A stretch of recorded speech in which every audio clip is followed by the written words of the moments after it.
shining on those memories. And yes, across all time I see you turning the tides.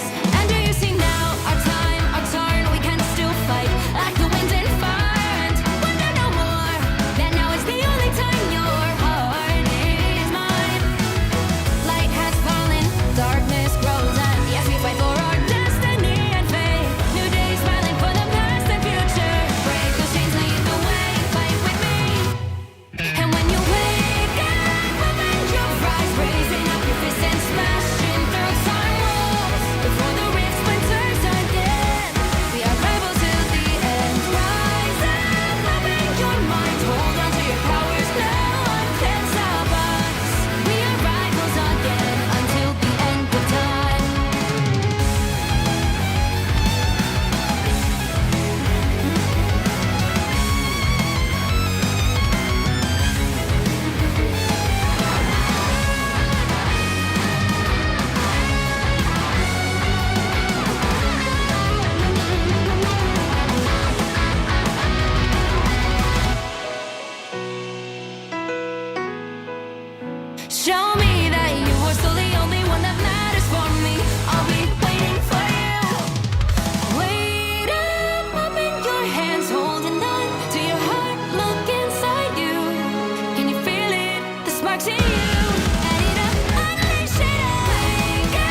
brightly, shining on those memories. And yes, across all time I see you turning the tides.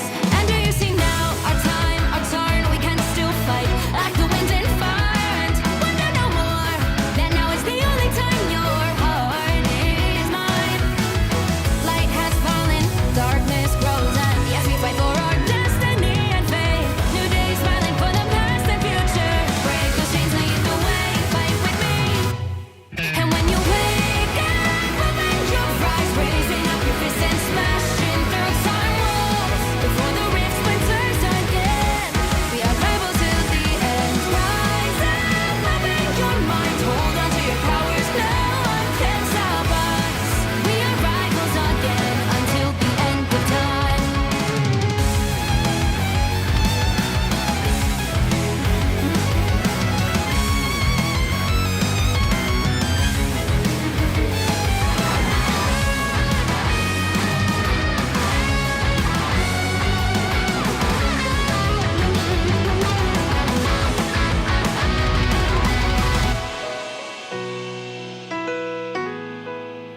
Show me that you are still the only one that matters for me.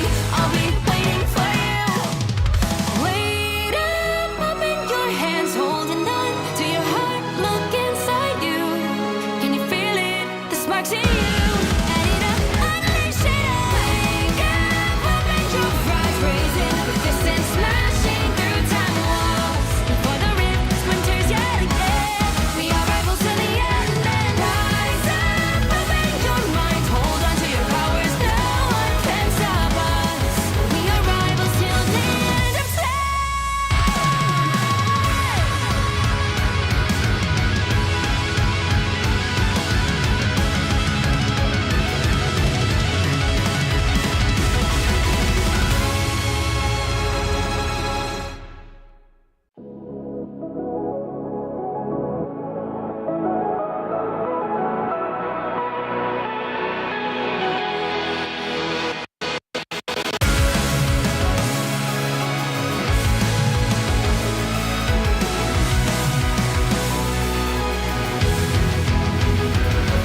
Remember the dusk, the lights gripping tightly, trapping all those fighting souls. But yet, across the world, I see you standing in my way. And remember the time, the place we used to fight, like the sun and moon. And I wonder if ever there was a time that we were friends. The night has fallen, shadows looming, and yes, that time has come for me to seek you out. We are set now for our last reunion. Break the chains, find your way, come find me. Do you remember who you really are? Show me that you are still the only one for me. I'll be waiting for you. Wake up, open your eyes, raising up your fists and smashing through time walls. Before the rift splinters again, we are rebels till the end. Rise up, open your mind, hold on to your powers, no one can stop us. We are rivals till the end of time. We will clash, no matter where. We will fight, reaching across time and space. 'Cause you are my destiny to the end.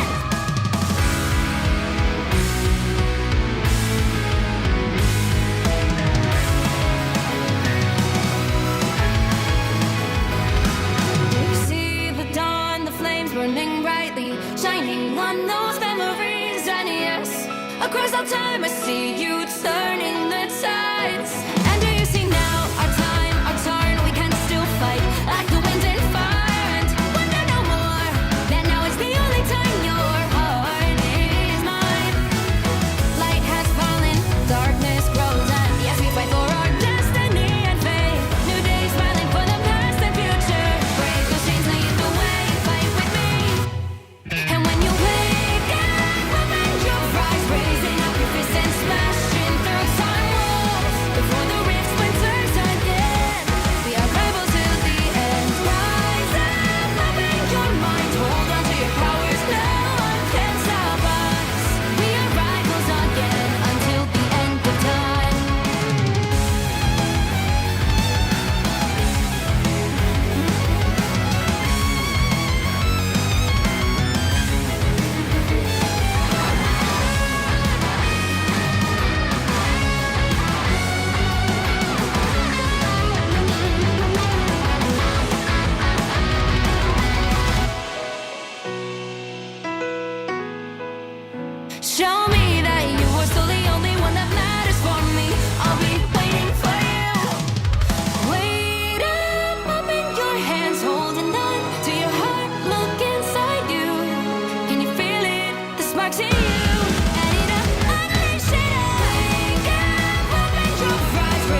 worshipping all those fighting souls, but yet across the world I see you standing in my way.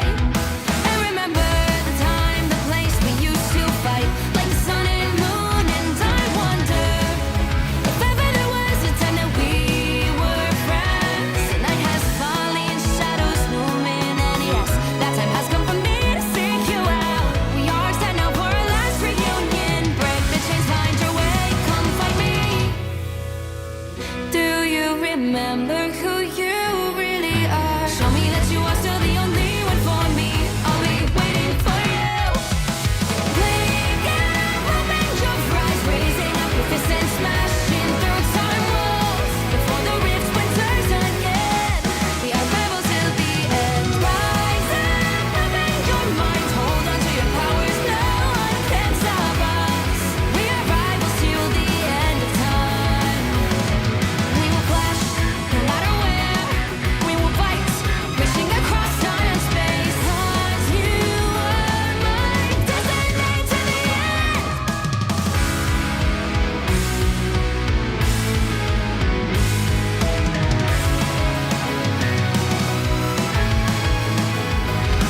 Do you see the dawn, the flames burning brightly, shining on those memories? And yes, across the time.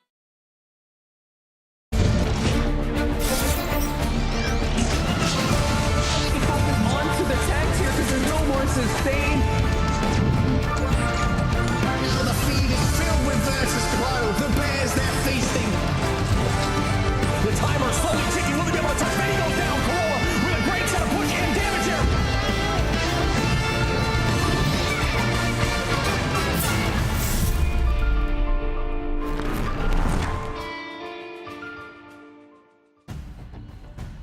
Welcome back, everyone, to the Marvel Rivals Ignite Stage 2, Day 3 here for the Americas region. I'm one of your hosts, I Run Ship, here with my co-host, Dogman. How are you doing today, brother? Doing great, excited. Today's going to be a fun day, Shib. I think yesterday North America was super fun. Also, if you missed it earlier today in EMEA, VP just beat out FaZe in an incredibly close game. So, I mean, today's going to be a lot of fun. It is day 3 of America, Shib, and we're only just finishing up the group stages, right? One more day left after today, but we're getting towards the end, and teams are starting to get eliminated very soon.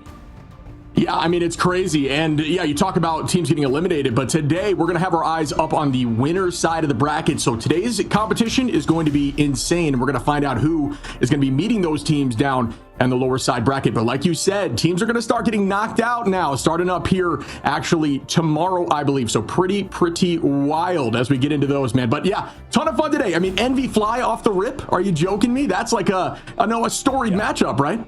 Oh yeah, absolutely. And you know what? Like FlyQuest has been sort of on the up and up yet again. I mean, they always are before this sort of, you know, beginning of these tournaments, right, with Ignite. But I think right now they definitely seem to be one of the best teams for sure, especially with the new introduction of Vision to the lineup. But, you know, this entire tournament with this stage, right, has been a consistent grind to get to Atlanta, right, to get to Atlanta, Georgia, to make sure they can get to that LAN event. That's going to be the biggest thing on top of the prize pool, Shib.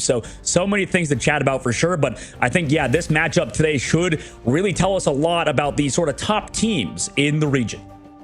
Yeah, I mean, we had some like real standard idea of how it was going to shake here as we got into stage 2. Me personally, you know, I knew that we might see some 3 strategist compositions. We saw a fair amount of that over the last 2 days, but there were definitely teams running more traditional compositions, and we even saw some Angela play. I mean, from actually a few different teams. I was going to just mention Crimzo. We also saw it there, Guru, and actually a few other times. So pretty wild. Even Mace was playing the Angela there. So actually nuts, but we're going to move forward here and look at some of these brackets showcasing what we're going to see between bracket side A and B. Walk us through it, brother. Yeah, overall in Group A, we have we had some pretty interesting games, I think, especially if we look at that Odyssey Dreamland game that was yesterday. You know, I think people forgot sort of that Odyssey was one of those top teams that upset FlyQuest, by the way. I mean, that's Old Ego Death. They were one of those top teams in the previous Ignite stage that, you know, really made an impact, right? I mean, they got signed by Odyssey in this stage and, you know, had a close game with Dreamland, and that was one of the dark horses that we were talking about, is that Dreamland is an incredibly good team.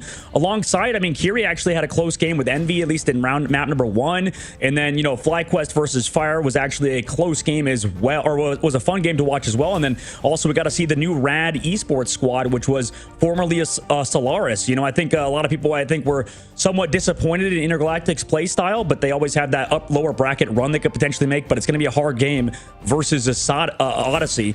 Then if we look over at Group B, Shib, I think that there's also were even more exciting games, right? I mean, Alani Wind took 100 Thieves to a 3 mapper. I mean, that was an incredible banger.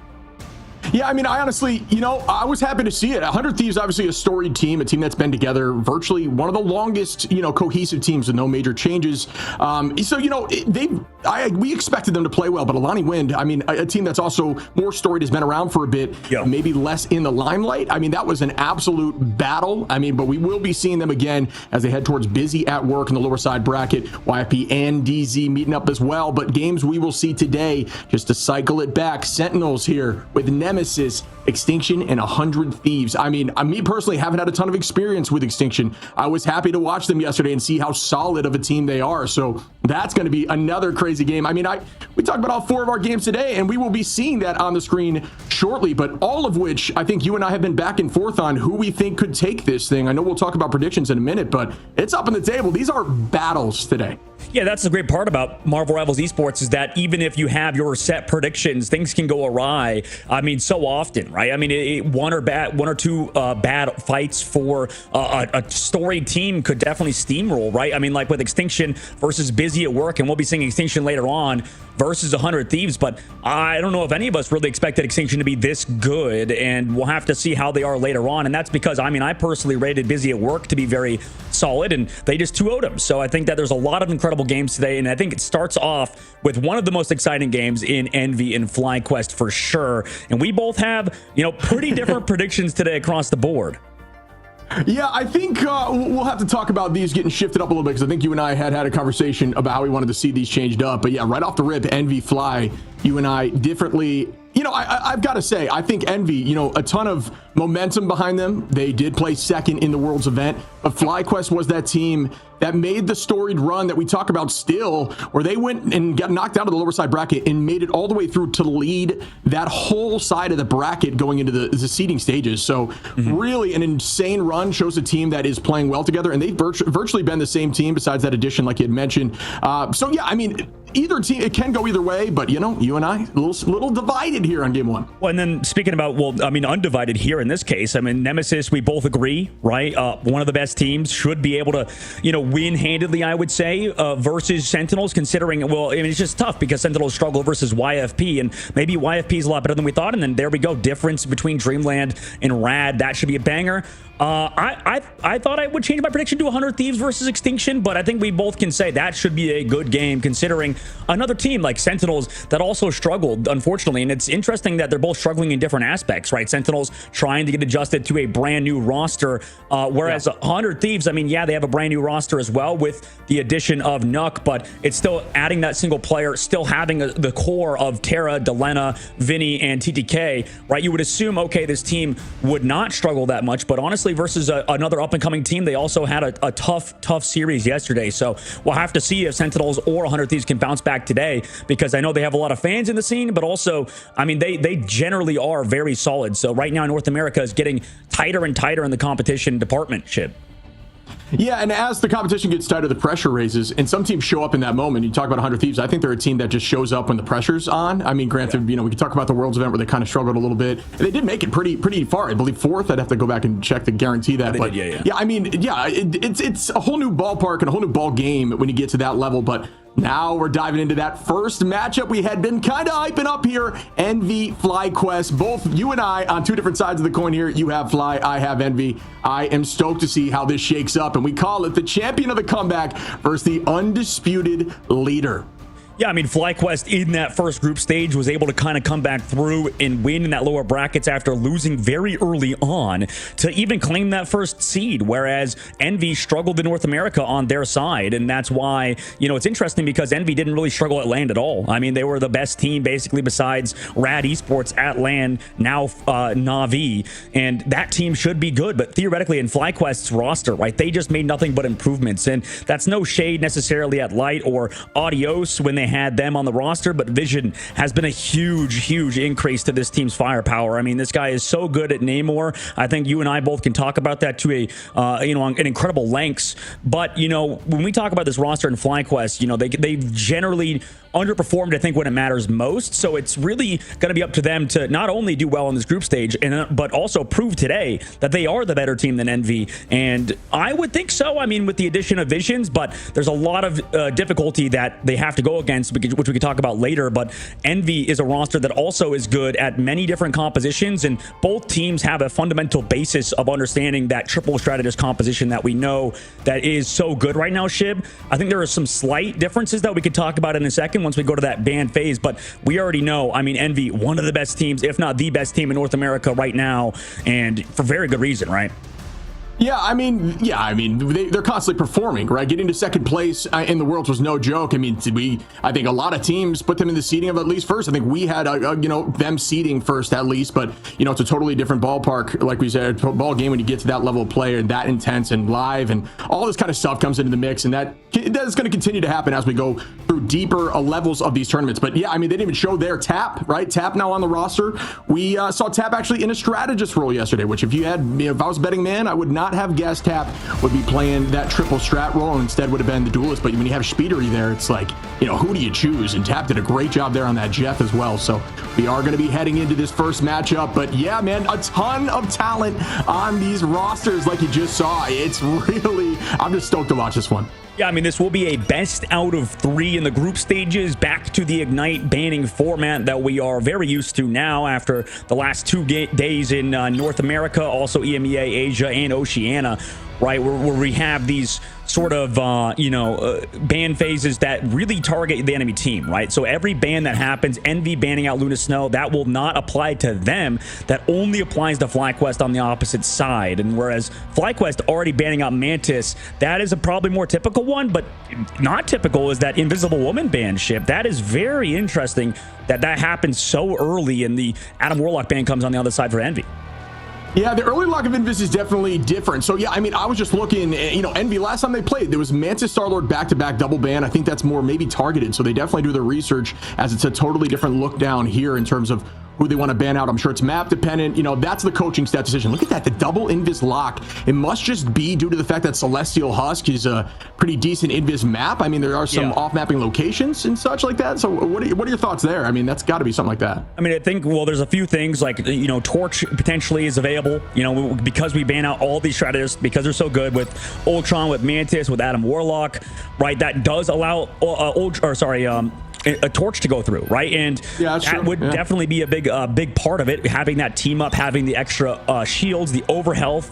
That's huge. But another thing is that Invisible Woman, yeah, just such a high skill cap strategist, right? You can constantly push off people. It gives you CC, and in a lot of the strategist, you know, roles, unfortunately, a lot of them don't have that sort of peel potential for themselves even, right? With the push or the force physics in a certain way. And, you know, I like that. It definitely keeps you alive, on top of the fact that you have a shield you can put on a teammate, right? With the, you know, with your right click. So it's so many things that the Invisible Woman can bring to the table. It's just very hard to make work unless you're playing those triple strategist compositions or you're playing heavily around it. Yeah, and the Guardian Shield's great for patty caking in the backline, right? Like, that's another one of those massive advantages. And on top of all of that, if you just look at raw stats, Invis's damage has typically been, from a strategist standpoint, one of, if not the top in average damage. So Invis just has a ton, like we said, skill ceiling is out the wazoo, a ton of utility and things to handle and help with the backline dive. So definitely starting to make more sense to me as I'm seeing this tournament move on. But that's the kind of stuff that's going to keep developing, right? In stage 2 here, it's a new meta. We're going to start finding out who teams really like to learn to ban and who they like to lock in and who's be getting the most value, and that's going to be very different than what we've seen over these last couple tournaments here. Oh, yeah, for sure. And Invisible Woman protected for both squads. Same thing with Jeff. So, I mean, I'm sure a lot of people are wondering why Jeff is so good at the current moment. He just has so much output in terms of healing. And then now that his It's Jeff leaves a giant splash of water to heal from, definitely enables the team a little bit more just to play around that too. But, we have a lot of Jeff players kind of currently being those top, fight changers. If we have a big ultimate, especially with how much sustain is in the game, Shib, it seems like every time the big fight change is when a Jeff gets a big It's Jeff, right? That's the kind of game-changing point. Now, the only difference, like we saw that Luna Snow ban, right, coming through for, I believe Envy was the one that banned it, whereas the Dr. Strange ban on the opposite side. And I don't know, Shib, what do you think? Who would get favored here in this case with that Dr. Strange ban? I know that that's going to potentially impact stalls, but who would you favor in terms of just that specific ban phase? Well, in terms of the ban phase, that's a tough question because, I don't think we saw, especially with the triple strategist, it goes down the conversation of that Namor combination actually has a ton of value. I don't think that was touched, if I'm not mistaken. That has a ton of value in shutting down things like Jeff. It's one of those ults that you can kind of pre-plan and almost guarantee a dunk, especially if you get the timing perfect on the Jeff prior to even being able to get shielded if it's absolutely perfect. But it's just, so I don't know. Honestly, I would say that at this moment, Fly got away with their composition they want to run, but so did Envy, and that's where tricky Speedery here on Torch is scary to me, right? Like it's like a nightmare if I'm going against a team like this. Yeah, and on the opposite side, we have Energy going to that Bucky, so that's the mix up for them. On top of playing the Groot, right? Consistently also outputting damage on the Kalush. He isn't able to get much done. I mean, they're just kind of deathballing, walking at Envy right now, whereas Envy, need to set up these Torch right clicks, need to set up the one-shots, or Energy goes into the sky and gets removed by Speedery.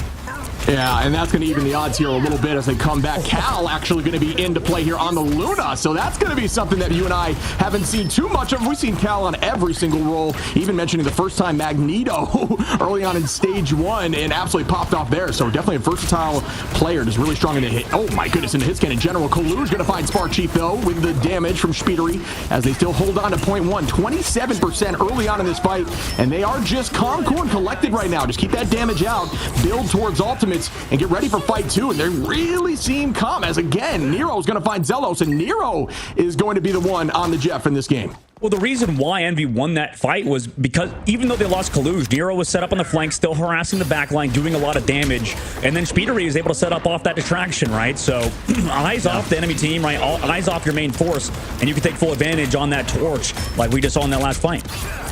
And we're going to start another fight here off the rip, and there we go. The Supernova is out, knocked out of the sky just a little bit, going to play low, make sure they stay healthy. Ton of damage and cooldowns out as we see that aura drop there for Loki. Goodbye to the crystals. The tornado is just a little bit too strong. Out we go with the invisible boundary now. Team going to use that to press forward. Again, that boundary now has an insane slow added to it for a nice recent buff. Going to try to wall that off, does not work. Bucky going to land on Nero. Nero still 250 HP, trying to escape with 2. They have no real escape cooldowns, and Nero's going to find 2 and stay healthy. Back to the fight as we see it matched right back, this time on the side of again. Oh yeah, I thought we saw Zelos fall, but yes we do. Kalu's gonna find Zelos, Kalu's gonna find Vess, clean up more, and still holding on after trading the point for a few seconds there. 32% from Fly, 62 here for Envy. Yeah, I mean Visions was, obviously in that case it's tough because I think he was on the higher up spot too before that sort of that death box can be applied to Month, so Month just able to kind of double jump out of that removal from that Jeff. It's Jeff. So right now Envy 80% on the board and looking damn good right now up in this upcoming fight. Spark Chief going over to that Venom off of the Groot, trying to just kind of disrupt this backline a little bit more, maybe put more pressure on Cal because he doesn't have a lot of peel outside of Month. Maybe they could take advantage of this, but right now at the current moment there is so much peel in the sky for Speedery.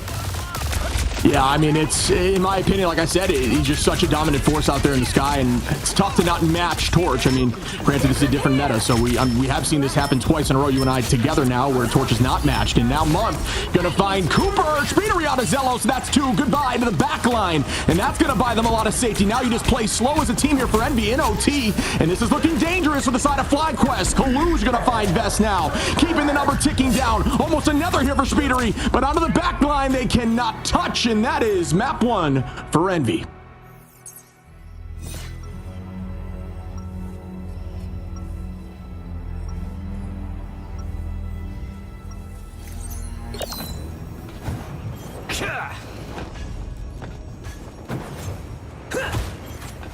Yeah, I don't know. It's funny, and I mentioned this last time we had streamed together. 30 seconds before you attack. Get ready.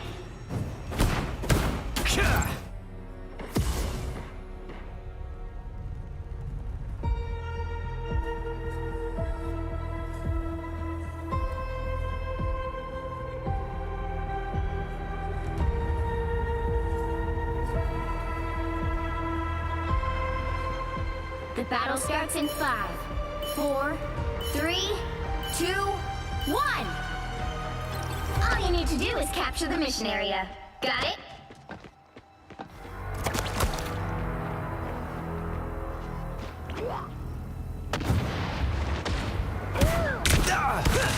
Ooh, that felt nice.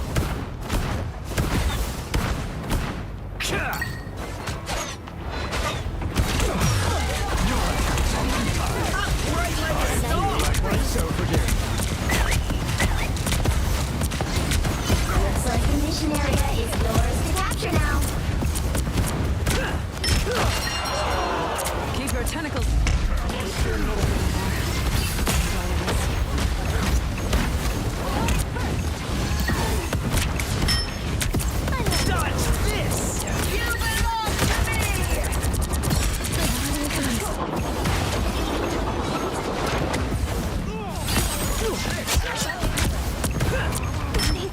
What am I?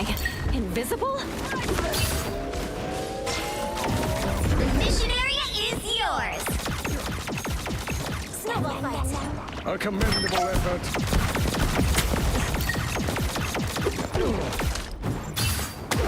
Clock, it's back.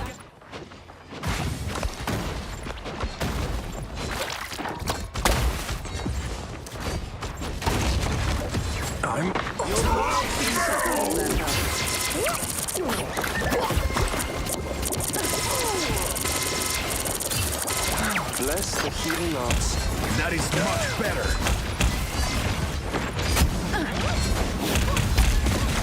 Attack them!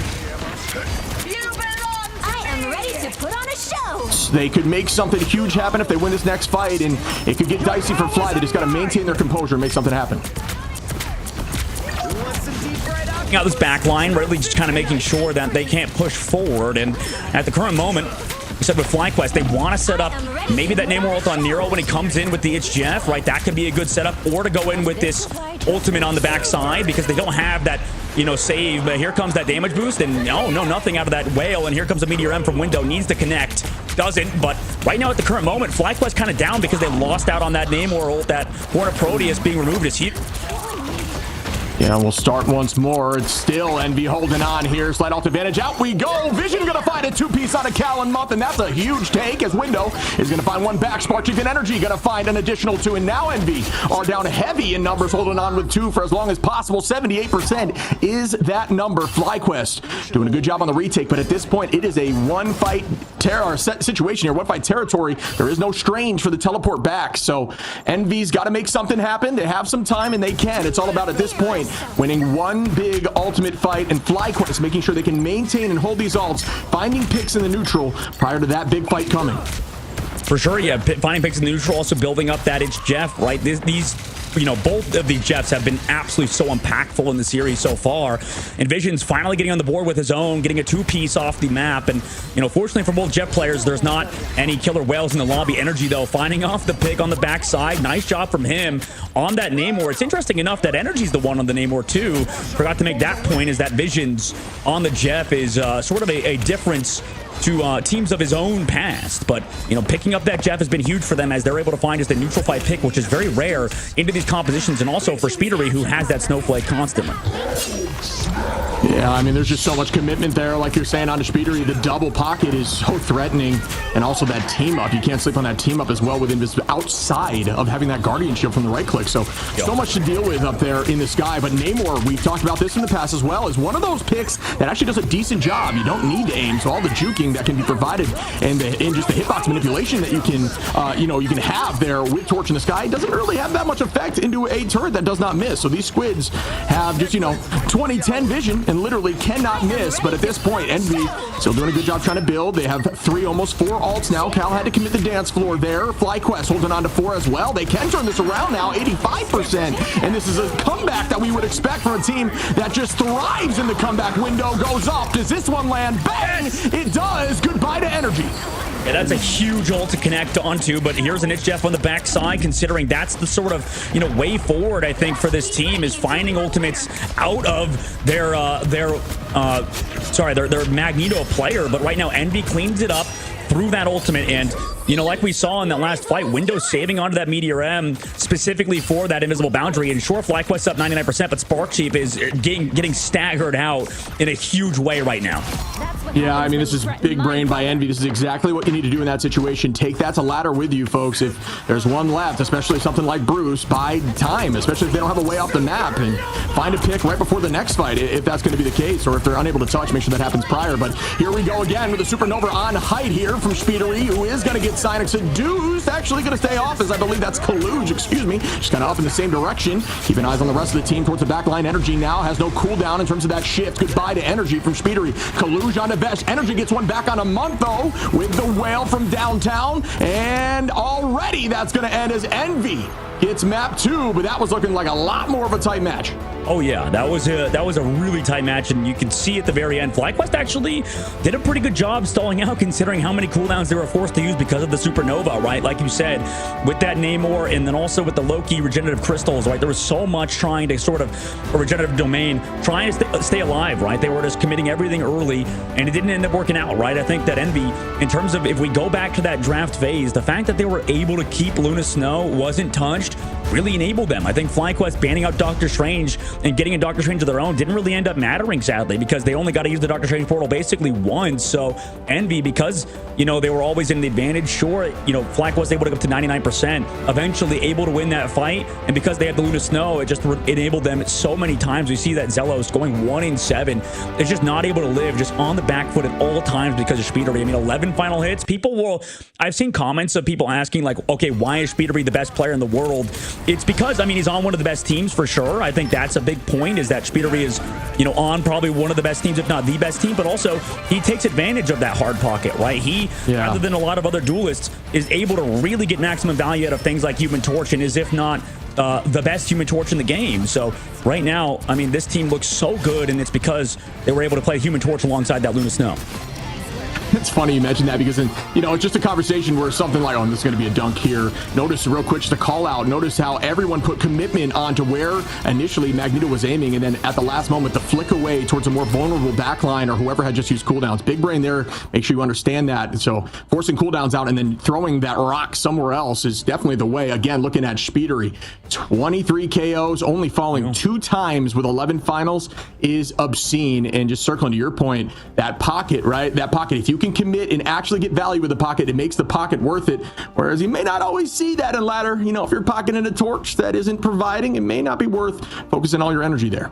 Yeah, and also we bear in mind too, like a tough part is you can't play the torch with that Loki, right? Loki has a harder time healing the Sky, and if you have that advantage, you're kind of screwed, right? If we compared, right now we're in a meta, I believe, where any duelists that are played, or any of your solo duelist ship, it really feels like they have to be like a character that can complete and finish kills them or KOs themselves, right? He had no assist, like you said, and on the opposite side, Energy also had no assist on Namor, right? So if we just take those neutral fights, if we have a neutral advantage where Energy really can only find the better of Speedery once, it's pretty tough, right? It's hard to really compare the two, because you could just say, okay, Human Torch, and specifically Speedery on Human Torch, was able to get so much value, man. Just finding 23 KOs and having 11 final hits. He was basically doing everything himself, but that's what you have to be able to do on Duelist in this current patch. Yeah, I'm with you. I think, you like you mentioned, just allowing Luna and Invis to get through and Torch is like Torch's dream. It's so much pocket potential and really got utilized there. Speedery, as we had mentioned, did exactly what I would have expected Speedery to do with a double pocket like that in that given situation. But we will be seeing more of that and seeing if Fly can bounce back right after this break.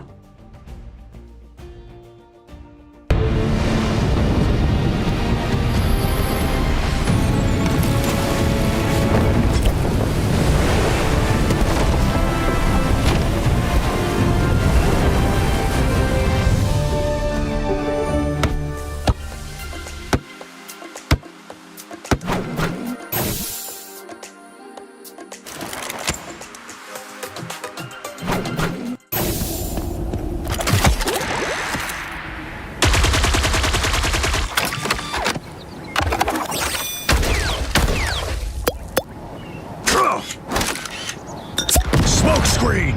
I'm hunkering down.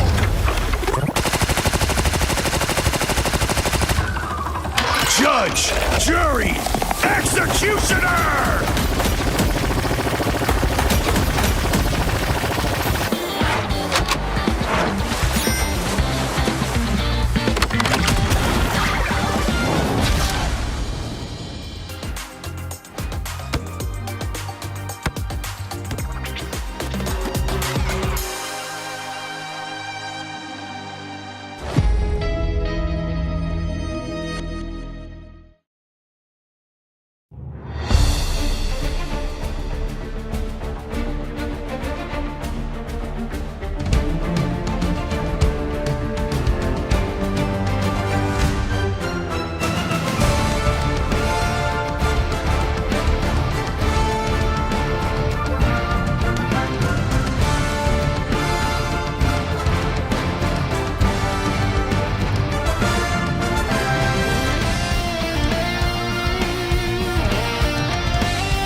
Welcome back, everyone, and we just witnessed Envy do what Envy does, but if I know what Fly can do, they can take a punch and come back swinging. So we'll see what they look like here on map 2. Do you think they have what it takes, buddy?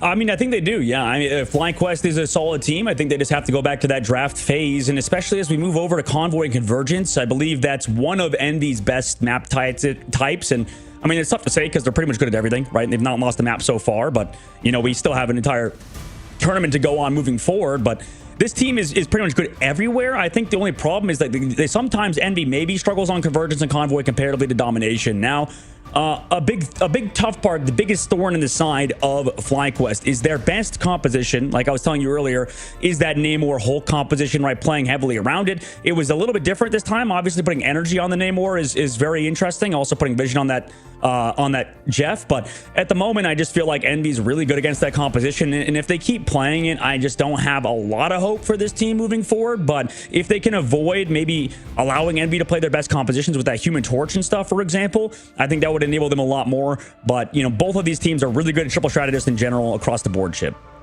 Yeah, I mean, there's an argument to say they can allow the torch through, but I mean, when you allow the pocket, the double pocket, it's like Torch is a raid boss at that point. It's very difficult to take Torch out. So I don't know if maybe that's got to be the change up, but yeah, also Vision staying there on the Jeff. 3 finals though, still was able to make it happen. Big shout out as well to Cal. We haven't seen Cal on, you know, the mainline strategist role completely yet. 9-2 with, you know, a fair amount of damage and almost the most healing, at least on the team. So definitely some love there. And Nero, who didn't go down a single time on the Jeff.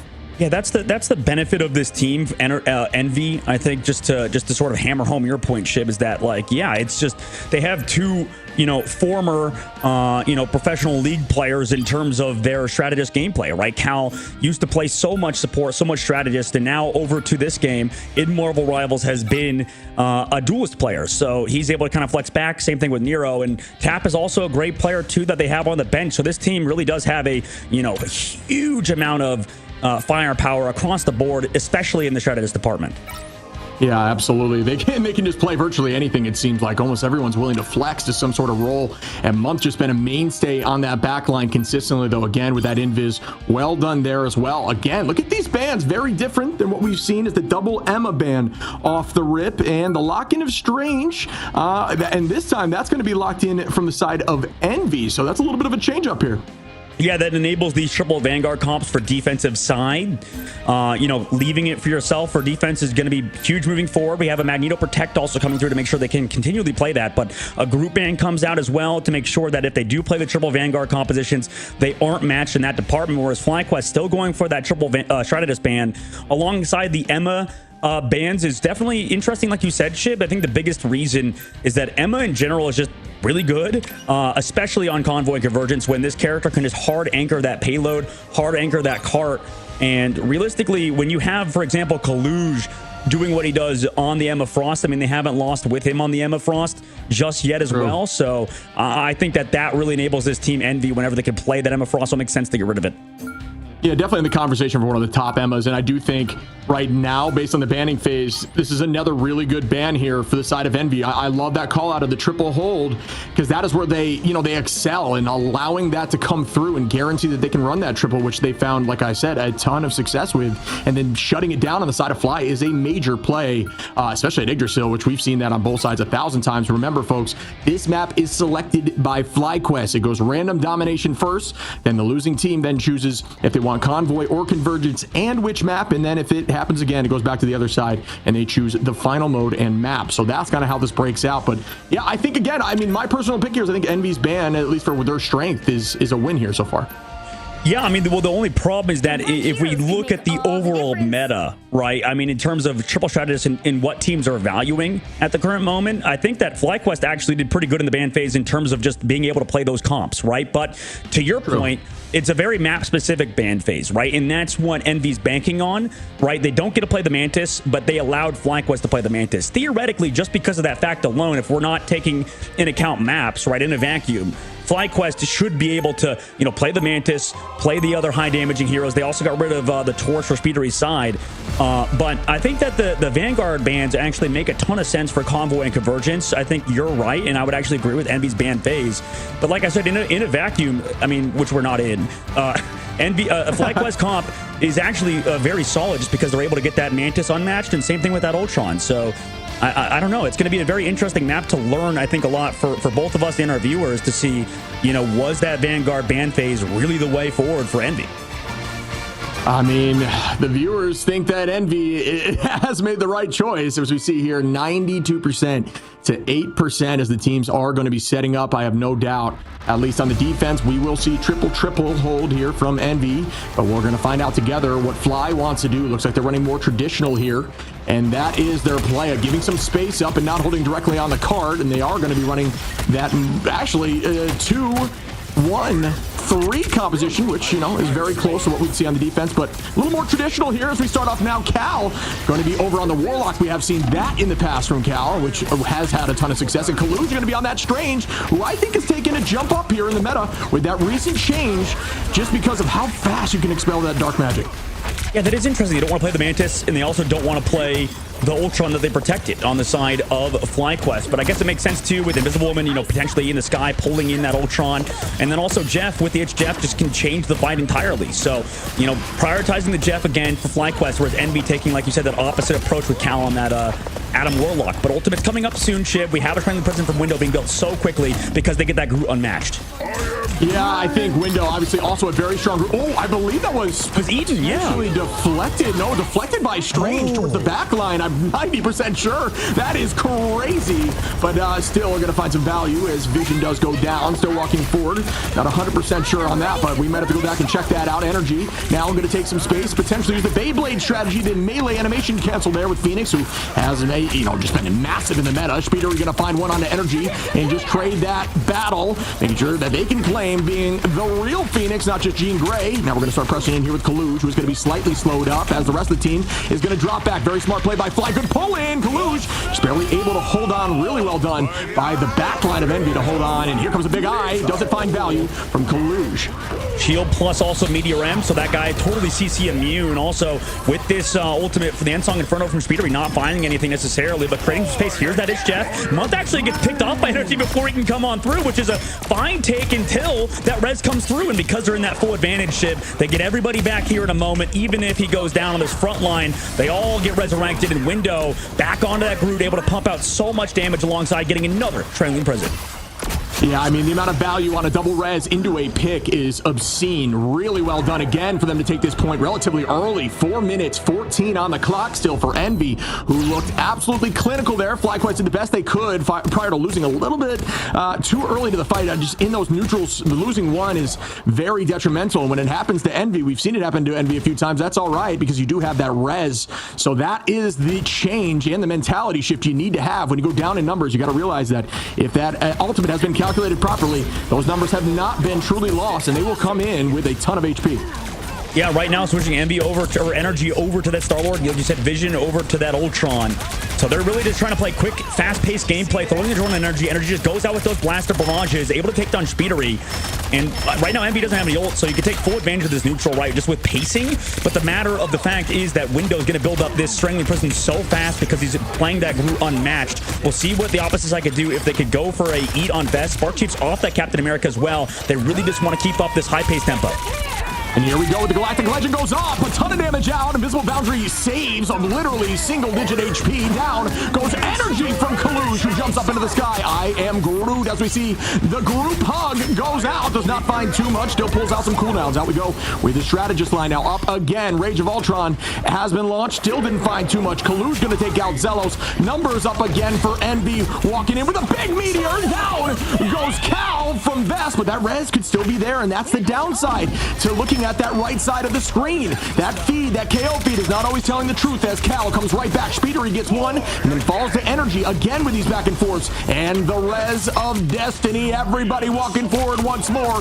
Nobody gonna get too much value from those ults as everybody is back in the fight, driving them right back to the spawn door. And these pickoffs one by one is absolutely brutal, right? Vision going down specifically is massive. They don't have that Ultron's Rage for this upcoming fight. He's also going back over to Adam Warlock now to match it on the opposite side. Here's that invisible boundary from FlyQuest to stay sustained on that payload and on that objective. But Window, he's going to build that Strangling Prison so fast yet again. They lose Kalush, however. Yeah, nice work there by Energy, finding a ton of value here, a ton of damage out here, does not miss with those dual blasters. Blaster Barrage going to be coming out here shortly into that tight quarters, but there is no Magneto there at the moment to keep him bubbled up. Going to do it a little more aggressively. There's that Barrage with a two-piece there as Month goes down. That's so much value. Make it 3. Why don't you? As Cooper takes out Cal for number 4. I loved how FlyQuest played that. I mean, it was just back and forth, redirecting Window. The one negative of Groot, or a large negative of Groot, by the way, is that another portal comes out on the offensive side. Minute 30 seconds are coming back, but the Groot is just so slow, and they're able to avoid it. But now here's that Strangling Prison. And the cooldowns go down out for Magneto with the shield. Cal gonna still get Vision through it. Energy gonna try to pull so Galactic Legend towards the backline. Unfortunately, gonna force out a cooldown there from Envy as we do lose that invisible boundary. Speedery with the dance of the Cutterfly. Match gonna cancel it early. Great foresight there after the huge Eye of Agamotto. You don't get as much value. Hard focus a target through that strategist line. Up we go again with Vess, who has been landing these. And I jinx him as Vess unfortunately does miss that meteor. But at this point, not very many left for Fly. They're dropping like flies, if you will, as Vest goes down from Speedery, and there's only one holding on. Goodbye to Spark Chief, and they will be getting point 2 very shortly unless this portal can come through quickly. I don't believe they even have strains. It cannot.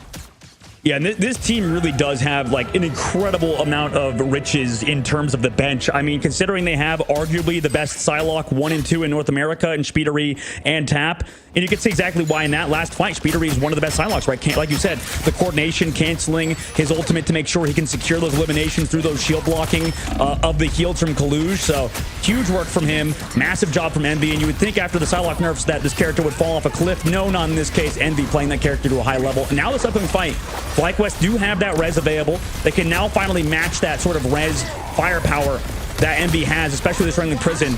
So it's on Vision. He did use his res in the last fight. If he gets caught here, that would be brutal. Forced to use Invisible Boundary early, though. And Speeder going to find energy there, and that is another early fight pick as we do lose both boundaries. The Venn diagram goes out. Another huge res here, but this time on the side of Vision, who's going to walk forward and bring energy back into the fight. Even one is valuable as everybody's numbers are even right back. Energy going to go right towards the strategist line. Big brain play. It's going to be matched by Spark. Good coordination. Right towards the back line again. Feast of the Abyss gets popped. Energy falls there from window. Good shots there for the Groot.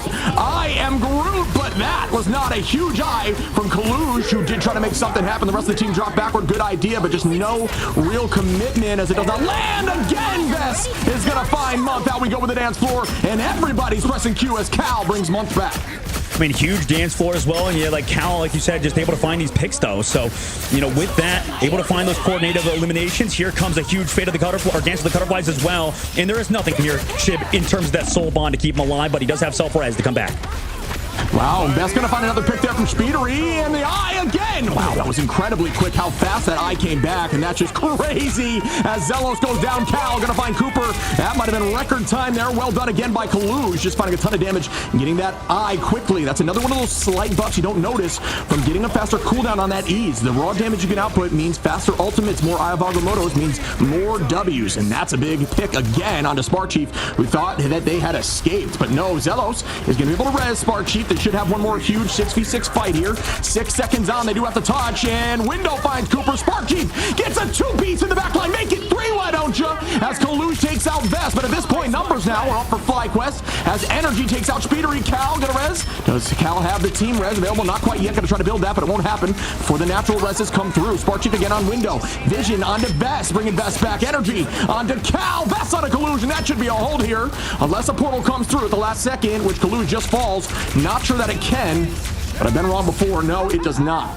Yeah, no, that was honestly, just in terms of FlyQuest, I imagine if we look at the stats, they must have had an incredibly high amount of eliminations or deaths on themselves, right? Just getting KO'd constantly. But because they were able to come back so much and playing such a fast-paced composition with Spark Chief on the Venom, with Energy on that Star-Lord, you saw how much they had to overcommit past choke points until the very third point when those spawns are so close. I mean, eventually the pressure gets to you. Envy was doing a great job throughout the first point, the second point, third point, just staying alive, playing slow as well for Window, who was on the Groot to just kind of do his work on the front line, and they play slow, deal with Spark Chief for Energy, for example, and kind of push on forward. But you know, eventually it was just too much. It was a horde absolutely running towards their back line at all times.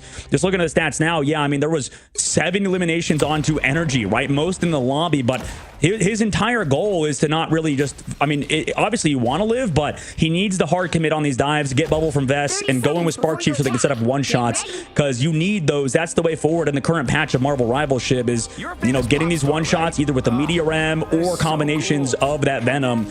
So great work from him to keep FlyQuest's hope alive. But Shib, as we all know on Convergence and Convoy, defense is always favored.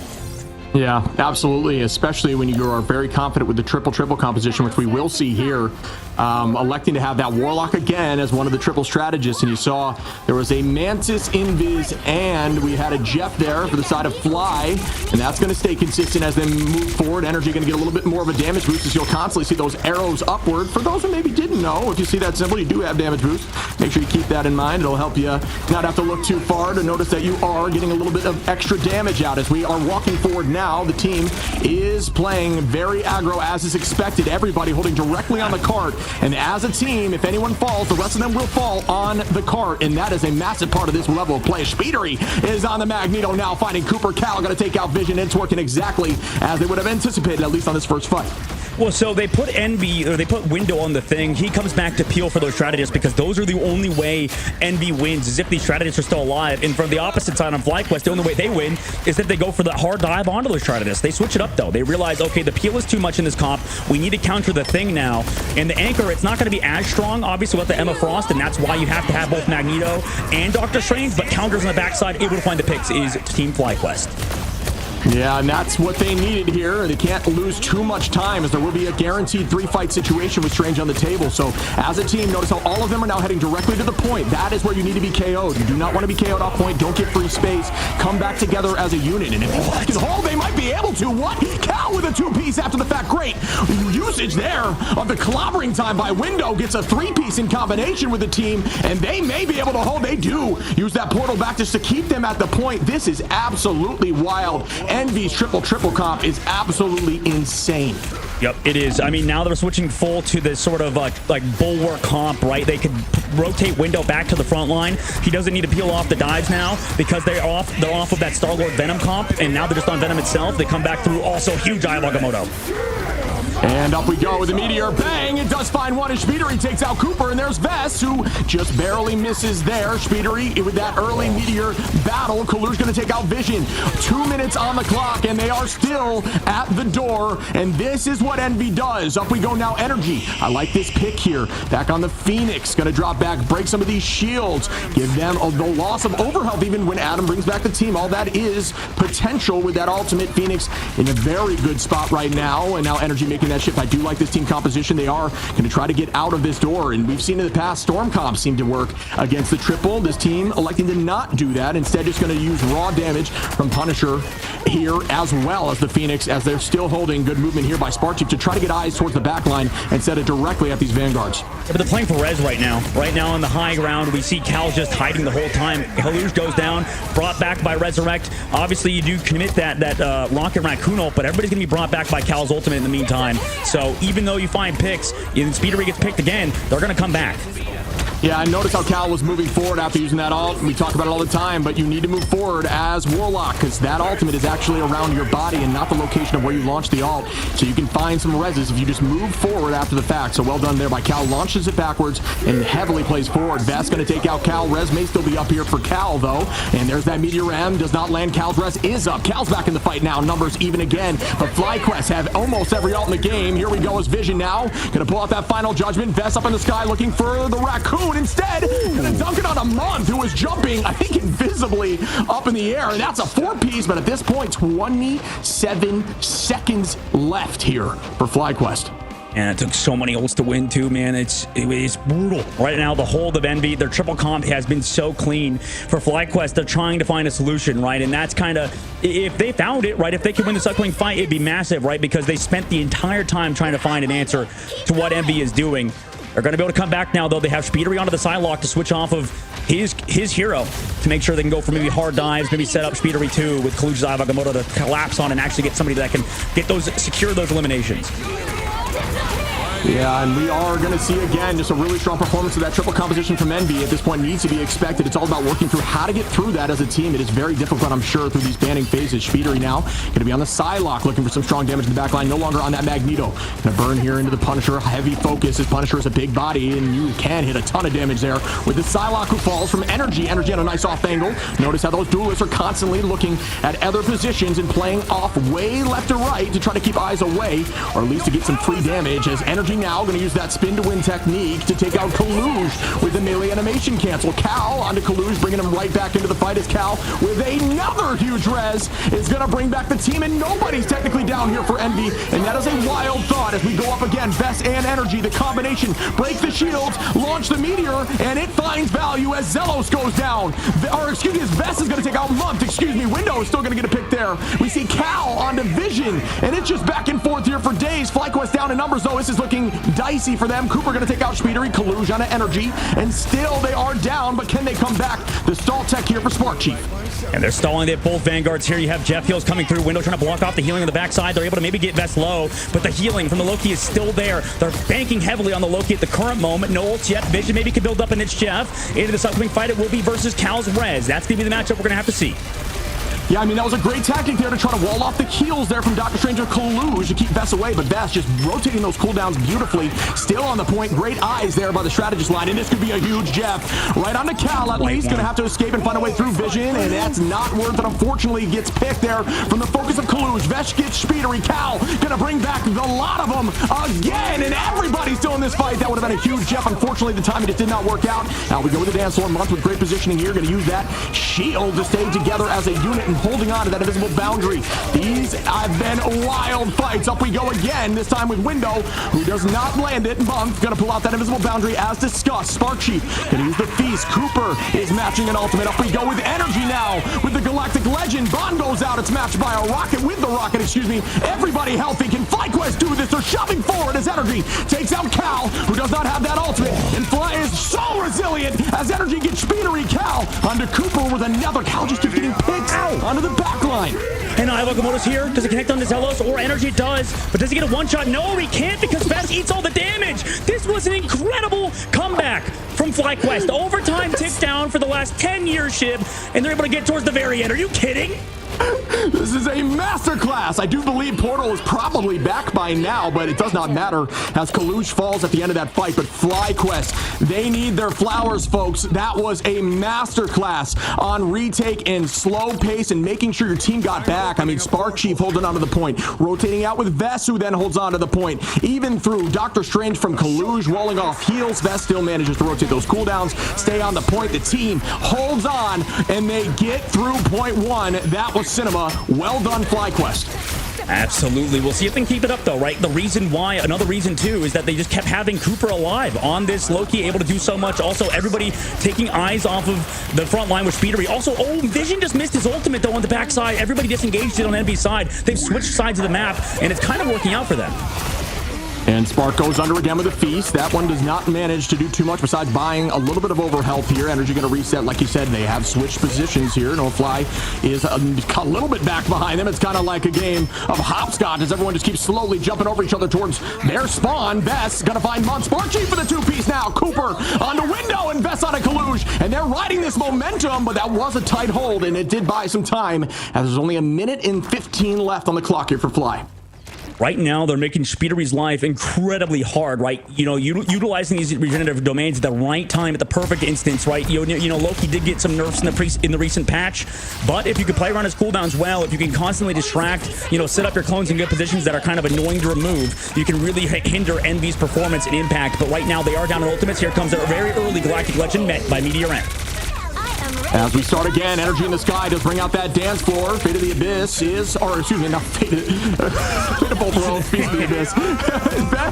Up we go again with a huge Ivagomoto. That one does land, but doesn't get too much value. Again, Speedery gonna keep the damage out, keep the team moving forward. Cal gonna res right back up, and we've seen that far too much in this map. Just constant res is there, but Cal falls from Energy. Doing a good job together now. Spark Chief and Energy very aggro into the back line as a unit, making it difficult to patty cake. Vest gonna find Window now, and again, FlyQuest doing what they're doing. They are always the team that bounces back after adversity. They got punched in the face, and they stood right back up, and that is just how they've always been. Can this portal come through from Kalush? It might need to be the play for the touch, as it's difficult to push through these tight chokes. And they're getting rid of that Magneto over to Groot. Res available, like you mentioned, and it's hard to get through the chokes. Month goes down earlier. Do they want to use the res? Huge work from FlyQuest. Comes through with the Feast of the Abyss on the backside, too. Oh, and Jeff as well, and that could be huge. It's Jeff as the rest is still managed to happen, but Vision gonna find one, potentially two here. Well done by Vision as Spark Chief takes out Window. Vision on a Cal. Vision likely gonna find another here. Spark Chief takes out Kalush. Energy gonna walk in here on Nero, and oh my goodness, Fly, they did it again. They are the most clutch team I have seen in a while. What a walk. I can't believe it, man. If they get it done, that's crazy, and I think that shows the power of the Jeff and also the power of really just forcing out cooldowns early and forcing out bad ultimates out of Envy, right? They're constantly pressuring out Envy, making sure these Shredder's ultimates are used a second too early, and that single second is buying them so much time, and it's like what you said, Spark Chief, being a huge thorn in the side of Envy right now by not going down. Energy again gonna launch that Galactic Legend, but he's doing exactly what he wants, and that's just pulling out strategies line cooldowns. Force that ultimate out. Get your ult quicker, because that is what you can do, especially when you have a Magneto bubble with that Blaster Barrage, with that spin to win from Star-Lord, and that is a huge ult here, but no, not able to get too much value as a heavy focus. Great ult there from Zelos to keep the team in, and they are now shifting the momentum. We see a copy out for Cooper. Big Eye of Agamotto. Can they commit heavy onto the back line? Not able to get any, which is surprising. Great shield there right before that came out to keep the team healthy. Speedery though, noticing the open window of no cooldowns available. Vision goes down. Speedery gonna keep that damage on, doing what Speedery does. Gonna reset here with the team.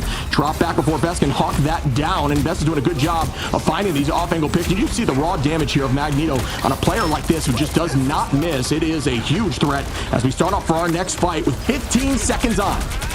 And last fight territory, now you have to get a big ultimate out of Visions. Maybe Kaluj could be a hero with this Eye of Agamotto, but they've been able to heal through it right now. We'll see what happens in the upcoming fight. Vest could also connect with a massive ultimate in that Meteor Ram. There is no invulnerability to save the other team on the opposite side, except maybe a Soul Bond and that res from Cal.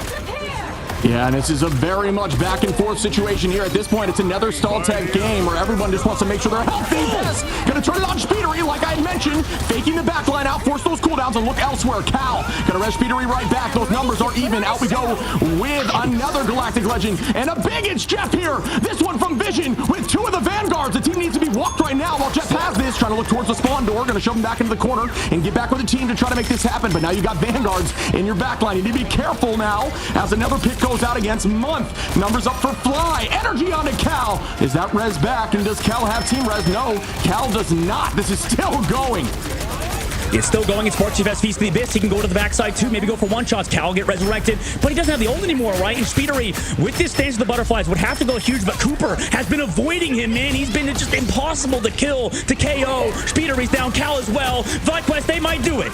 This is insane as Vest takes out Speedery. Energy onto Month again. They're using this momentum to walk. Can they get this done? The constant OT Kings, they do it. FlyQuest takes map 2. Wow. Oh, what a grind. What an absolute grind, man. Those are those like reps that people talk about in like any sort of, physical sport. They're saying like if you grind out those last few reps, that'll really matter when it comes down to it in the biggest moments. And by God, they did it, Shiv. Beautiful rotations, like you said. Wow, I mean, that was in cinema. I mean, it was just cinema. It was insane, and it was cinema. I mean, every time they got to OT, they would just kick on another level. They just managed to stall forever. Look at these KOs. You see 22 finals, 24 for Energy. Vest on the Vanguard with 22 is obscene. Vest is disgusting there on that Magneto, and it really was valuable. I cannot believe that Energy absolutely popped off there with the heavy pocket. Some big ultimates from the side of Vision even there. Cooper with a ton of work. Zelos as well with huge. I mean, it's all about in the backline the strategist not making mistakes, and I can't remember the last time I saw Zelos make a mistake through that whole push, keeping the team healthy on point even when down numbers. I mean, wow. Fly really stepping up. Oh yeah, they stepped up, man, to such a high level. And I was starting to question, like, okay, was this Loki working? What was an actually doing on the attack, considering every time Speedery would come in and find him, or really just pressure out early cooldowns, whatever. The pacing was too much from him. But eventually they started to get together, right? Speedery started to slow down. They started to really counter what he was doing on Psylocke and really just negated him, right? That seemed like they just gave Speedery like a toy hammer right after the first round. It was seeming like he was just destroying, right? Doing so much on Psylocke for pretty much the entire first half of the game. And then I don't know what it was, but they really just started countering him towards the very end. They really started peeling well. Zelos' cooldowns are perfect. Also, forcing Window off the Magneto later on, and eventually panned out for them because they didn't have the lethality for Kaluj's ultimates, like you pointed out, right? Every time Kaluj would have a big Eye of Agamotto, nobody was really able to follow up except maybe Cal. And I think that's just because Speedery was hard marked by, for example, Vest, right? I mean, Vest, like you called out, he did so much on Magneto in that game to shut down such a top-tier player in Speedery, making him look pretty terrible. Yeah, I mean, there needs to be a conversation about like you needed something with that Psylocke maybe to get over there and distract, because there was some hard marking, right? I mean, Cal with the most finals on that side of Envy, 13 there for Speedery, who did look lights out there on the Psylocke, but it's tough to get a ton of picks and value on a solo Psylocke with the current patch and the way that she was recently nerfed damage-wise. But I mean, I just can't say it enough. That was just clutch, is really what the truth behind the matter is there. Fly, just every single time their back were against the wall, they grew Hulk arms and just started swinging through everyone. So well done, Fly. Oh, absolutely amazing. And that really proves, I think, FlyQuest has changed, right? It's a changed team from the team that we saw before, right? Against the best team, arguably in the tournament. We'll see, obviously, moving forward, who is the actual best team. It's too early maybe to actually call that out, but realistically, I mean, that was an incredible performance from them. Very impressive for sure. And, you know, I'm curious how this last map's going to go, because we're going to go to a convergence now. And Shib, to be honest with you, like, I do feel like this is Envy's weaker maps, right? We're talking about how good they are on domination. It's not that they're necessarily bad at convoy or convergence. It's just we saw FlyQuest really grinded it out. They figured out the solutions that they needed to change. And, well, I mean, they look like a brand new team. And this next ban phase is going to be very interesting coming up for map 3. Yeah, I'll have to go back in the stats because I'm curious, because I would argue that I would think Envy's really good at convoy, maybe not necessarily convergence, because they're one of the goats of the triple, right? They're just really good at that composition, so that helps them a ton in convoy, very much less so in convergence. But so we are going to see, but no, folks, now they are choosing the map, so this is back in Envy's favor. We'll see how that looks right after this break.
Trapping all those fighting souls, but yet across the world I see you standing in my way. And remember the time, the place we used to fight, like the sun and moon, and I wonder if ever there was a time that we were friends. The night has fallen, shadows looming, and yes, that time has come for me to seek you out. We are set now for our last reunion. Break the chains, find your way, come fight me. Do you remember who you really are? Show me that you are still the only one for me. I'll be waiting for you. Wake up, open your eyes, raising up your fists and smashing through time walls. Before the rift splinters again, we are rebels till the end. Rise up, open your mind, hold on to your powers. No one can stop us. We are rivals till the end of time. We will clash, no matter where. We will fight, reaching across time and space. 'Cause you are my destiny to the end.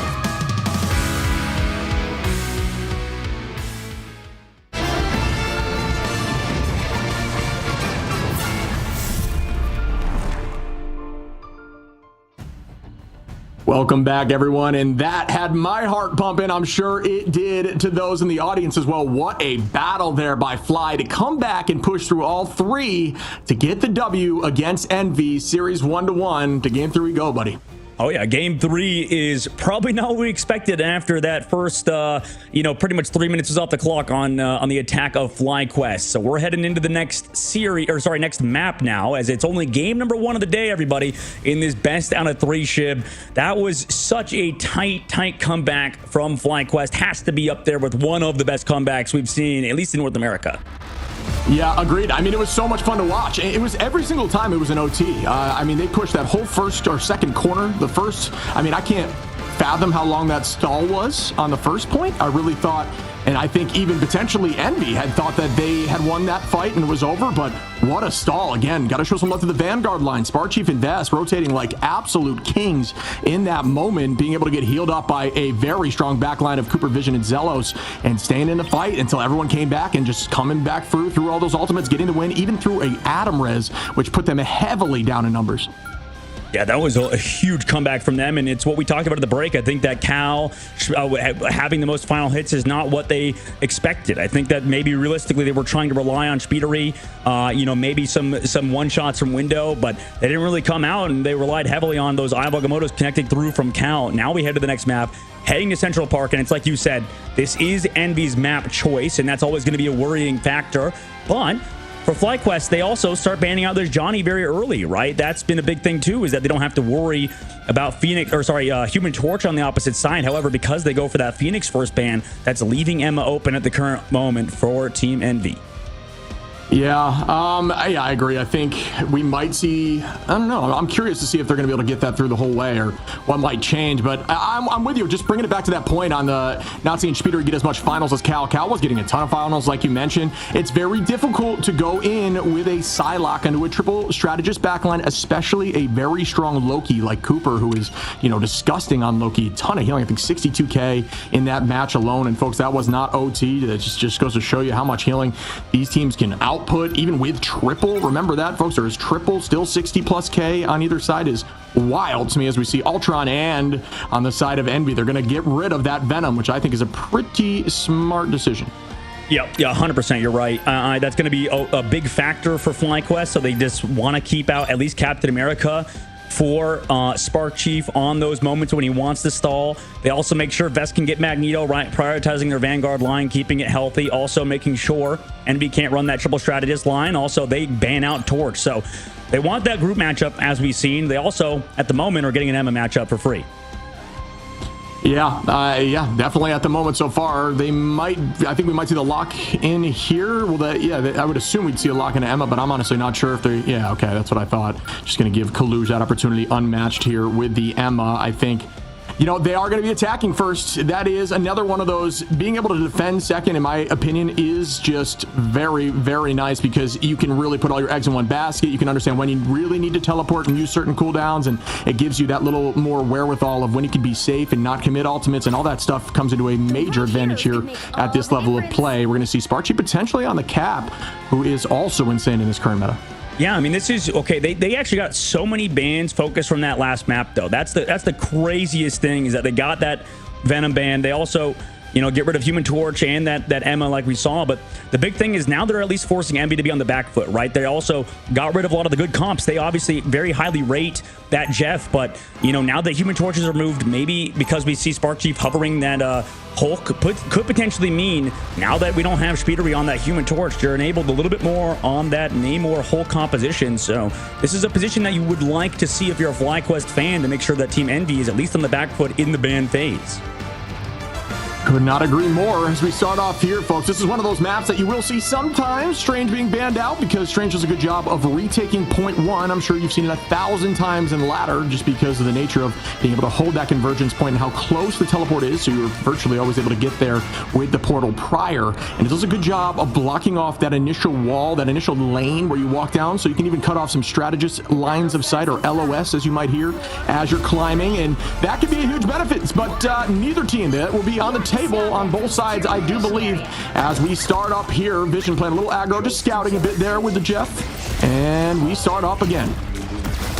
Yeah, FlyQuest highly rate their Jeff. I think that it has done a ton. Also, with Nero in the game, he's always a worry to focus on. But yeah, that traditional 2-2 comp now for Envy comes out with Speedery on the Phoenix, whereas FlyQuest are running a 3-1-2 composition with that Hulk alongside that Magneto and the solo duelist Namor. Yeah, let's begin again. Speedery looking on the high side. Sparchik gets pulled in there by Cal, who is now no longer on that strategist role and is instead going to be on the Winter Soldier, which we've seen some play recently. Winter Soldier in a very strong spot right now, but currently, at least at the banning phase, not as ban-worthy. Cal going to find Vest early, and that's a massive pick on Energy now, who's low and is going to use that shift cooldown. Going to follow up on the bubble. Eyes on there and likely fall. Good idea on the punch, just barely misses as Energy's walked into the corner, and already we're seeing a FlyQuest on the teleport prepping that here from Zelos. We're just going to hold on until the team can stall, and then we'll walk through. The portal comes through now from Zelos, and the team is committing. Envy still trying to hold on as they're trading back and forth, and the numbers are even. I cannot believe this patience and understanding and just map awareness, as no one has really lost anyone. Kalush falls here from Cooper, so Fly is successful on the retake. Speedery on the Energy, though, and I might have spoke too soon, as we see a huge grab here. The Strangling Prison gets a few. It is matched immediately by the dance floor. Speedery finds another pick on an off angle. Yeah, and that's a huge pick off to find. The Buckyo gets body blocked. Oh no, Cal! It goes down. It's huge. Nice shot from Sparchik, but eventually Cal actually somehow got the passive elimination on the Cooper, and Vision misses the ultimate because of the diamond form from Kalush. Yeah, when you apply that mark there with Winter Soldier, if anyone breaks that threshold of HP, you actually get the KO. So if you're wondering why Bucky's always have a million finals, that is your answer. But that is, you're going to help out that combination there. But still, I was going to say, FlyQuest was holding until Kalush, Speedery, and Cal with a three-piece. Make it 4 from Nero, why don't you? As the team takes point 1, 4 minutes and 27 seconds on the clock. Envy are back with the vengeance now. And it makes sense. FlyQuest swap off that comp. I think that was a tough point for them, though. They only really held on because somehow Energy and Vision on the Jeff were able to sort of live on that backside angle. But eventually the Cooper going down because Zelos swapped the Doctor Strange for the portal. They lost so much healing, resulting in Cooper going down in that fight. Now FlyQuest want to set up these aggressive engages again with Sparchik. We're gonna see that tandem between these two in a second. And the spin to win from Energy. Notice with the bubble, folks. Again, that's a great way to get ultimate quickly. Already 85+% here coming for Energy shortly. Speedery going to take that high side angle. Has been doing a great job finding picks in the neutral, and that has been potentially point winning for them as we are ready here with the Endsong Inferno. There's that Beyblade technique I was mentioning. The melee up close when you're feeling safe does insane damage, and you can cancel it with the flight as long as you turn on tap and hold for the flight instead of just tap. Excuse me, you want to make sure it's on hold. Up we go now with Speedery. Going to dive down with the Endsong combination. It does land, but no one goes down as they're still holding on. FlyQuest with Vision now on the Atom, but Speedery gets 2. And Vision doesn't have that ult yet either, so all these everybody going down is not exactly ideal. Vision also has to respawn or use his self-res, and he's still close. Let's see if he's hiding in that spot right above with the broken terrain. He might be inside for his res, but can anybody even touch? I mean, 2 meters left, 1 meter, nobody's there, and now Vision's actually stuck in the back line right now, Shib. I think he's in this building to our back right of the camera on Adam Warlock still. He had to jump off the map. Unfortunately, does have to drop there. Yeah, just see you're in a really tough spot. It's just going to buy less time. That puts your whole team, unfortunately, in a rough spot. It's not much you can do about that, though. They're going to keep collapsing now while they are moving this point slowly forward. This is a more defensible position across the map here. Here on the staircase does offer some off-map location angles here for Zelos on that invis. So we might see some success there. The whole team going to be playing around card to try to make sure that does not happen as we begin our potential final set of fights of this map, at least on the pushing side here for Envy. First of all, I mean, in that ban phase to put Sparchik on the Captain America instead of that Venom, I mean, from what we saw last game is huge. Also, the hooks from Cal, even more massive. Vest forced to use that Meteor M. And we start once more. That is a large group hug. It does not seem to get too much valor. The entirety of Envy ready with ultimates as Nero is now launching up. We go with Kalush. It is met immediately by Speedery and Month. Energy going to find Caldo in the mix, and that's a nice pick through that whole kerfuffle. There's 2 here from Vision, who's going to drop 2 off the map. Well done by Vision. Goodbye to Window and Month. Vision going to have to commit with that as Energy gets a 2-piece. Vest going to clean up Nero, and FlyQuest doing what they do, getting shoved immediately and then coming back like the Hulk and holding on tight. The question is, can they hold for 3 full minutes? And that is a very, very curious question, considering right now the reason why they lost that last fight is because of like what you said with Cal going down in that crack and impact. Energy able to find him, then coming out the Endsong Inferno, resulting in that final hit. But it's going to result in, it has to be multiple fights where it goes like that, where you shut down Cal. Also, Vast could find something out of Meteor M, use it at the right time. Sparchik also living is huge, and Cal's trying to focus him early. Yeah, Vest's going to keep owning this space now, taking it slow. That's what Magneto does best, using those cooldowns only when necessary and making sure he can block as much damage. But unfortunately, the whole team collapsing as Kaluj doing a good job of just absolutely manhandling the Magneto. Now walking forward as Speedery's going to look at energy in the off angle. Cal going to chase, and that does a good job with those orbs of just slowing down the entire pace of the team and making sure you can follow up. Unfortunately, great tracking there and really well done by FlyQuest to reset as a team. If you do lose numbers, make sure you reset despite giving a little bit of space like you're seeing here. Endsong Inferno goes up, matched by the invisible boundary. Energy almost taking out the whole squad, finds Cal through that, and that was great work. Folks, you'll notice they do apply stacks prior to going up in the sky. It does ensure that you can get that one shot as you come in. Nero now going to bring out the dance floor. Speedery as well. Vision with another ult finds one, and we will see the dunk here, this time onto Window. And yes, not going to have to commit. Speedery going to find energy, though, and that's going to bring the numbers a little bit back in their favor. Vest going to try to off-map Kaluj, who is going to try to take... Wow, great jumping there. Oh, mine does still fall from Cooper. FlyQuest again holding on, and this time, half the time, as previously mentioned, it's around a minute 30. Yeah, let's see that again, though. Cal going down, right? I mean, it was a huge Endsong Inferno, like you said, by energy. He got a lot of those marks off on his passive, then comes through, able to get eliminations even through Month's ultimate, right? That's the huge fact, is that they can get eliminations through that invisible boundary. Now in this very last fight, minute 15 seconds left to go, it's also going to be even more scary because you're running traditional 2-2-2. You don't have Shrouded Assaults. You have to live somehow with Window and his Meteor M during this Captain America Freedom charge, but they actually don't even need it. They just full disengage. Great work from them. Still a minute on the clock, though. Need to build up these Shrouded ultimates. Okay, and we'll keep going again. FlyQuest now going to be a little bit behind in ult. Ult advantage here for Envy. Window, Collusion, Cal ready. Vision going to find Speedery early, and that's going to be big again for FlyQuest. Doing a good job of getting these picks prior to these fights even really starting or fully committed. Up we go with Window, who's going to try to find this dunk towards the back line on Jeff. Jeff doing a good job with the juke there now as Vision staying away behind that pillar. Vest going to find Window, and again, Envy's in a tough spot. We might have to see a portal back as Energy takes out Collusion. Cal going to jump off to reset with the team. Energy going to try to reset here and try to find an angle to potentially stun out the teleport, maybe? No, I just used it. I mean, they're allowing it to come through. It's very interesting. But the big thing, unless Vision's over there in the spawn, I think he might be actually on the Jeff. You're right. But no, he actually comes back 18 seconds. Actually, they might have done it. Yeah, you're right. Yeah, they didn't have the portal. Now they have to walk through. They have Window on Groot. Kalu's back on that Emma Frost. Great work from Vision, who has been really one of the hard carries of FlyQuest right now.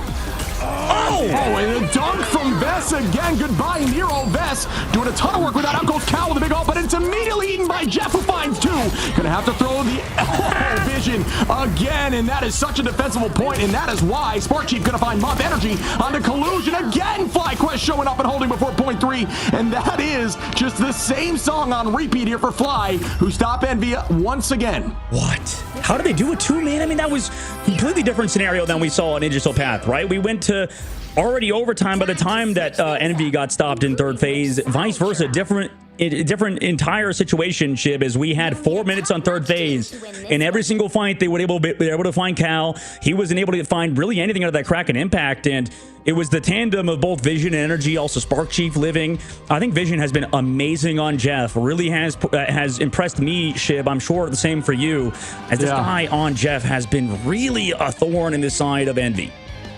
Yeah, we talked about the success from Vision on things like, I mean, honestly, in the duelist role in general, out here on this Jeff is just wild and just getting a ton of value. I think we saw, what, in the last set of fights alone, maybe 5-6 off maps, which is wild. So really, really well done. 6, it looks like.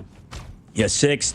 Healing anybody when they're about to go down too, right? The prioritization of Jeff is going to be something we're going to have to keep our eye on, right? I feel like teams have talked about how you can counter Jeff, right, with maybe one-shots and stuff, but you know, if you have a team that plays heavily around it, also, if you can't deal with it, then you're kind of just going to lose, right? Like we've seen out of Envy many a times, they use Endsong Inferno or they use the Kraken Impact and they find basically 0 value. Now, we do move them over to defense, right? And they did still have, you know, a pretty far amount of distance. So FlyQuest, I mean, I don't know. Could this be a potential rerun of the last map like we saw, Shib, where they have to grind out overtime? We'll see. 4 minutes on the clock for now.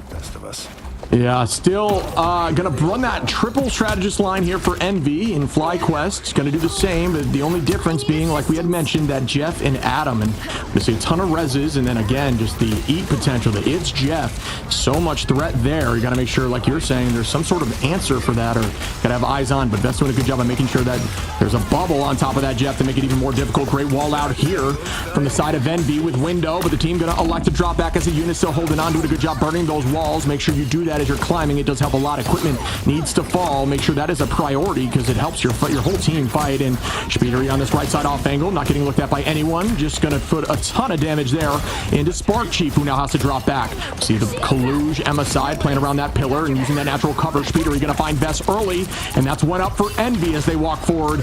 And the whole team's going to drop back and reset, as you should if you lose one early like that. And that was a huge pick off from them, right? On the top side. Energy's still here, by the way, poking out, but you know, we do get that invisible boundary out. That's something for a FlyQuest, understanding that cooldown will not be here. FlyQuest do have that It's Jeff yet again to walk in with. Same thing with Cooper and that Mantis ult. Out we go. We did hear the Strangley Prison. It did get canceled there as Window loses it. Speedery gonna find Cooper, but Vest right back onto Nero. The number's still slightly up for Envy as Psych I lied. Vest gonna find Window now. Evened out. Spark Chief gets Speedery. Vest Vision with 3 more. Spark Chief again onto Collusion. That's the entire team as Nero is teleporting back now. 2 minutes 20 on, and this will be a touch unless it gets canceled by Jeff, who almost knocks him back in the map. That would have been crazy. And he's so close. Peter also very close to falling, but does have that snowflake on him from Window, who swapped over to that Luna. Losing Cal early, though, is also big from Energy, who has consistently been a thorn. And right now, Zealous also finding Speedery's huge. Cal gonna res right back, bring the entire team back into this fight. It's all about getting out of this point as it is getting close on point 3. Energy gonna find one, another. Cal gets 2 more res. Those who had just got picked, entire team back and healthy. And this is the danger, but Energy doing a great job of this off angle, finding a pick onto Nero, who will not be able to hold on here from that res, is gonna have to reset 3 seconds on that. And they're still doing a good job holding Energy again onto Speedery. What a retake here. Again, they come back and retake from the retake of the portal and own this position as they find 3, make it 4 as Vest takes out Cal. I mean, Energy looks like he's in a flow state right now, dude. Like, it just seems like he's in a certain pace that Envy is panicking with right now. And at the moment, he gets the damage boost from Cooper, so he's always going to win in those ones against Speedery, even with that Snowflake with the damage boost that might be a little bit stronger.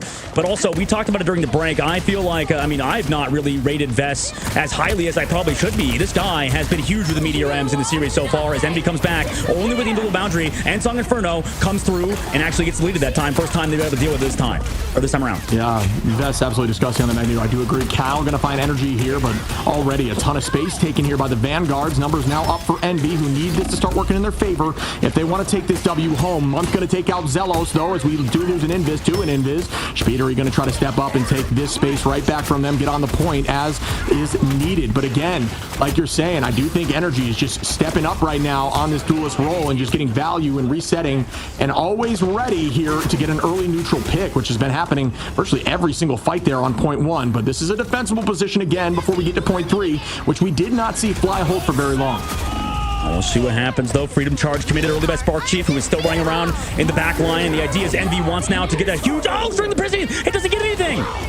Yeah, it was bubbled. It was blocked by the bubble, if you can believe that, as Vest comes and finds Cal immediately after, makes it a 1-2, as Jeff goes down and finds 2, and that's going to be Vision finding another 2-piece on the Window and Month, and oh my goodness, Vision built different on this Jeff here. Energy going to take out Kaluge, Cooper on a Speedery, Cal rests back, but at this point, Energy again in that flow state on the high side, prepped and ready, driving him back. FlyQuest with very little advantage in this fight in terms of ultimates, only having Energy. Cal got that team res, so everybody needs to commit on this touch, and Cal needs a big res for them to hold on.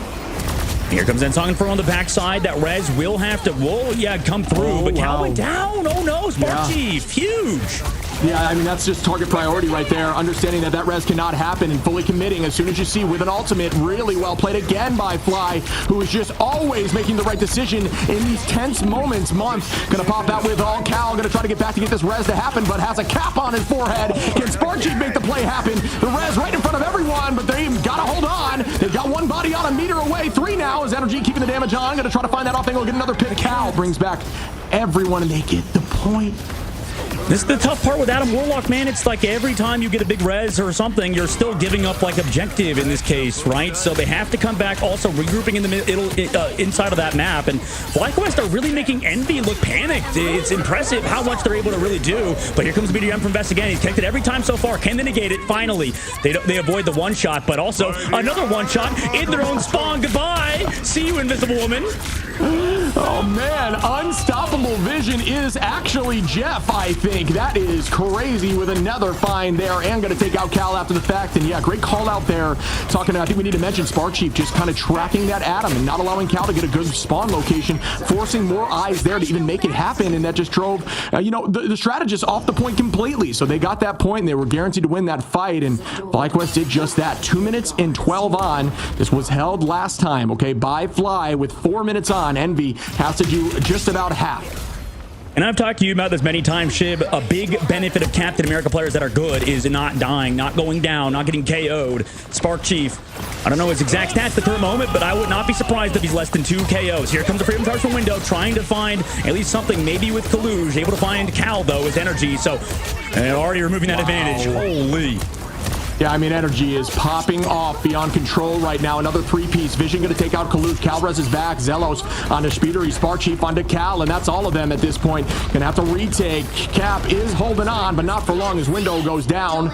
And there's a minute 29 on now as Energy going to try to take this space with Spark Chief at his side. And they're looking panicked right now, Envy is, but they do have Invisible Boundary. Res also up, like you said. Same thing with Ensong Inferno from Speedery. Maybe he could find something big, but Energy has matched with these Ensong Infernos in the Invisible Boundary. We'll see what happens.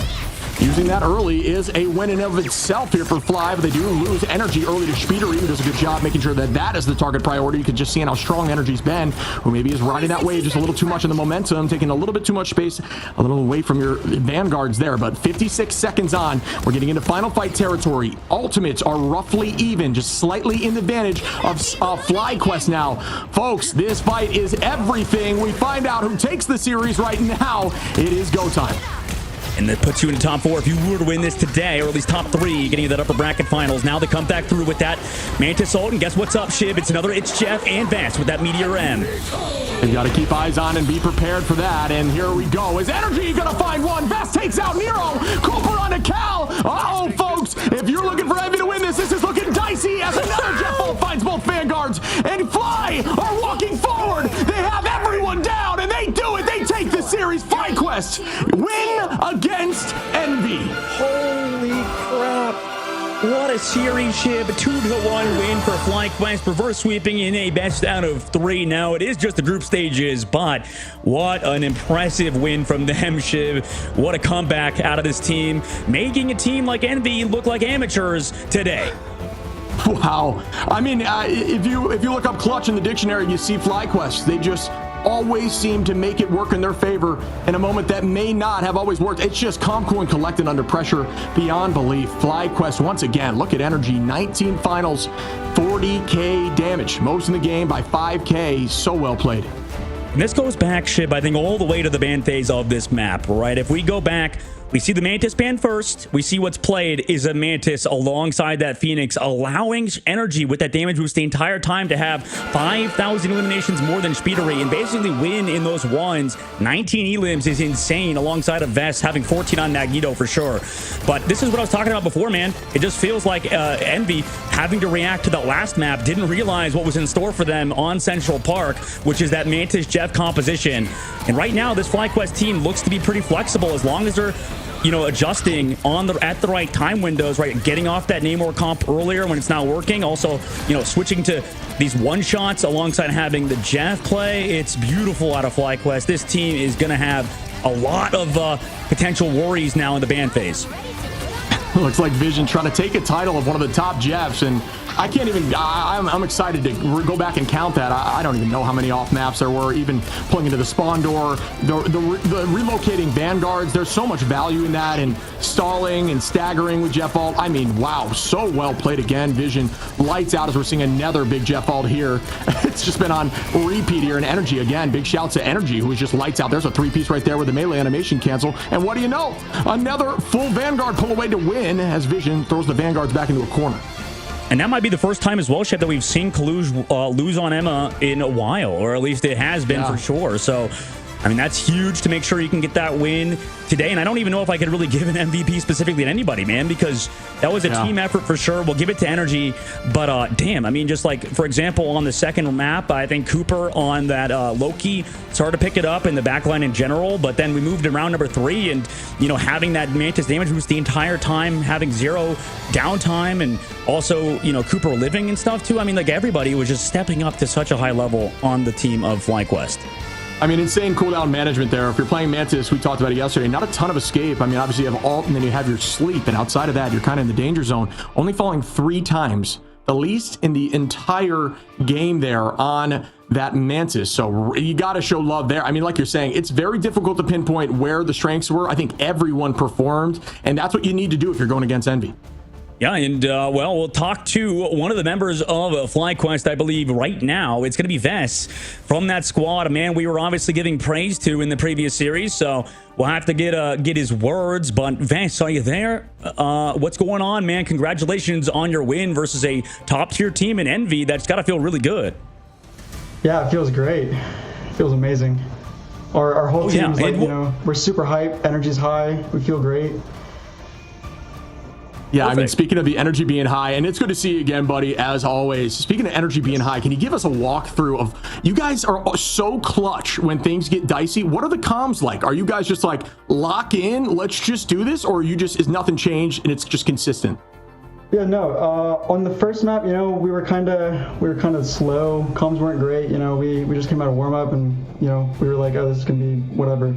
But on the next maps, you know, we locked in. We were all calming really hard. We were all playing our best, and like, even in those close fights and those overtime fights, you know, like we never gave up. We kept our energy up, and you know, it was a good series. It was fun to watch, man. it's a fun one to watch for sure. Fun to play. Well, and I want to get your take, because I think Vanguard play is incredibly important right now, and we saw towards the very end, you guys actually allowed, for example, Kaluj to continue playing that Emma Frost while they were trying to make sure they could ban it out of your back pockets, right? Where, you know, you seemed very happy just to consistently play Magneto throughout the entire series, not really even worry about what people would say is one of the stronger in terms of like damage dealing Vanguards in Groot, but you were just so consistent on that Magneto play throughout the series, no matter if Spark Chief was on the Venom or playing the Captain America, delaying the back line. It seems like your combo with the front line and also just finding these Meteor M's was so big. Can you maybe talk about that Vanguard matchup, talking about maybe going against something as strong as like a Groot or an Emma Frost and just having those one shots on Magneto? Yeah, so obviously, you know, I think most people would agree that right now Emma is like the best frontline tanker. But in this Ignite stuff where like there's these bans, you know, you can, for every ban you do, like there's something else that you could ban. So anytime you ban something out, like you have to give them something in return. And you know, our team just values like the triple support backline more than we value like the Emma or the Groot. So yeah, that's our philosophy on like our bans and stuff. So we, you know, there's a give and take with everything, and that's one of the things that we decide to give. Awesome. And following up on that, I mean, we've seen you guys elect to choose Jeff far more than Adam, obviously. Is that just compositional strengths, or do you think Jeff's just in a better place than Adam right now? I mean, it just depends. Some compositions, but also I think Vision is one of the best Jeffs in the world. This guy does insane things on Jeff.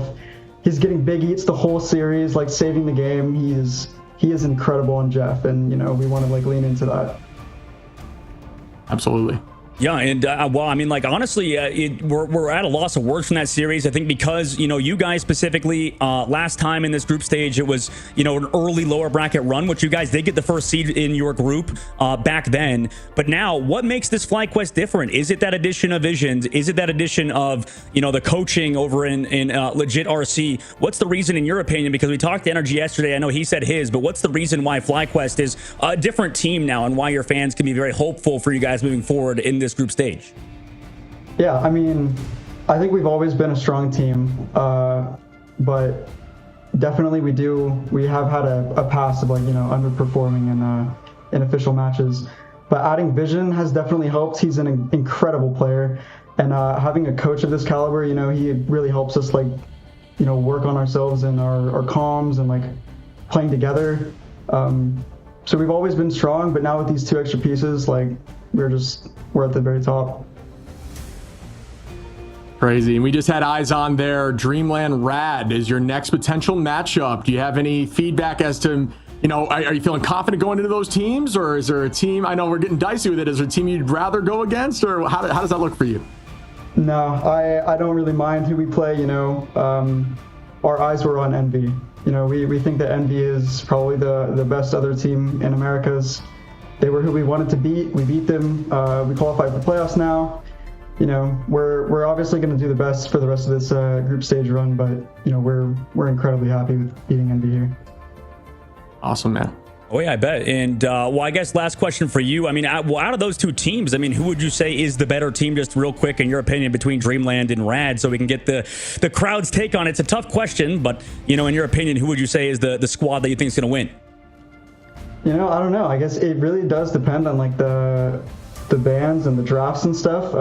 We haven't scrimmed either of those teams in a while, so I'm not actually sure how they're performing right now. But Rad looked really good against Intergalactic, and Dreamland was struggling a little bit, so you know, there might be something there.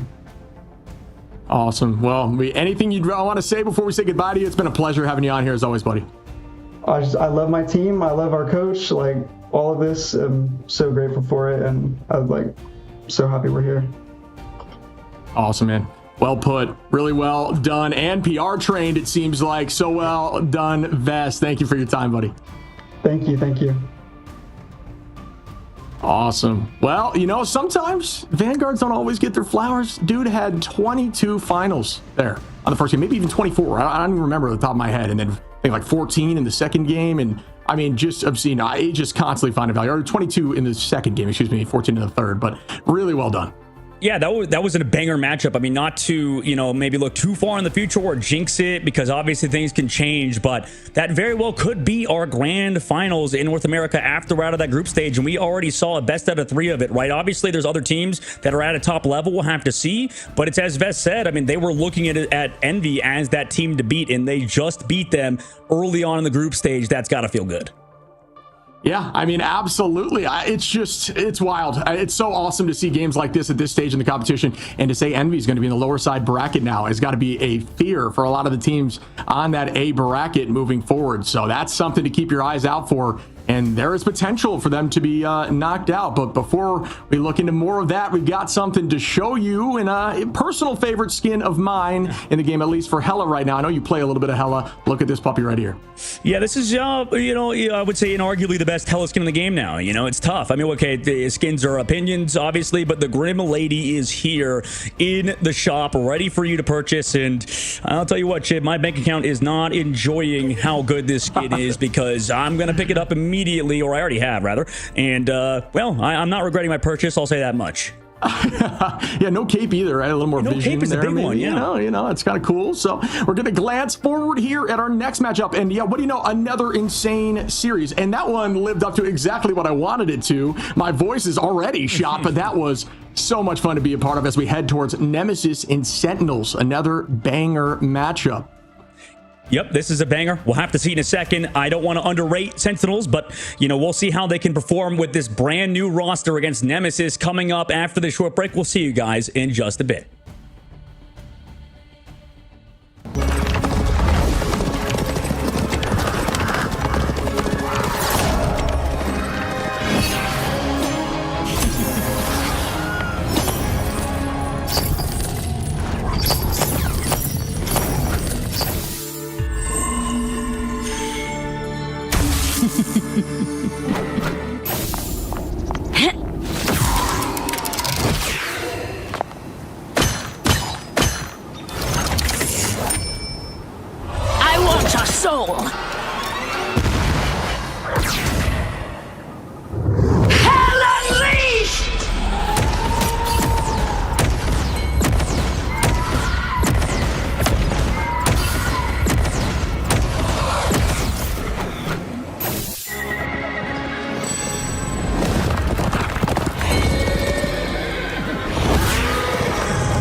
worshipping all those fighting souls, but yet across the world I see you standing in my way. And remember the time, the place we used to fight like the sun and moon, and I wonder if ever there was a time that we were friends. The night has fallen, shadows looming, and yes, that time.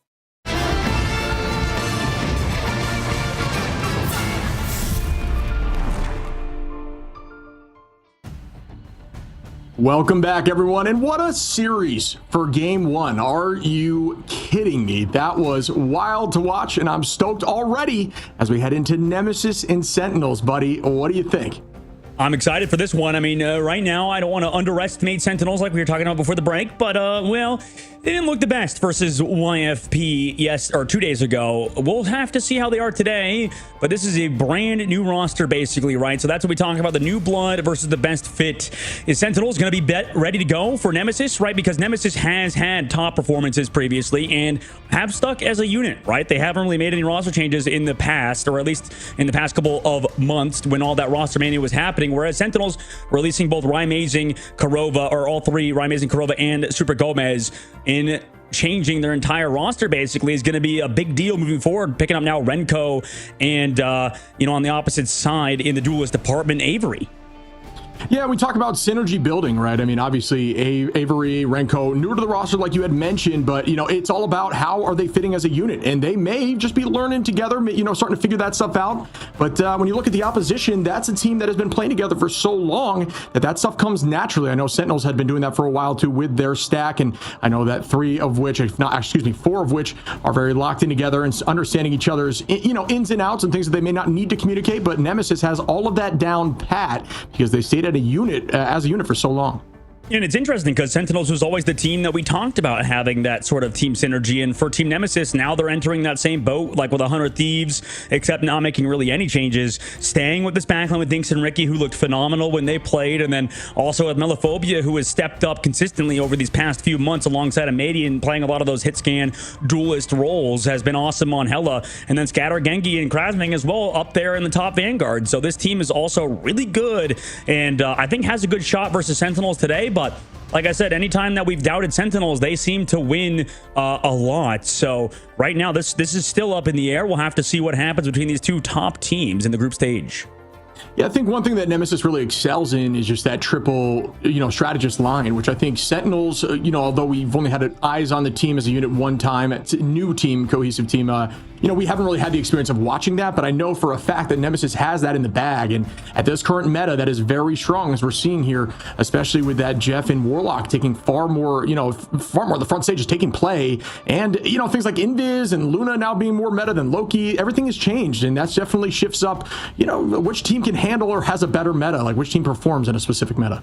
Yeah, I mean, you're right. That's been the consistent sort of narrative, I think, of Marvel Rivals Esports is that, yeah, I mean, you have to be flexible. You have to be able to change between metas, and it means even more now than ever with the ban phase at Ignite being specifically targeted towards your team. So really that flexibility has been the most important fact, right? I was surprised, I think, to not see Tap, considering he played well in those other games, for example, for Envy. But, you know, coming into it, they obviously understand that Cal is also an incredibly flexible player. So they're still trying to figure some things out, maybe adjust, add Tap to the roster in Envy's side. But now for Nemesis and Sentinels, we'll see kind of who can actually adapt to these ban phases, because it's, as Vess said earlier, kind of all matters in this specific phase as Mantis gets removed early on.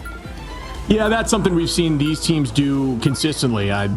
We saw far less of that in the first series of the initial Mantis ban, but Mantis enables a ton of those more divey Venom compositions and now enables that Feast of the Abyss to one-shot on Luna ult, and there's a lot of just sneaky advantages. It really helps out Ultron, for example, as you see the double Ultron lock-in in that moment. So a lot of different strategies. It opens up just different compositions. So that's why Mantis, although you maybe wouldn't see Mantis banned as much in ladder, is a huge priority target here.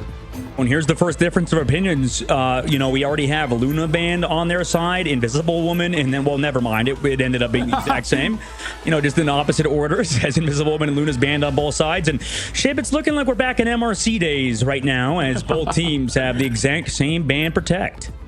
Yeah, right. That's pretty funny. You know, it's what they don't like to play into. I respect it, or they've done their homework and they understand where the strengths are in the opposition and they want to shut that down. But it is pretty funny how it's been consistent. All we need now is a lock in here for Jeff on the side of Sentinels at the very end. They are going to keep, they're going to get rid of the Phoenix, which is our first difference so far.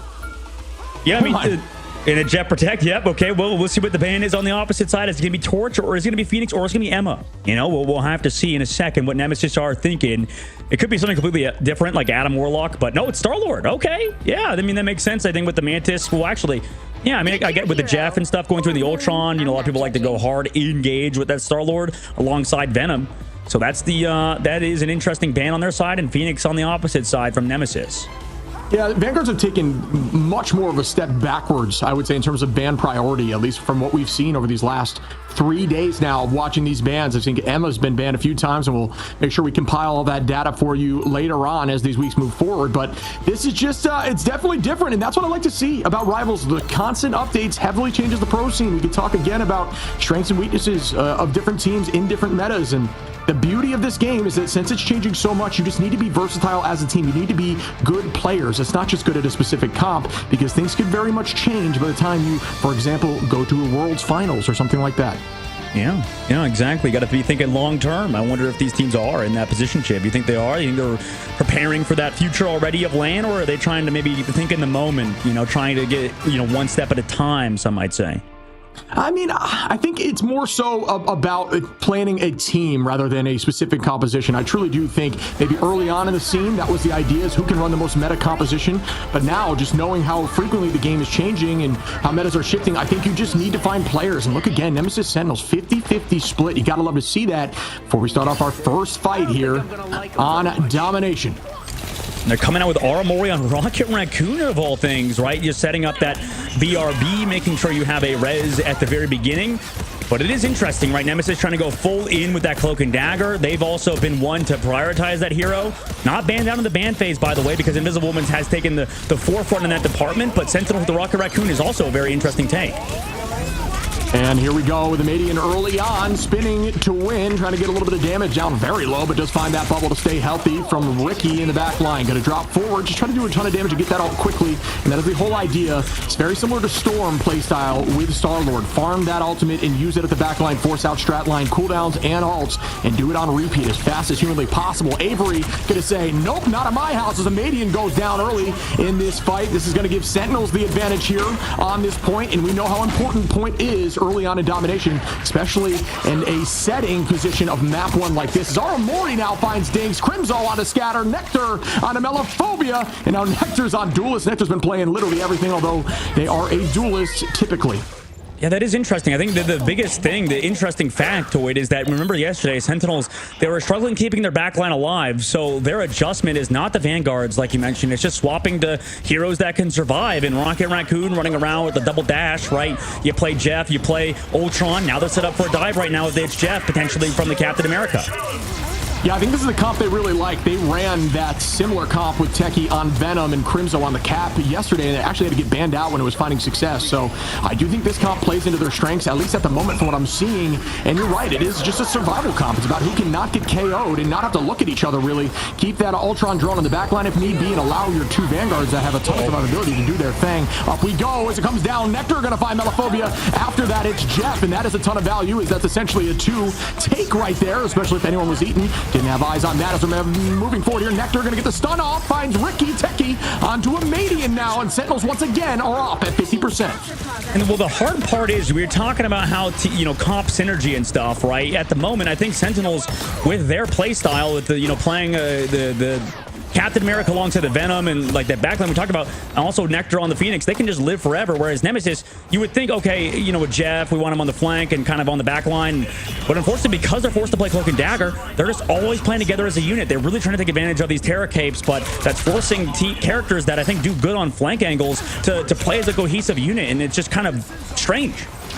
Yeah, I do agree. It's just such a tough composition to figure out how you want to handle right now. It's more of a unique comp, if I'm being honest. Like you're saying, it's everybody plays their own game for the most part, and you look when you need to.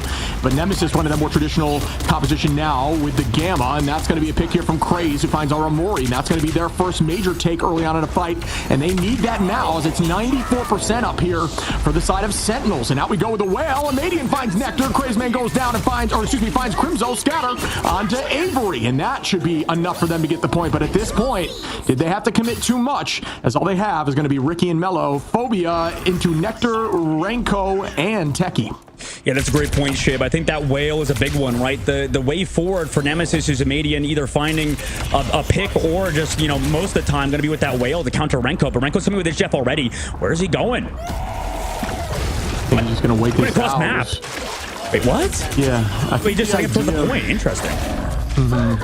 That has potential to be the idea, and I'm not 100% sure of the reasoning there, but if you launch the jet ball, I think 100 meters away, they actually can't hear it, so there's an advantage to trying to do that and trying to get a sneaky ult, but I just don't think they were able to find anything along the path, and that was hearable, but still found value, as they're now heading out here on the side of Nemesis trying to get a pick off map. Can it happen? We have not seen yet. Nectar going to rain from the sky with the Ansong Inferno. Renko running very low. Good idea from Amadian. Is barely going to be able to escape, but still does, as Sentinel's still at 99, but Nemesis now halfway there.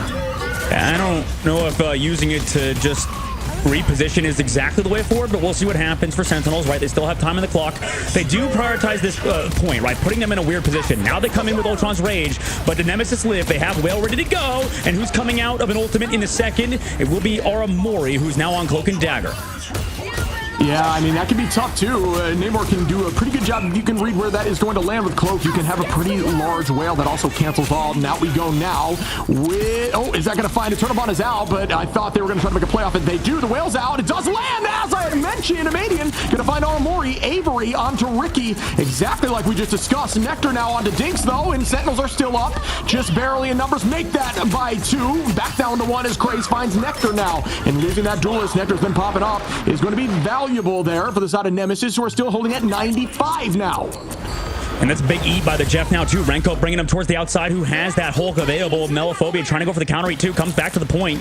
They're able to get Kraz, who had an ult. Nobody's going to... Well, they had the portal from Radiant, so they can stall it out for a while here, Shib. As Avery finds Dinks, though, that's a big pick.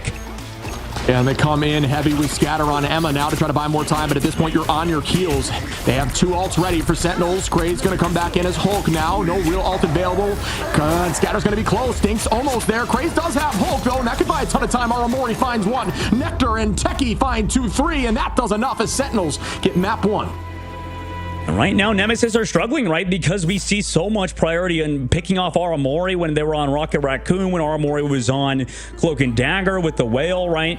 It's unfortunate because they're not getting multi-eliminations, right? You end up with just 1. Sure, you take the ult down, but at that point, right, we have ultimates built from the Vanguards and stuff. So with every time they're picking off Aramori, it just feels like somebody else on Sentinels is doing more. So really good work from Team Sentinels at the moment on map number 1, doing a good job playing around their win conditions at the current moment.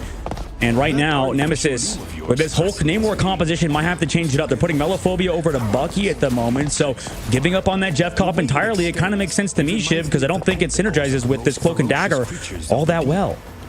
Yeah, I absolutely see where you're coming from there. I think that's a good call. I think Melophobia now is going to be essentially on peel duty, and then also keep eyes on Ultron, try to use those orbs to knock him out of the sky. This is much more of a lane-focused segment if you can push up after an early take, but outside of that, the point is open for Flyers and Ultron to move around a little bit, but he definitely will struggle getting through these tight alleyways as we move forward now. The whole team going to be electing to fight on point, it looks like, together, just kind of set up before we take anything, and that's not a bad play here, especially if you do have Ultron, like I had mentioned. Avery ready with that Rage of Ultron. Nectar as well. That combination between the 2 of them could be a threat, especially removing all those shields and Crimzo. So big ults ready here for the side of Sentinels, and Nemesis going to have Hulk, and again with the Emma. Regenerative Domain pump to save themselves from Avery in that Ultron's Rage. Hulk ult out as well. Techie's going to go down to Ricky, who hit a nice Terra Cave. And out we go, matched right back. Does anyone fall to the Psionic Seduction? No, up we go with the end song. Does get taken out of the sky. Nectar with a decent idea, no one with point yet. We see about halfway there for Sentinels. Out goes the whale, the fish, unable to eat anyone. Back on the point again, but Renko gets a two-piece there with the It's Jeff on the scatter and dinks. Aramori gonna res Renko right back, so that even gets more value. It's a 2-for-nothing trade. Melophobia gonna find Crimzo. Make it 2 though on a Techie. Melophobia retaking this position, even being down in numbers, and that is raw talent. Make it 3. Still going now. Melophobia on this Bucky, clearly showing why this selection was made. Yeah, nice work from Melo. That's a 4-piece in that fight. And because, like you mentioned, with that Kraken impact as well as his E taking out that Ultron, slows down anything Sentinels probably could do. Renko's It's Jeff, unfortunately, not enough. Maybe if he lived, maybe if he just spit them off the map, but the death box is a bit further down. If they're a mobile character, they could usually get out of that. Now here comes Sentinels on a re-engage with Nemesis's first fight win. We'll see what happens.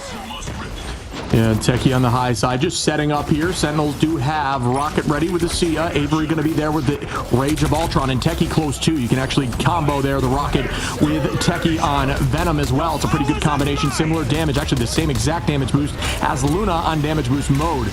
Keep that in mind. So again, good damage out of Median holding that high side. The whole team electing to drop back during that Rage of Ultron, and that's a smart play. And again, Nemesis retaking positioning, walking forward. Melophobia here gonna put Crimzo in a tough spot. Melophobia getting a ton of value here with the Bucky, and it is clearly working out. So great switch there again. Nectar or Amori still unable to use those ultimates. Neither is Techie. And at this point, the Ticker's just climbing up at 54. But great pick again from Nectar to turn it right back. Yeah, they were split. I mean, Dink's a little bit too far forward in that case, going for a bit of damage. But regardless, they trade it. Like you mentioned, Techie's going to have to come back. But Team Nemesis is really good at these front-to-back styles right now. Sentinels trying to play a bit more across the map and stuff, but right now, Median's matching those flanks, right? Constantly pressuring out people from the high ground of Nectar. A lot of ult still available for Sentinel's side, though. Don't have the copy in terms of Dinks' side, but we'll see what happens. Here comes that Rocket Raccoon. See you later. Yeah, and this is what Melophobia's been doing. Just sit towards the back line. Let your strategists play around you, and you just protect them if they make the call. Up we go with the Jeff, and there's that protection. Will it happen? The bubble goes out, and that could be a few as Renko looks towards the end. There is 3 there on the scatter. Ricky and Dinks. What a reset, but a Median again on a Crimzo. Nectar going to find a Median, though, to turn that right back. And once again, 2 down for Sentinels through that fight outside of Renko, but they do manage to get the point due to some solid follow-up there by Nectar. Yeah, huge job from him. And then also, yeah, like you said, Renko, big eat off the map. That's what we talk about Jeff being one of the best heroes in this patch, if not the best hero, it seems like, for how much he does with that. It's Jeff. But in this upcoming fight, both Vanguards having ultimates with Crans and Scatter. They also have 92% of the board. Regardless, on the opposite side, Sentinels, Ultron's Rage is usually met by that regenerative domain. Maybe Techie can find something after that with his ult, but oh no, Techie gets found, grabbed, kicked away, forced to Feast of the Abyss early. Yeah, and it's just not enough. Yeah, there's just not enough there. There's only found 2 in the feast, just too much raw damage, and that's unfortunate there. Good idea by Techie. Fortunately, just did not work out. Good focus again by Nemesis now. And they are walking as Melophobia finds Crimzo, and at this point, they have control. 95. Can they get the portal through from Techie? I'm not sure they can. It's going to be very close. They've got to dive through, and they do touch elsewhere, as Scatter does take out Nectar post-touch. And now they got the high side dink set up there with Loki. Is very difficult to pressure through. You've got to get those clones out of the way if you want to win this fight. Otherwise, it is a free win with full equipment set up on the high side, and they're going to use that to their advantage and hold Sentinels tight. Really well done here by Nemesis. At this point, I have no doubt they should be holding this through the end of overtime, and they do. Yeah, and this is looking actually, if we remember back to the first series, I think that this whole comp is doing really good with these front-to-back play styles with the Namor, especially not against the Human Torch, right? Now that you know, I'm sure, I think actually was available as Phoenix and Star-Lord both banned, so Human Torch is still in the books, but we've seen Torch succeed versus these Namor comps. Regardless, at the current moment, you know, huge job, maybe because Invisible Woman's banned that we're not seeing a lot of it, but regardless, yeah, and Luna, yeah, it's tricky. And yeah, I mean, like mainly in these front-to-back styles is what I'm trying to say is I think this Namor is looking a lot better, right? I think once we get off of Jeff, it seems to be a lot stronger. Yeah, no, I fully agree with you. That's just my only thought behind it, unless you're, you know what I mean, you're not fully confident in the hero. I mean, granted, I do think we've seen at this level of play the Hulk Namor come out into a more available Human Torch, right? Because like we were talking about before, it's just tough with hit scan to hit a very, you know, somebody who understands how to use Torch to its full potential with the movement speed in the sky and that, you know, hitbox animation change that you can have with your melee. So it's difficult for hit scan. So sometimes we'll see the Namor come out, but agreed, in general, just that hero is obscenely strong in the right hand. So we are going to see a setup now. This, I think, plays better. This map plays better for Sentinels into their composition they've been running, because it allows people to be more open on their dive potential and find more vulnerable targets without everyone constantly being stacked. And Techie going in deep just for a second, but then comes back to the team to fall back. I mean, ultimate's available. Oh, out of the sky is Avery. Also, a whale comes down. That's brutal. Dinks finds up on both of those eliminations. Kraz, what an opening, dude. Yeah, Madian and Kraz gonna follow up after that, but well done Dinks on the Loki. Loki, you know, may have had a nerf recently and maybe took a seat back in the quote-unquote tier lists, but still incredibly strong at this level. And when you drop that domain, when you drop those crystals, you know that everybody in that is essentially reset, especially because it can cancel out ultimates. There's just so much value in that, and that will never change. Right now, I think Sentinels just kind of making some positioning errors, right? Not even ults involved until that whale. Now here they come with that Ultron's Rage, forces out Cloak and Dagger. Ultimate, at least, that's something that you'll be pretty happy with. But here comes this Jeff. Afterwards, catches you. But it's met again by Kraken Impact. Everybody's thinking at such a high level. Melophobia countering basically the third chain in that thought process. Yeah, everything has changed since this switch here by Melophobia, just holding on to the back line and not allowing all this value to come through from Sentinel's more aggressive playstyle. But as I'm saying that, Nectar going to find one in the off angle. That's a dangerous position for a Madian who just jukes it naturally. Does fall from Crimzo after the fact. Good shot, Crimzo, as Techie gets one. Avery now. And Crimzo again on Craze. And that's an early enough retake to where it cannot be as much of a threat for Sentinels in their mental. There's still time to retake a few times here where it's not at something like 70% where the portal becomes a conversation. Yep, huge job by them. However, you know, you always mention how many ultimates get invested on the opposite side. Sentinels have only that Venom ultimate. Obviously, Ultron Rage built up quickly, but here's that early copy. They know they have the advantage. Want to go fast in terms of Nemesis. Yeah, and here we go as the Feast of the Abyss gets popped. There's no major damage boost there to help that out besides Armory with a Terror Cloak, but is going to reset and not hold on long. Gets KO'd immediately by the Melophobia from downtown. And once again, Nemesis walking right back in, sweeping forward and getting control of the point. Craze going to take out Crimzo now walking forward. Cool. Only fell one time last map. Scatter gonna find one in trance down forward as Nectar goes down, and they are gonna clean up the rest. Once again, Nemesis looking lights out. Yeah, I don't know if that Sonic Seduction was totally necessary from Scatter, but at the moment, you know, I think both teams sort of slightly make errors that sort of cost them the fights.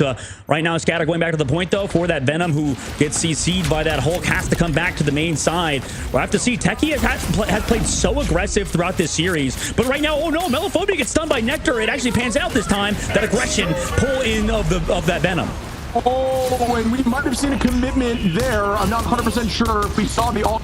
I guess we did thought that might have been a commit prior to the fall there. Renko holding on to Nectar as well. They have on point is Nemesis uses that, and here we go.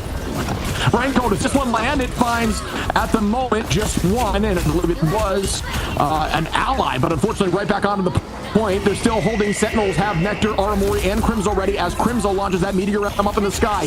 Nectar getting one with the Unsung Inferno. Crimzo on a Melophobia, and Sentinels will win this fight, but again, like you are discussing, that is a ton of commitment. Still holding on to at least Armory and soon Techie in this next fight.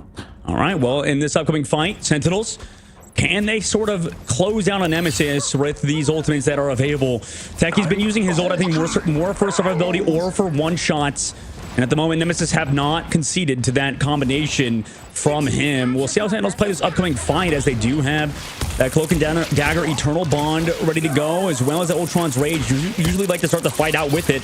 Renko on the solid flank. We'll see what happens. Upcoming fight, Melophobia with the hooks, trying to look at Renko now, but nobody goes down on Sentinel's side. Good work from them to avoid the damage from Melo and Amadian.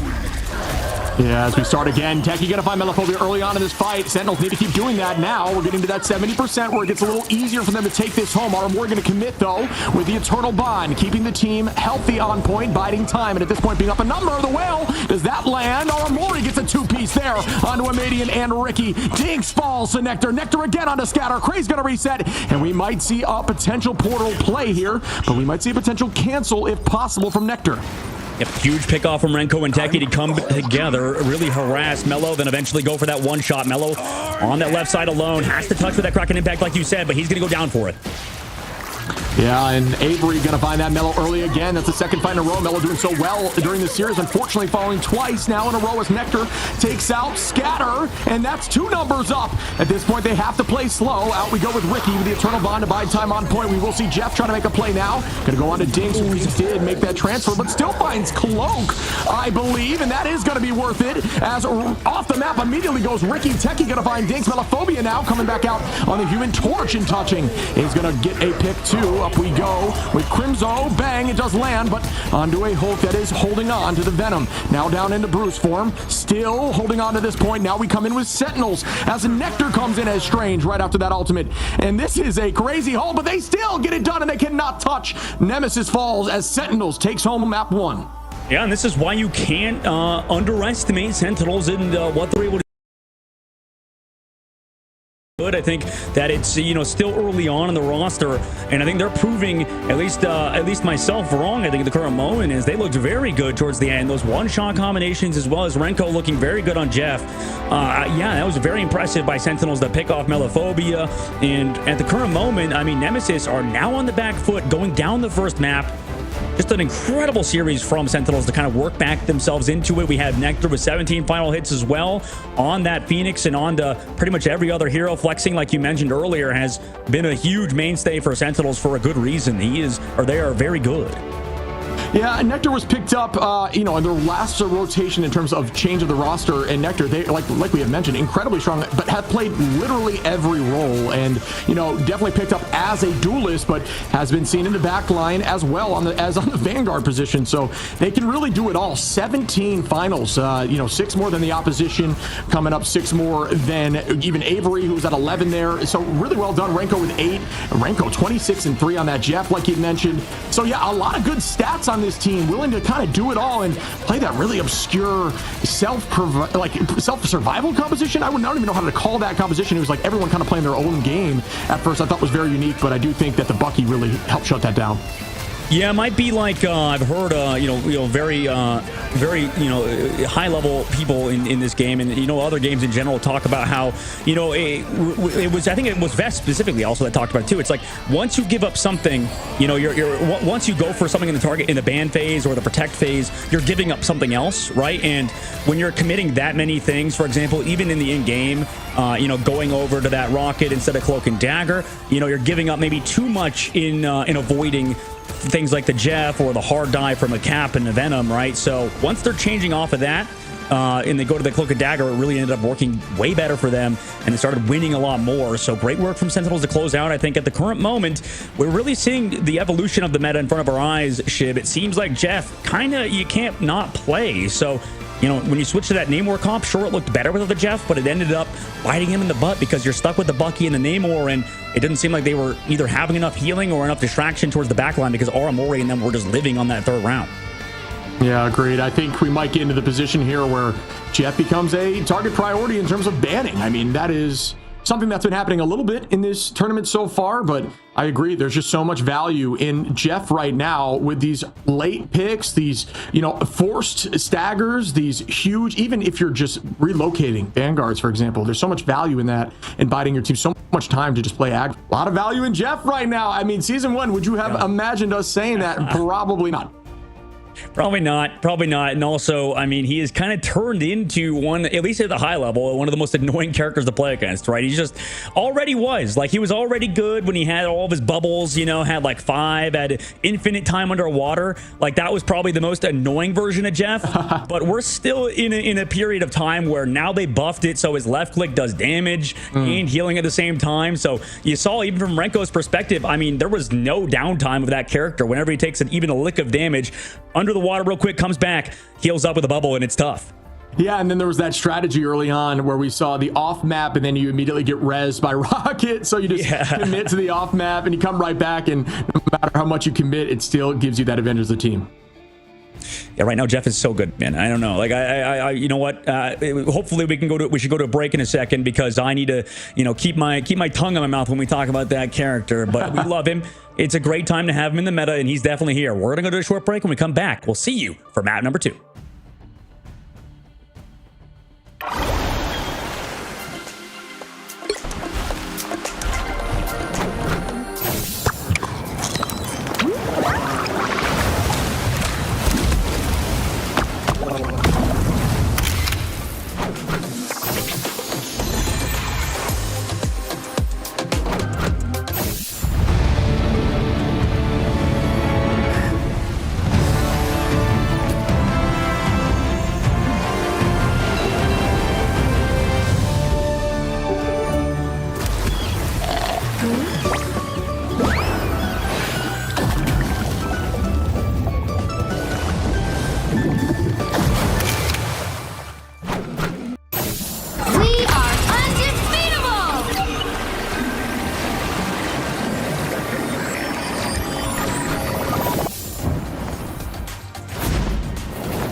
Welcome back, everyone. Sentinels with an absolute battle is going to take down Nemesis in game 1, but we head to game 2. That is now a map chosen by Nemesis. Is that going to be enough to help them get this W, bud? What do you think?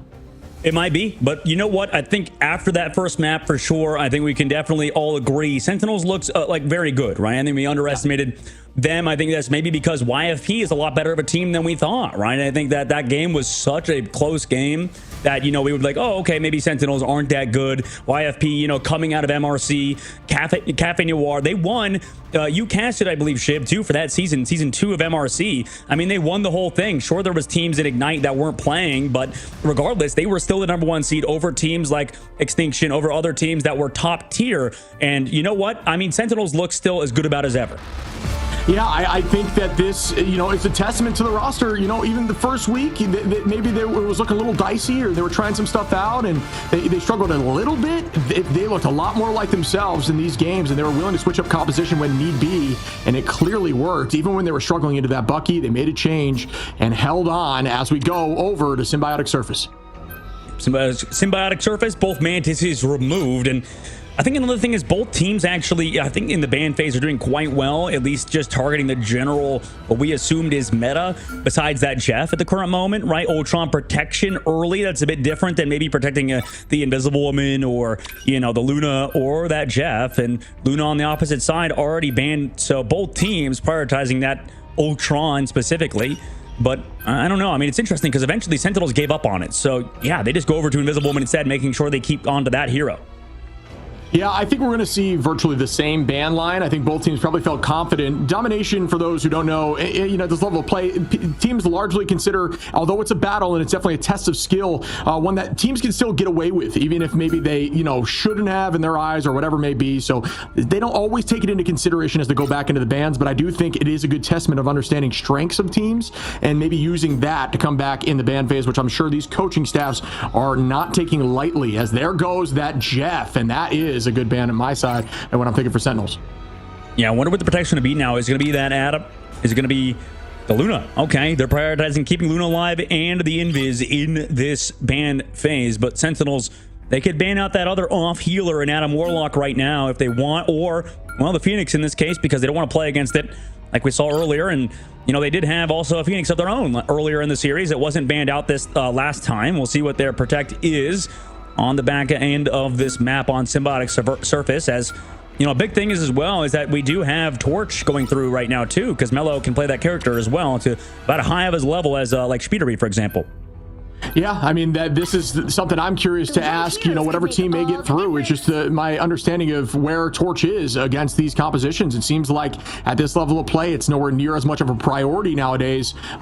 You know, and for everyone who is listening, note that these teams, this level of play, it's not only just the quality of the players, but the raw understanding of team comps and just the communication. And when you have a team that has played together for a long time, it is a whole different game. So you may see stuff that is far more impactful here than a ladder, or vice versa, and just keep that in mind, that it is difficult to make things like this happen without team coordination, especially some of these massive Jeff ults and how strong Jeff has been. Yeah, Symbiotic Surface as well as an interesting map. I mean, we'll have to see what Nemesis does, because they've shifted up their ban phase this early.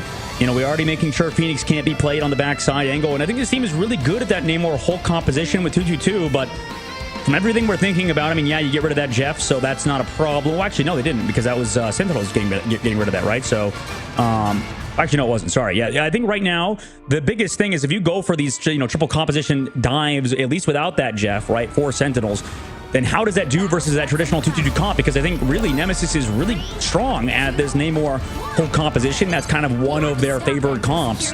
But at the current moment, it does seem like these full, you know, 3-dive Jeff comps are pretty good. Yeah, I want to see if that is their, you know, answer to it. I think that this is actually a pretty good map for this Namor position here, and it's a tougher map to find a ton of value with Jeff, although it's all about the displacement at this point, and if you can remove enough or just try to find a way to get a few off map, if you can heat them over that wall over there, for example, that is enough value. But even so, you don't always need to get 5 hero ultimates that are massive. It's just the littlest bit of change at this level of play is enough for your team to win, as Nectar now going to walk towards Craze and deal a ton of damage. Craze going to going to be likely Bruce. Oh my god, the positioning's insane. Well done, and that's an early pick now as we go again. Out goes the shield to hold on. Ton of damage out on the front line, still being matched, but Sentinels are walking forward and now have the pressure, holding some really good positioning as Crazeman's in that off angle with Bruce. Yeah, that's brutal to lose that Jeff early, but a huge hook for Melophobia. Eventually, Kraz is found by Nectar, but it's like what you said, Melo's doing so much damage. The front line eventually gets found by Techie, though, and Avery in the sky. Yeah, that's some good work. Dank's going to find Nectar, though. Avery, again, they are up slightly in numbers here. Should be one. Sentinels holding on, and they're just battling on this point now.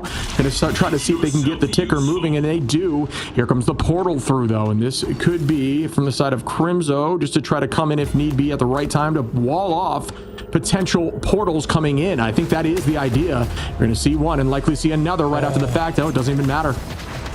Just a little bit too late. Yeah, I mean, I think just because the portal on the other side was maybe just a bit too high or something, Scatter barely hit the front of it, and that cart caps out. So Sentinels 5 minutes on the clock going into second phase now. Eventually get staggered out too. So right now, I think Sentinels are doing a good job of forcing out Nemesis, and this is kind of my current belief is even if you play this comp really well, and I think Nemesis are really good at this specific style, it might be what we talked about earlier, Shib. It's just the Jeff comps and surround is just so nasty, and eventually you lose your Hulk first in this last fight, resulting in really no frontline pressure besides on the side of Scatter. Yeah, it can be difficult. I mean, especially when you have Nectar just hitting heads, right? If you have a very strong hit scan duelist and your front line is more scattered and you really only have a shield there from Emma, which, you know, is more of a selfish style shield, it doesn't buy your backline a ton of confidence to move forward. And we're seeing that now as Nectar's getting a ton of damage out in the field and just keeping eyes on Hulk at all times, providing a ton of pressure so that Hulk can't go out to the backline. Very similar to what you're seeing from Melophobia here on the Bucky, walking forward now with a double, I think, invisible boundaries. Yes, it is. Excuse me, Sentinels do not have a boundary. It's going to be matched right back by Crimzo, and Nectar up in the sky with the combo does not land. And now we're going to see Eternal Bond out for Aramori. Nectar finds Melophobia, and that's going to put them back up. A Median holding on to the whale here. Scatter with the Psionic, not getting too much value, but does force out cooldowns on Median. With the big whale on Aramori is going to be potentially enough for them to hold, but here comes Renko. Will this land? It does not, and down goes Renko. But it almost doesn't matter. I mean, the difficulty is, like, now, yeah, Kraz has to come back. Melo finds one. Okay, the torch pick is good, I think, for now, for stalling on. I mean, okay, it does end up actually panning out for Team Nemesis for now. But I think the difficulty is you rely heavily on these whales, right? Amadian's able to hit them, but if they're playing a very mobile comp with Shield, for example, or Crimzo's in the sky with the Meteor M, it's very hard to actually set up those whales, also relying on, you know, squishier characters to set up their ultimates compared to, you know, in this case, Jeff being invulnerable until he sets his ult up. That was a huge play to diamond form from Scatter and counter it. Nemesis has talked yesterday about how they do a good job at, you know, countering out the Jeff, in which we assume Jeff is so good, but if a team is good at countering him, we'll see if it pans out long-term for Team Nemesis. Yeah, I mean, it has worked so far in this map specifically, which, again, I don't think is the strongest Jeff map, just due to the nature of not having a ton of off-map angles, but still, like you said, you can find value, and up we go again. Nectar gonna come in hot onto the high side of Melophobia. Does collide either with the wall or get burned. Couldn't tell in that brief moment if there's some severe focus there from the opposition if that was the case. Out we go with the invisible boundary. Up we go with the Rage of Ultron. Does force out that cooldown, and that's all that Ultron's looking to do. And now we'll just deal a little bit of outside damage. Avery doing a great job juking vertically. Make sure you have your ascend and descend buttons bound on Ultron. Bang! That is a huge ult there from Crimzo, and follow up onto Dinks. Avery going to take out Scatter. Nectar onto a Median now, and they're keeping this walk forward. Sentinels with the pressure forward now, and Nectar going to find Melophobia, who is very low. Gets that heal. Tries to get the stun. Wow, Nectar playing lights out, juking everything. Is going to get that pick and track through all that movement. Kraz going over to the Groot now, but that was a huge point from Sentinels to win, and a massive ult by Crimzo with that Meteor M that you mentioned, Shib. I think that, you know, in these compositions too, you rely heavily on your front line, heavily on your Magneto player, and Crimzo, you know, has been solid on Magneto, but I think he's more known for his Groot gameplay, for example, or even Captain America, so this might be somewhat new to him, not really fully, but, you know, just really on Magneto, able to set up those Meteor M. Supernova out early, is just walked away from Sentinels. They don't even want to take the fight. Yeah, and that's one of those things that we're going to see over time. There are strengths and weaknesses of various players, but over these times, you know, now that we're in stage 2 here of Ignite, they've had time to work on more options, and that can lead to something like this. Crimson playing lights out here on the Magneto. Scatter going to find Avery. A Median now onto Techie, and that's a 2-piece for the side of Nemesis, holding with 4 ults. Make that 3 ults. Do I see some serious work on Aramori? That's 1. Now onto Crimson for the second. That should be a guaranteed reset. Yes, it is. And just going to walk forward and bide as much time before pressing Q again. You got 4 seconds on before you need to. 2 minutes and 30 seconds left to go. Kraz also does have that Groot already. The current moment. And we saw in the last series, actually, a Strangling Prison not really get that much value against things like Meteor M and, you know, some of these, you know, eats, for example, from Captain America or Deflex. But in this upcoming fight, just yeets it out. And there it is. There's Meteor M. What a beautiful call right there as Crimzo eats that Strangling Prison. Great foresight, or just incredibly lucky, but likely good foresight. That's a two-piece here for Renko. Gonna try to head back, still gets one. Now Craze is heavily separated, and that's all you're looking to do with Jeff, and that's that value like we had discussed early. Now they're walking forward with it. Do not forget about that behind you. Team is gonna lose one. Melophobia doing a good job taking out Avery in the sky. Make that two as Ricky takes out Techie, and they're gonna walk the rest in. Again, good patience by Nemesis, but no ults ready pretty much across the board. Melophobia should be close and scatter in this next fight, whereas nobody will be available for ult in the next fight for Sentinels. So this is going to be a scary Supernova. Yep, that was a huge heat, but then we saw Avery go too far forward. Yet again, it just feels like Sentinels, when they lose, it's because they're out of position, right? Crimzo before, with Aramori's ult, with two people, like, gone already, decides to go even more aggressive. Here comes the Supernova now for Melophobia on the backside. They're gonna want to touch the point. Sentinels do at least force out backside.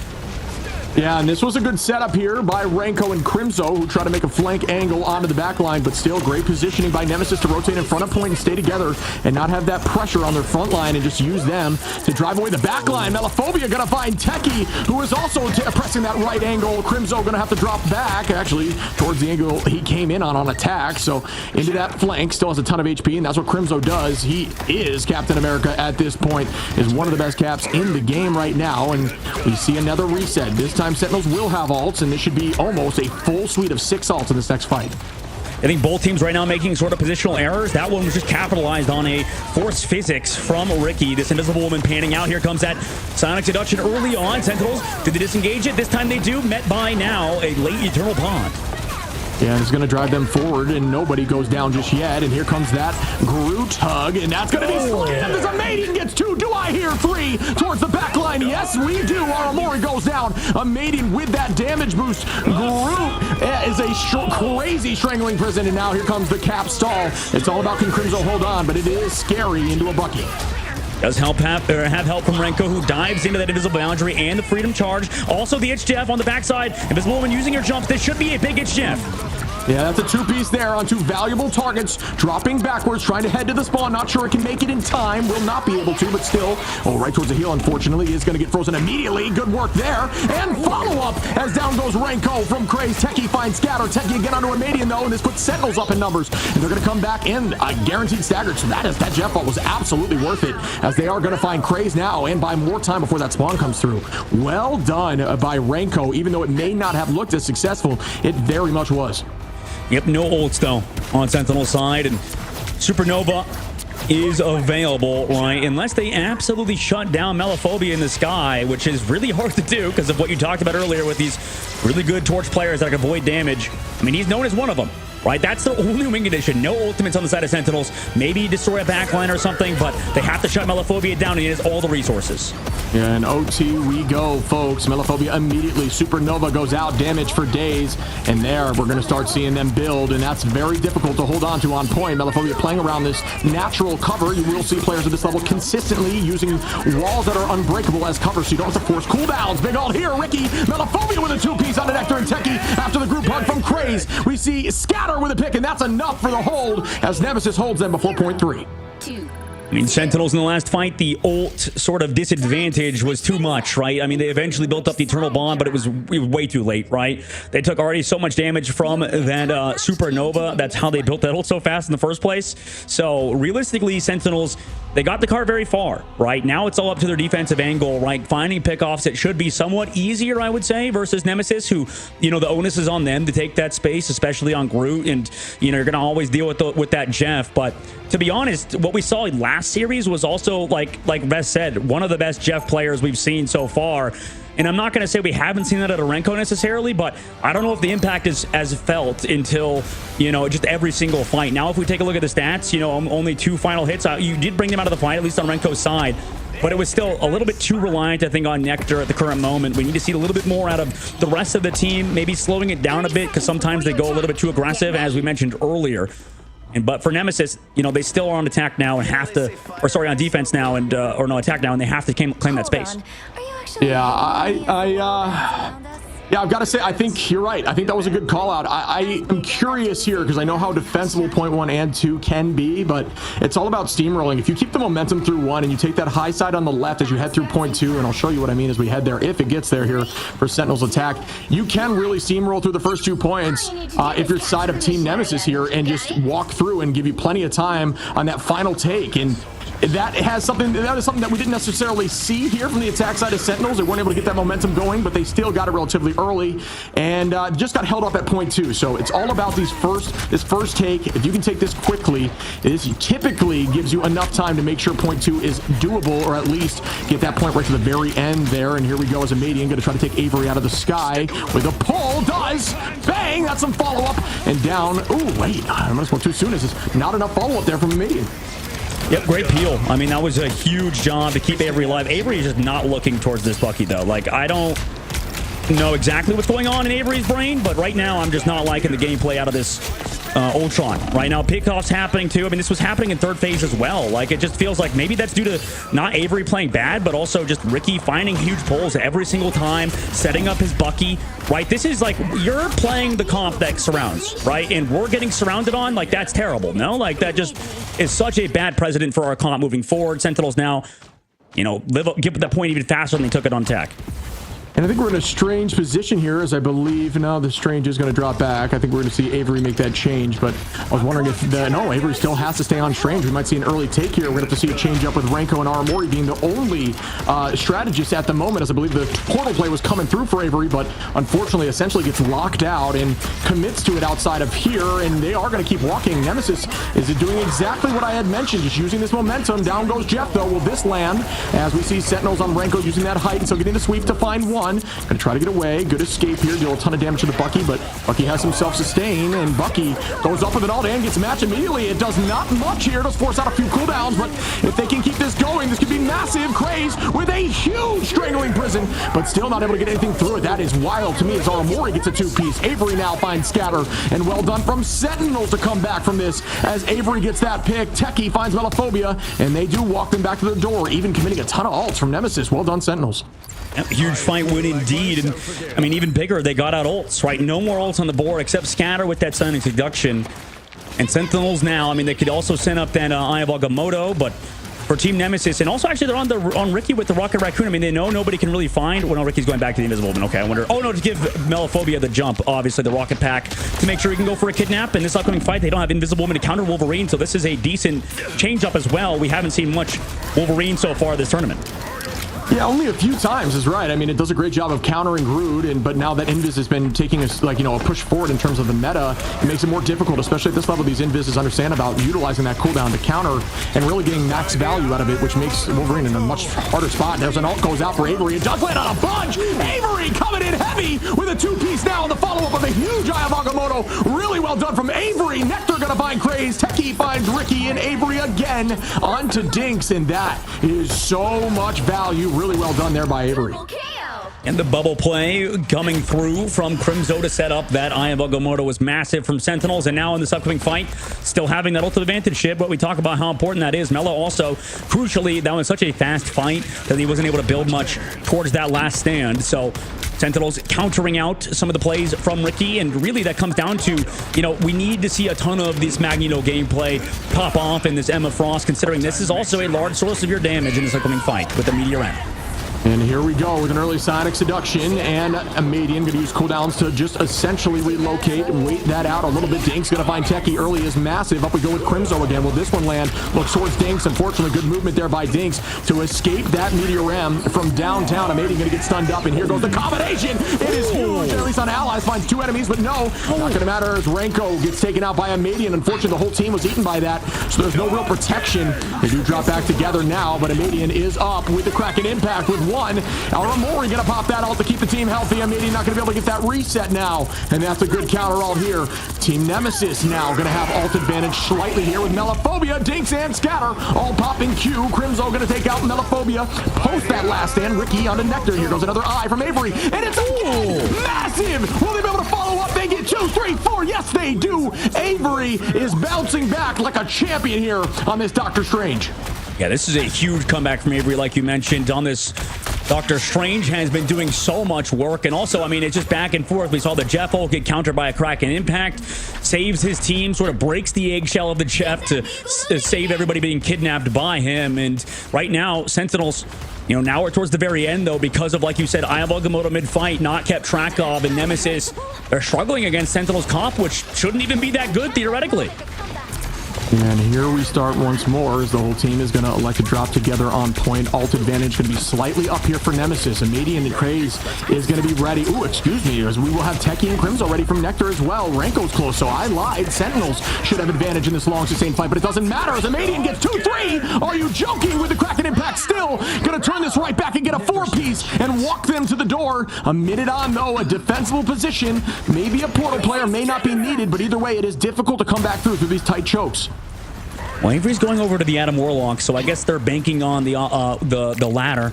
All right, coming back into this fight, Meteor M available. Like we said, we need Crimzo to be big with his Meteor M's. Kraz has had huge trailing presence every time. Amadian stunned out in the meantime. Yeah, this could be another eat potential here from Crimzo. No, a little more patience there from Craze, who did not allow that to happen. Crimzo going to find Dinks and Nectar onto Amadian, though, and that's tough, as we might need to see a portal back here. Scatter going to take out Avery, though. The res could still be up here for Avery. Nectar going to take out Ricky. Nectar again onto Melophobia. Avery is going to res back up and find Scatter, and that could be the swan song here, as Sentinels are absolutely frying once more, and they're going to stall on Craze. The portal not going to be able to come through, I don't believe. Scatter, unless don't touch it will be able to come through. We will see another fight here. Sentinels should have ult advantage. Jeff could be massive for this final fight. There is no answer here from Team Nemesis in terms of ultimates. Great point, Shib. And the biggest thing, too, is for Jeff, he can also deal with Melophobia, who's going to use that Soul Bond to keep everybody healthy. If you just eat everybody up... Oh, Soul Bond used early, but here's the Jeff ult. Yeah, and it finds 3. It is massive once more. Gonna walk them away for as long as possible. Allow the rest of the team to get picks, and yes, Nectar onto Amadian, Techie onto Melophobia. Ricky gonna find Ranko, though, and try to walk back, but it will... Ooh, it could still happen as they're coming in and holding onto the point still. They're still doing this. Nemesis comes in. Aramori gonna pop Eternal Bond, trying to walk them backwards. Remember, you gotta stay on point now. We're in OT. Crimzo holding on, still directly on the point, trying to find another, and that is 2 more. That should be it here, folks. Sentinels holding on to point 2 and winning the series. Yeah, what a series win from Sentinels. A big bounce back from yesterday. And I think, you know, how good is YFP, considering they forced Sentinels to map number 3? And, you know, we can't really be doubting this current new Sentinels roster. I think they definitely have what it takes from what we've seen, too. I mean, there was a few positional mistakes on both sides for both squads, but I don't know, there was a lot of very interesting gameplay. And this sort of comes down to the current patch ship where, you know, like, for example, the problem with Groot is you do so much damage. You have a huge CC, for example, with that Strangling Prison. But as we saw in the last fight, they just lived because of Avery's soul bond, right? Everybody stayed alive.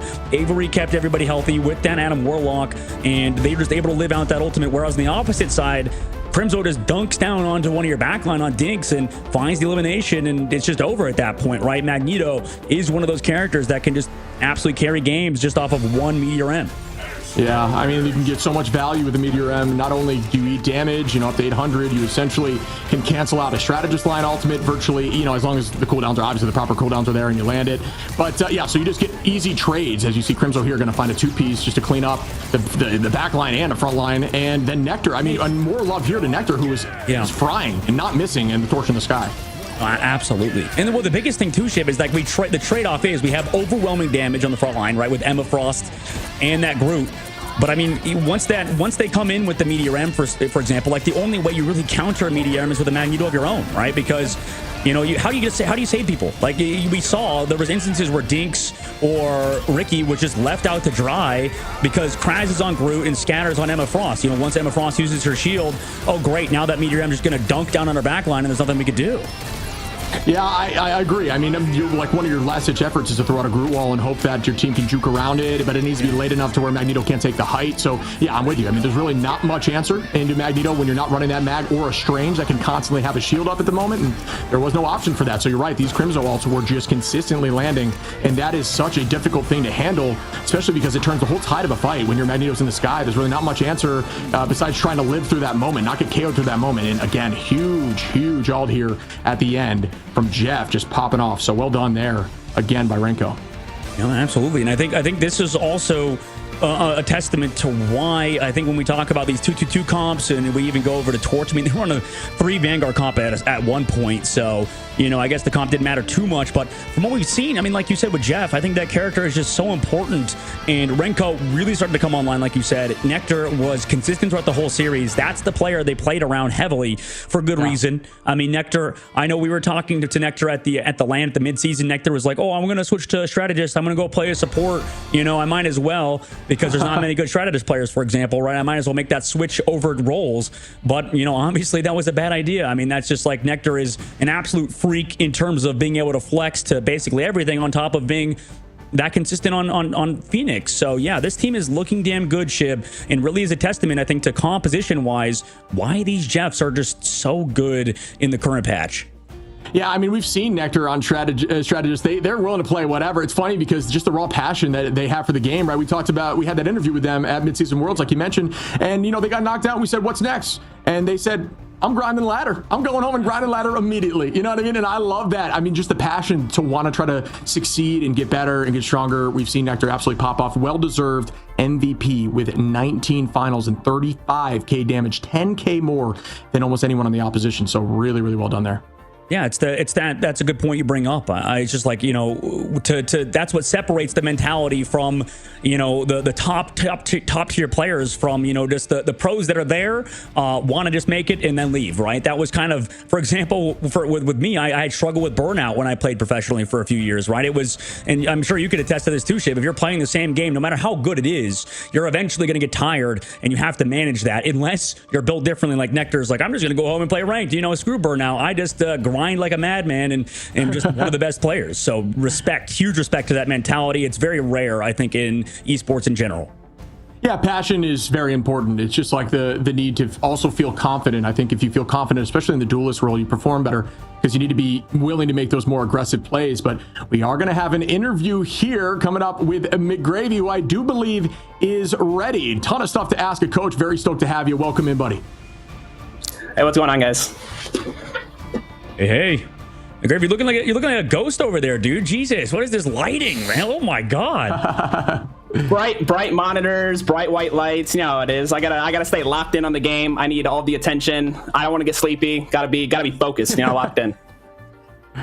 Clearly worked for you. I got a question for you quickly. Just, you know, one thing I wanted to ask just from an understanding standpoint, you guys clearly weren't worried necessarily about the Torch or wanting to run it. Obviously, Nectar does what Nectar does, and they just popped off there with Phoenix. What's your current take? Is Torch no longer the raid boss that he was over this last season?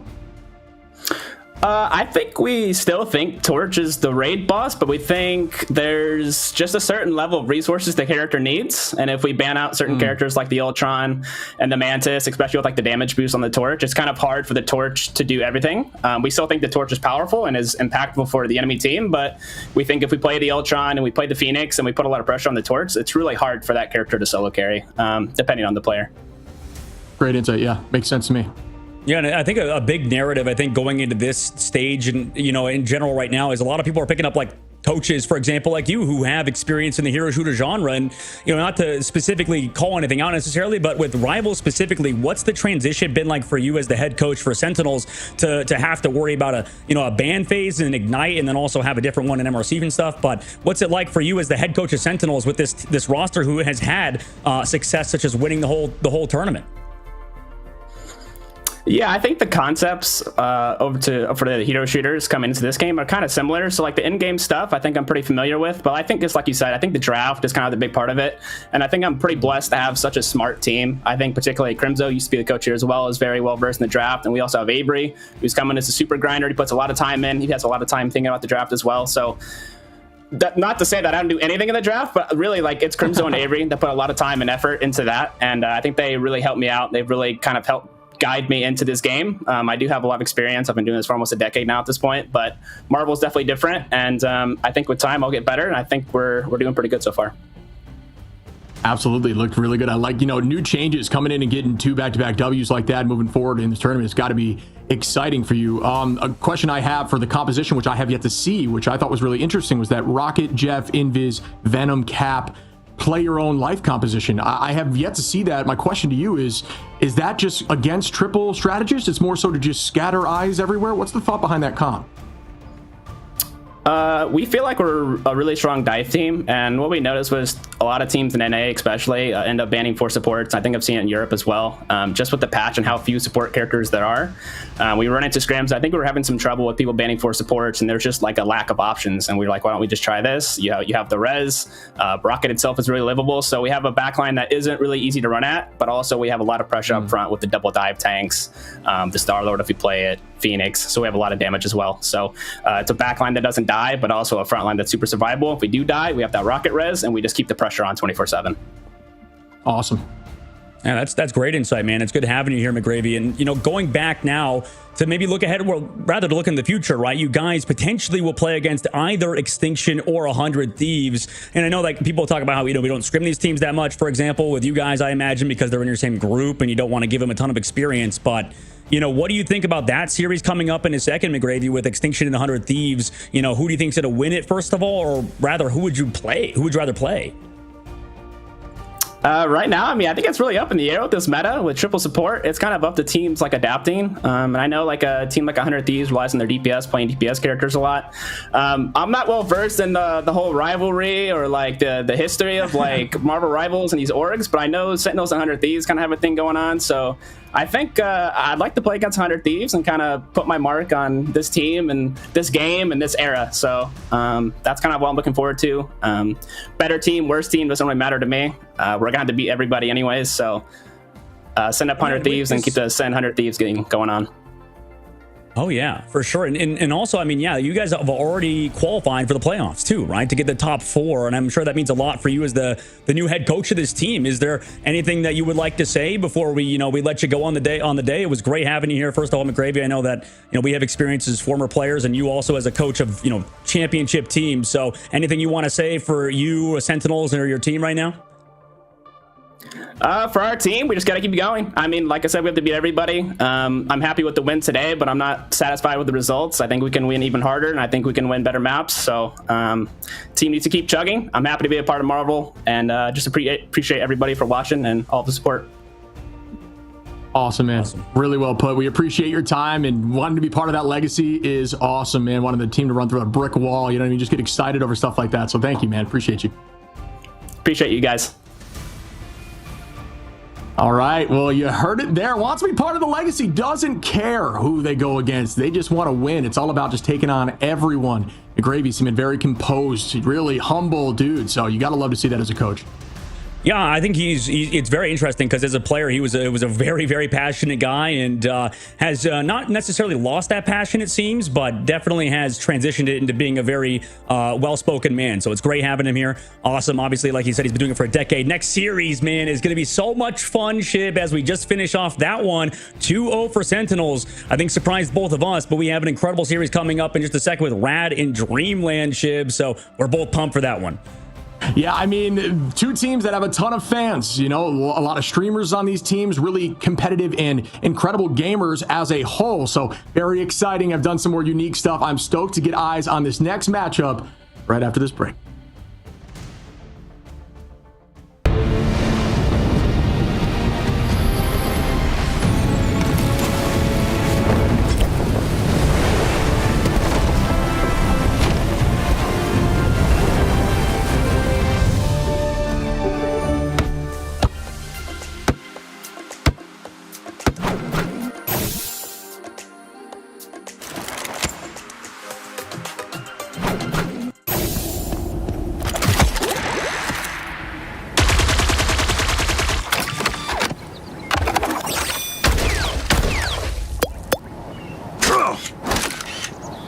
Smoke screen! I'm hunkering down. Judge, jury, executioner!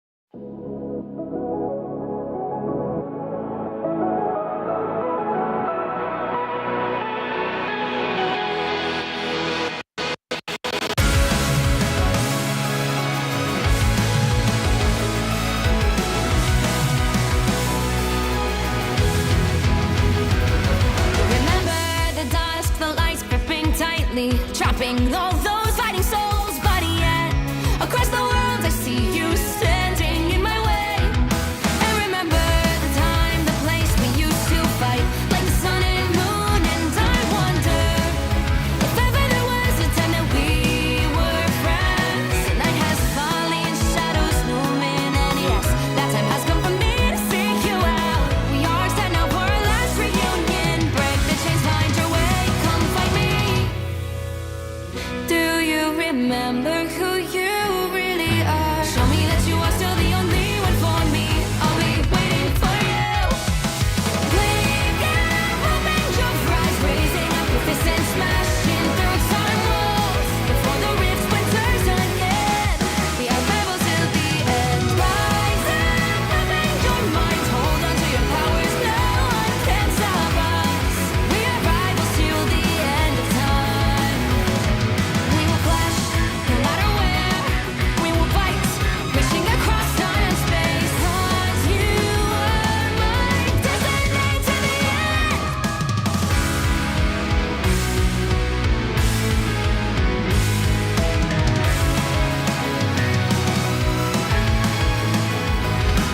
You see the dawn, the flames burning brightly, shining on those memories. And yes, across all time I see you turning the tides.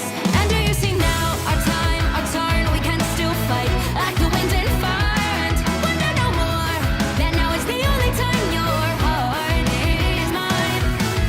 Light has fallen, darkness grows, and yes, we fight for our destiny and fate. New days smiling for the past and future. Break those chains, lead the way, fight with me. And when you wake up, open your eyes, raising up your fists and smashing through time walls. Before the rift splinters again, we are rebels till the end. Rise up, open your mind, hold on to your powers. No one can stop us. We are rivals again until the end of time.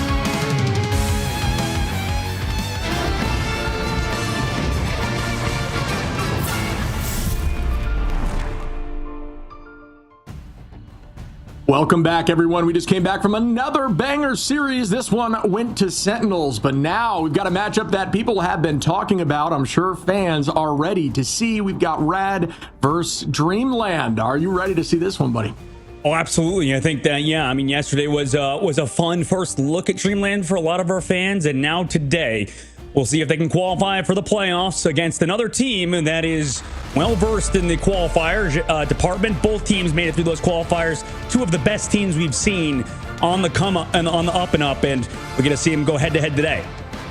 Yeah, I think I like the way this is put best. Well done, production. It's about respect. These teams know they have the talent. It's just about showing up during these tournaments and making it to these Atlanta events. Remember, we talk about it a lot. Atlanta World Finals coming up. That is going to be so exciting, and I know that's where everyone's eyes are on right now as we head into the actual elimination stages tomorrow. Nobody wants to be on that line. They want to make sure this is smooth sailing into the playoff stages.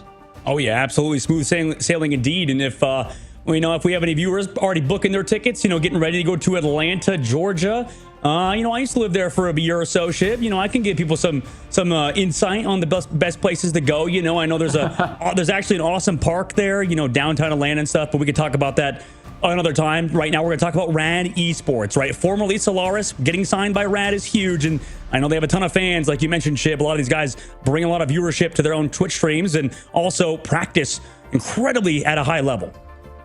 Yeah, I mean, this is one of those teams that develop strategies, right? Like we talk about that portal kidnap strat. We saw that freeze yesterday, which was mind-blowing to me. I thought that was awesome. I believe Gale dropped over there and happened to just switch over to a frost arrow, launch it across the map, and cancel a portal on the entire team, giving them free reign to take point early. Stuff like that, just innovation is incredibly cool to see in Marvel Rivals, and this team does it to the best.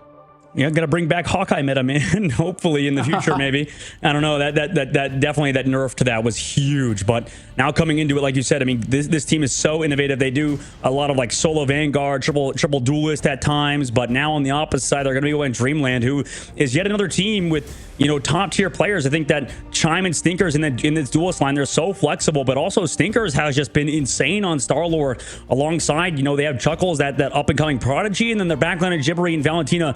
Fantastic strategist duo, and then Mace as well, you know, keeps the team very focused and is also an incredibly good Emma Frost player and Magneto player. So this team has a ton of flexibility across the board, and that's why they're one of those top teams that we would be concerned about if we were a top tier team. Yeah, Mace absolutely performed yesterday for sure. We got to look inside, you know, peek in the window a little bit of their strategy and comms. And he mentioned essentially his job is leading target priority, but Chime is setting up those ultimate plays. And I think if you have a distinction in understanding communication and it's really clear cut as to who has which role, and you commit to it and it's successful, it is the best way to have comms. If you have open comms, it can get tricky, especially as things get emotional and high intensity situations. So I think that they have a good idea moving forward. I think it has been helping them, and we'll see how it looks into a insane team like we're about to see here with Rad.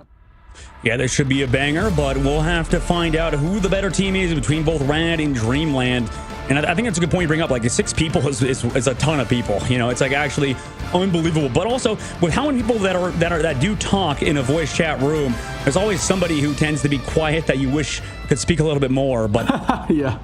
We'll see what the bans are. First up, I mean, last game it was Mantis first. This game, it's back to the Emma and Adam drawing boards. Yeah, I think that is to ensure they get a little more free. Oh, you know what? Is another call out here is both teams ran Angela yesterday. So we might see the goddess battle in the sky a little bit. See who gets the pull, the yoink first towards the back line. And I personally am excited to see that. I wonder if we might see our first ever Angela ban at some point if it becomes a serious problem. Another really cool thing that I wanted to talk about that we saw yesterday in the interview was Guru essentially saying there is no meta. You can make a style happen if your team understands how to make it happen. And I think that is pretty cool to think about, and it showed success here with Angela yesterday. Yeah, I like that. I like that train of thought. It's very interesting to think about. I mean, Ultron protects come through on both sides. We also saw this in the last series. Maybe Ultron also being a priority for both teams is a trend. Mantis also banned out right now. Only difference is that Emma and Adam.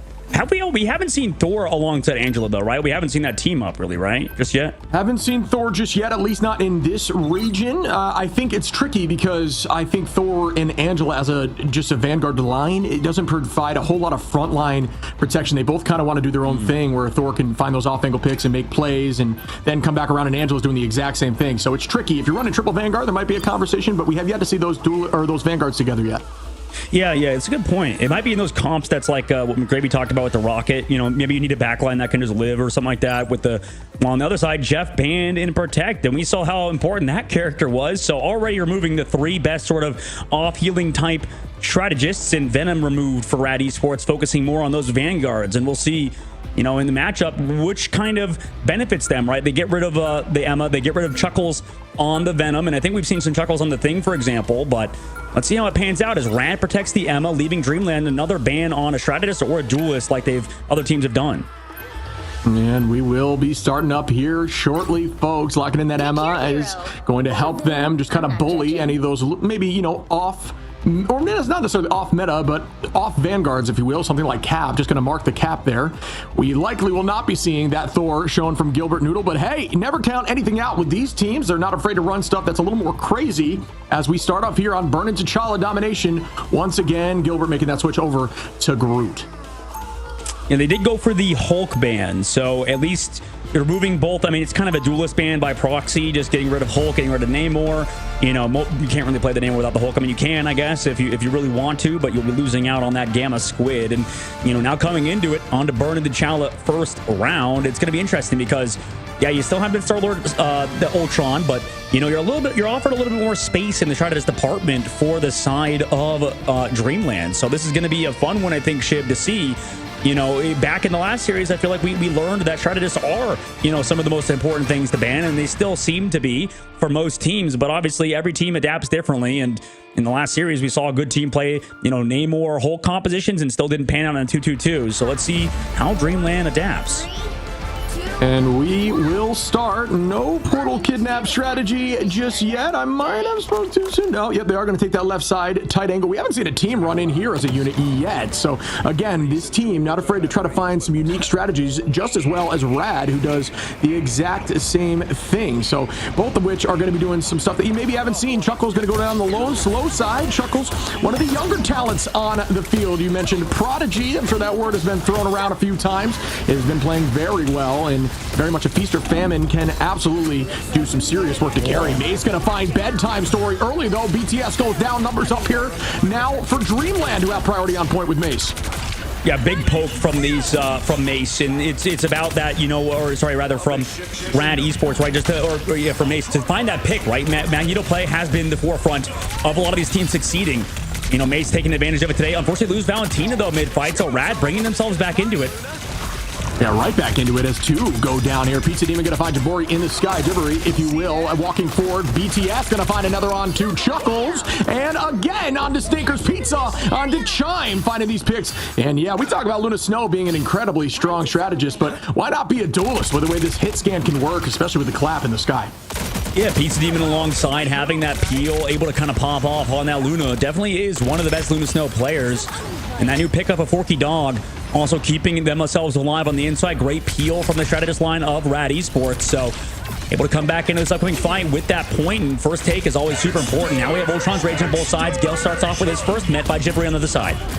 And there we go. Immediately, Rage of Ultron is launched here by Gale, looking directly down now onto Chuckles, who does manage to escape with a fair amount of HP. Is going to have that drone placed over there on the side of Stinkers, who now is getting dove with the Feast of the Abyss. Not too much value there. Shield goes out as we do have Galactic Legend here for bedtime story. Does get launched, looking towards the front line. Ton of damage out onto Chuckles, who does fall. That is one. Do I see more? And we do see that launched now here from Valentina, just to try to walk them back to the point. But at this point, Rad is at 50% and climbing. Can they keep this going? Out goes the Jet now, and it does find one, but does fall immediately to Gale with some good target priority. Forky Dog going to take out Stinkers as well. Yeah, right now, Dreamland are just kind of getting picked early, for example, right? Like, Chuckle's going too far. Usually we don't see Captain America players get picked off in these instances, right? Good target focus from Rad Esports at the moment. Keeping up this momentum, 70%. It looks like they want to go for an aggressive dive here, too, past these stairs on that Venom.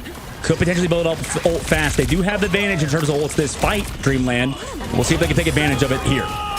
And we start once more, 80% on for Rad. Again, ult advantage heavily on the side of Dreamland, who launch early with Chuckles. The Freedom Charge onto the point, and the team is committing. Driven right back from Pizza Demon, though, with the dance floor, as immediately the Fate of Both Worlds is going to walk them, and bang! Mace comes through, shuts that down quickly with a Meteor Ram on a Pizza Demon. Stinkers onto Gale now. Another find here for Dreamland, who's trying to get this point controlled. 98%, but they do take it over at 99. Oh, we're very close now, they do.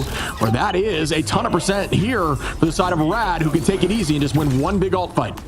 Yeah, a huge Meteor M there from Mace. We see the value again from that ultimate come through. You know, able to build it so quickly off the Ultron Rage on the opposite side. Obviously, Mace holding on for it for Gale's ultimate. But now Bedtime's ult should be free in this next fight unless his Stratus ult is huge. He can use it late as well. It's up to him. And Gilbert, you know, we've also seen huge plays out of Venom players with this ult.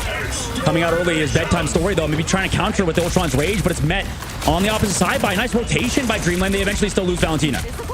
Yeah, good focus here by Bedtime Story, just driving the back line after not being able to find much value in the front. Forky going to take out Mace early, and that's huge for Rad, as Gilbert now takes out Jabori, and that is two. Bedtime on the Stinkers now, and they are still walking, and will get this point. A portal play needs to come in from Mace, which is already being set up, but at this point, they are in a dangerous position. Ult advantage up here for Rad. This is going to be tough to take over. A portal through, everybody dashes on, barely through basically a tiny sliver in that portal, and oh! It don't touch. Yeah, I didn't see exactly what happened there. It might have been an invis push, for example, or something along those lines, but either way, not able to get on that point. I do think we saw Rad commit a few ults there just to protect, so maybe that is, you know, something for Dreamland to take as a win, but either way, Rad's still going to end this up in ult advantage for this next fight. Well done by Rad Esports. Yeah, huge pickoffs there from Bedtime. Also, eventually, Valentina going down before they can build ultimate is huge. Really good rotations, finding those Stratus early. Now, in this upcoming fight, they will be against double Stratus ultimate, so it's a matter of how fast both teams want to push. It's also, it always seems to be Shib, Warrior Falls is this map where, like, the team with ult advantage just goes, you know, like, instantly. Yeah. Like, it's like all gas, no brakes. Yeah, get to the point and win it, right? That's what we've been seeing, and I think that's just kind of the idea here is if you can hold that point and walk them into their chokes, their only real option is to take the height, and that buys a little more time, and you can reset again on point, you know? So that is kind of what we're seeing, so I have no doubt we will see that happening right here, some heavy commitment.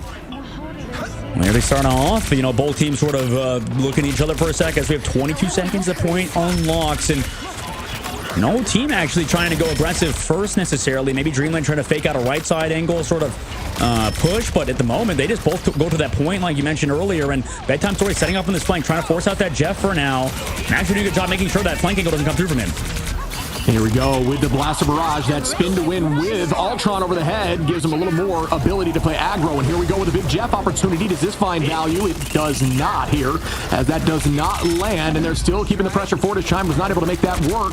Teams are falling. Bedtime Story going to find Stinkers, and that's another big pick early on. All point advantage going to be leaning towards Rad, as we will likely see a sweep now. Valentina falls. She trying to escape, but unfortunately not for long. Now Bedtime Story just going to try to look towards the back line while the team focuses the front line, as you would expect an Emma to do, into a cap. Well done there by Guru on the pick, and they do have point. Yeah, that was a huge fight to win for Rad Esports, getting both Valentina and Chime's ultimate out of the books. Jibbery's going now over, switching heroes. Everybody's switching heroes, right? Jibbery's going over to Luna, Valentina now on Invisible Woman, right? They're changing up their entire sort of, you know, who plays what composition, because, yeah, that last fight just went so horribly to use both that Jeff. Now they're at least on to Ultron off of the Jeff, knowing that they can't play it at that high of a level maybe. Gale comes now back in, met by Meteor M. Shield, though, by Emma. Oh, my goodness, Guru. That was either Guru, I think it was Guru or Forky. I didn't quite see it. It must have been Guru, because the shield maybe both, yeah. Healthy. Yeah, it might have been both, but really well played there. Great timing and understanding of that coming in. That was a millisecond reaction. So again, that was insane. Bedtime Story again on the high side, going to have that drone to help buy time and just make some more aggressive plays with the Blaster Barrage. Get that out quickly. And again, Rad still holding on 2 points with roughly the same ult, as we will have a slight advantage now for Dreamland is going to commit. We see Stinkers immediately launch that. Out goes the dance floor. Pizza Demon keeping the team healthy on point. Everybody's going to like to drop backwards together. Just commit 1 for 1. The downside is that's just more time on point for them, as we are at 62 and counting for Rad. Dreamland trying to make a play now. Does have Chime, Jibbery, Chuckles, and Valentina ready. Will they commit? We do see Forky launch out the invisible boundary. Spin to win again. Does this work? And it's match right back, Venn diagram style, with another ult from Forky.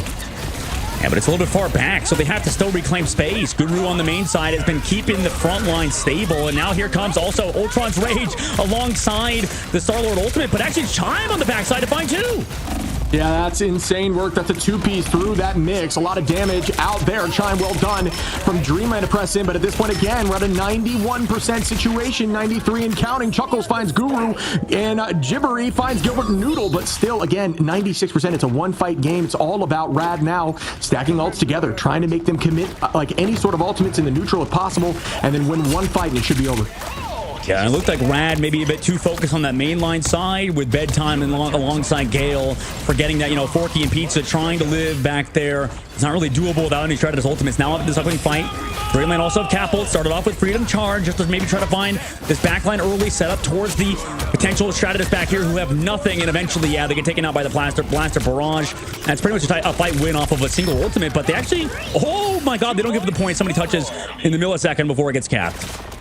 That would have been a pretty crazy take. I think the idea there was to distract, but great focus there by Dreamland to retake and touch point at the last second to make that not valuable. Again, Rad just trying to build those ults. Unfortunately, we lost Forky and Pizza relatively quickly just to the raw pressure from Chuckles and Stinkers there, walking through and just KOing them instantly in the fight. So that is what they need to do. Dreamland needs to keep holding these ults, and utilizing one ult to get that win like that is exactly what they wanted. Dreamland, that is what they need to do and consistently do to take this home, because at this point, point, it's still a one fight. Rad gonna commit ult as Gale launches the rage. Up we go with the Meteor Ram. That one does not land as shields get launched upwards. Keeping the team healthy now, looking towards the back line. Just going to try to fire through the boundary now. Gilbert gonna play aggro with this. Ooh, off map potentially. Mace goes off from Forky with an insane push.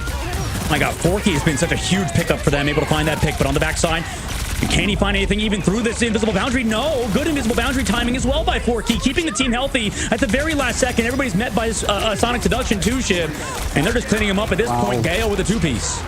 Yeah, another 2-piece there from Gale. The portal comes through, but at this point, it is going to be a stagger fest. 3 bodies on for Dream, and they cannot touch again the Emma tackle through the portal to shut it down.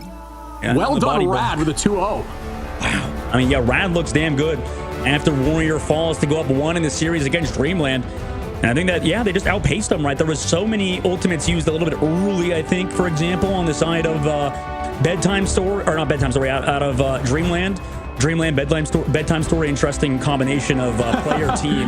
But yeah, I mean, right now, it just seems like there were so many fights that Rad just were ready for what Dreamland were going to do, forcing them to be in a bad spot early and then putting the onus on them to take the space. I mean, Gilbert Noodle with 11-1 as well on Venom. I mean, he was popping off too.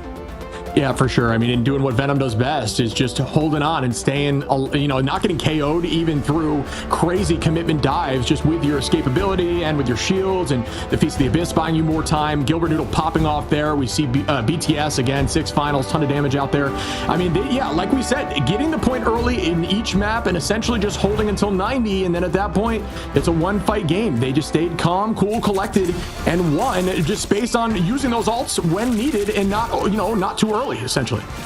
Yeah, and this is, I think, when we talked about, you know, Sentinels earlier, and we talked about, you know, even earlier than that, when we saw the NV series versus FlyQuest, how good Jeff is.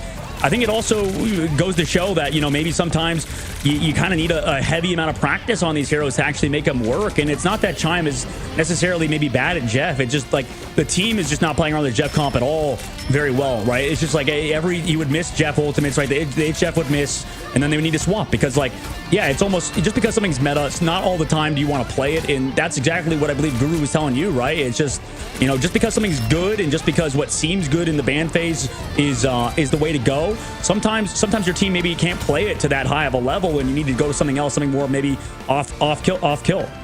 Yeah, agreed. As we see there, just the stall and making sure they cannot touch, and that goes to show you why the touch didn't come through. Well done, Guru, again. But yes, I agree. I mean, also, it's just very tough in that composition to find a lot of success with Jeff. I think that's a great Jeff map, but there's really not a lot of answers for who you can eat. It's really just Luna. Invis has that jump, and typically they will hold. They do understand when ults are available, and they typically will hold that cooldown. You have BTS here on the Star-Lord with an iframe that you can use, and at this level of play, they know how to use it. Then you have Emma, for example, who can diamond form and dodge it. So there's just a lot of answers. Venom's going to escape. You have Ultron in the sky. A lot of answers to the Jeff, making it difficult to find a lot of success.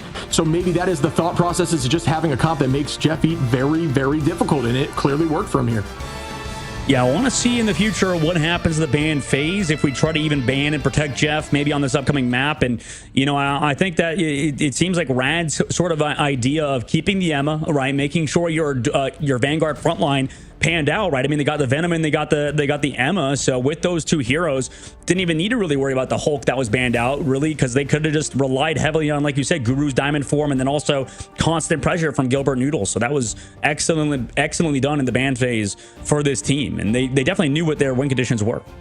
Yeah, absolutely. I mean, yeah, looked lights out. Again, I saw some good potential and good plays there from Dreamland, but Rad, I mean, to me, and at no point did they not have it, right? Like, they've got those points to 99 early, and then it is incredibly difficult to see a reverse sweep on domination of that percentage, because it's really just, you cannot make a single mistake, and no matter, even if you don't, if they have ult advantage, you are in trouble. And it clearly, you know, worked for Rad there, who did exactly what they wanted, got point early and held on, and just at that point, one more fight wins the game.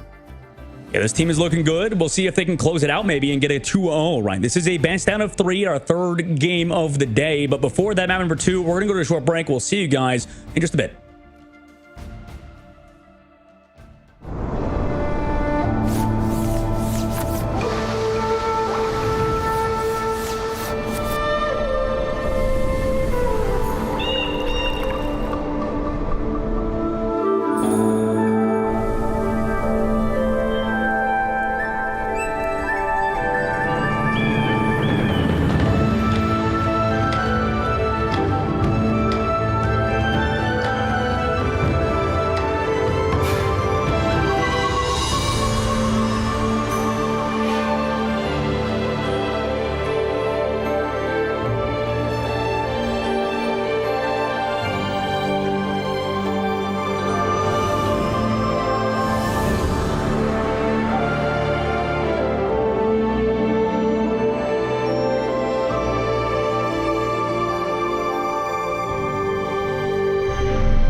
Welcome back, everyone, as we just witnessed Rad pull through and get the W against Dreamland. And that was a battle, although it looked a little more one-sided. You look at the stats, it was very back and forth. Not a lot of finals on either side. The fights very much being decided about an early pick and then dropping back as a team to try to retake. But well done by Rad to get the point early.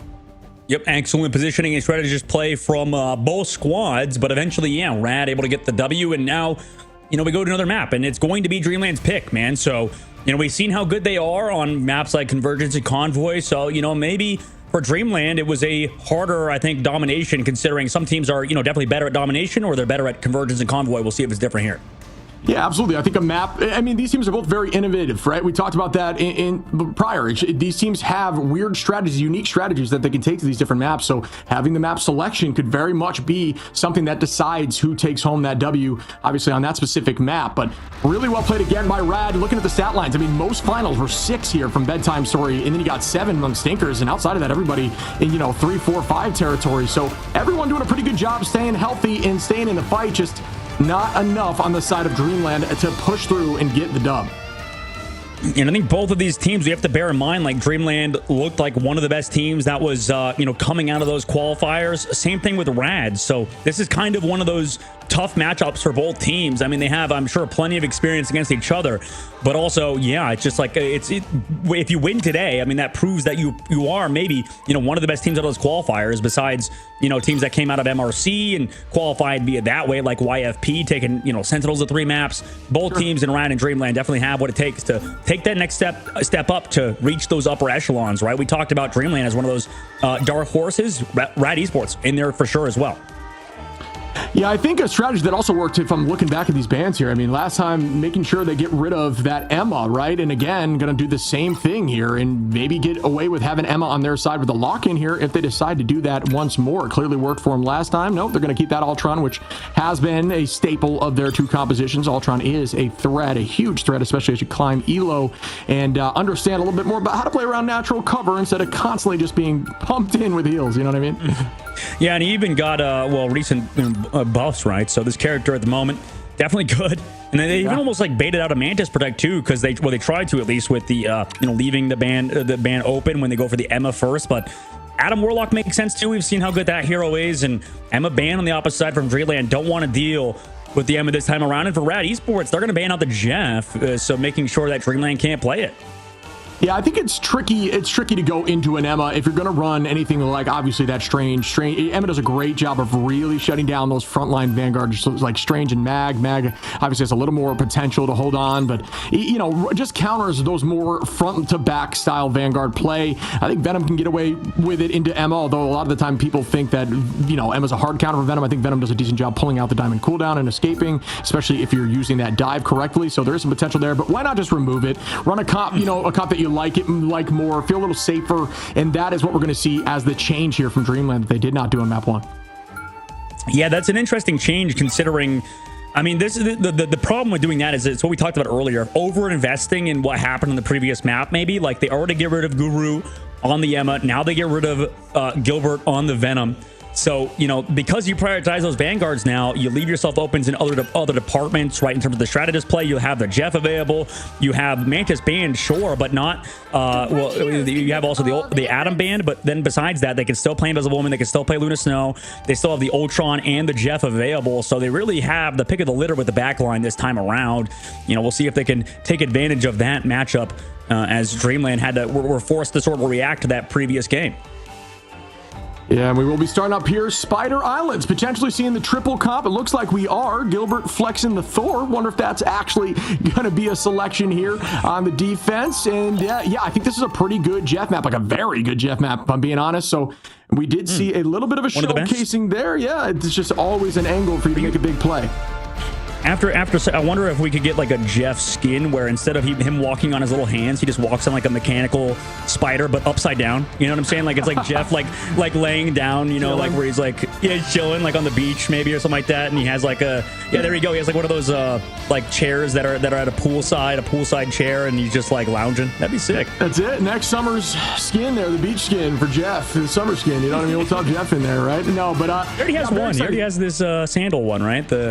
Yeah, and he's got the the Berber Patapim emote too. That's pretty funny. I gotta love that one. I'm not gonna lie, with the shoes getting on, but yeah, I knew we were gonna see a tight closer. It is gonna have Angela. We did have the Groot as well as selected. Unfortunately for the Thor mains, did not manage to make it through, but we will start again. Yeah, I wonder if he could do something like that maybe, but it's what Guru said earlier for sure. I love his train of thought there. It's like, yeah, you could probably do, you know, some maybe more unknown compositions, maybe comps that would be seen as less than meta, but like they're already doing the triple Vanguard comp with the Angela. We've only seen Sentinels really try to do it besides this team, but Dreamland on their side, you know, they're gonna have to put Chime back on the Hella once again. We've seen this comp before as well, and Mace back on the Angela, like you said. Thor's sister versus Thor's sister. The goddess battle in the sky is very real with Mace and Guru here. You're going to see some small animation cancels. We'll walk through those as we get eyes on. You see it right there. They're going to melee first there. As you saw Guru with the V button prior to the poke. It gets a little more damage off in the neutrals when you're just trying to deal some damage to anyone below you. It definitely is a good way, and honestly, the way to play Angela when you're just trying to deal raw damage to someone below. So well done there. They are going to retake this point. It looks like Rad is still holding on. Forky going to have that ult. Gibbery's going to have ult here. Rage of Ultron is terrifying and can do a ton of damage on the attack, and their strategy against this triple is to instead just have raw poke damage, but Gale gonna find Mace early. Yeah, Mace kind of stuck in the back line in the sky with fighting both him and Guru. And it's pretty tough. Also, another kidnap comes through, and it's even harder for this front line because, I mean, yeah, they don't have a lot of healing, right? They just have the Ultron, they have that Invisible Woman, but that's it, right? Besides those two, they're going to be lacking in terms of the healing department, so they really rely on finding these strategists now. Here comes an Ultron's Rage early on, met by that Rocket Raccoon. See you later. Can they even break it quickly? No, it's still alive, even lasts out the Ultron's Rage. Yeah, I think unfortunately a couple of those clipped the ceiling there, not able to get, or the roof, excuse me, not able to get a ton of damage onto it, but it was enough to help break it towards the end, as they are now walking forward. Sinkers going to consistently have that. Oh, great out there. The Groot hug. Bang! Goes out. Oh, wow. What in the world? Wow. Down to very low HP is going to fall there. Pizza trying to make a big play. Sinker's going to commit with the Ultra, or excuse me, Galactic Legend into the corner. Down goes Guru. Mace going to find bedtime, shoving him in that angle as we lose Gilbert. Forky goes down. Gale 2 is Chime. Gets a 2-piece. Really well done again by Dreamland, who are still holding on to 3 ults.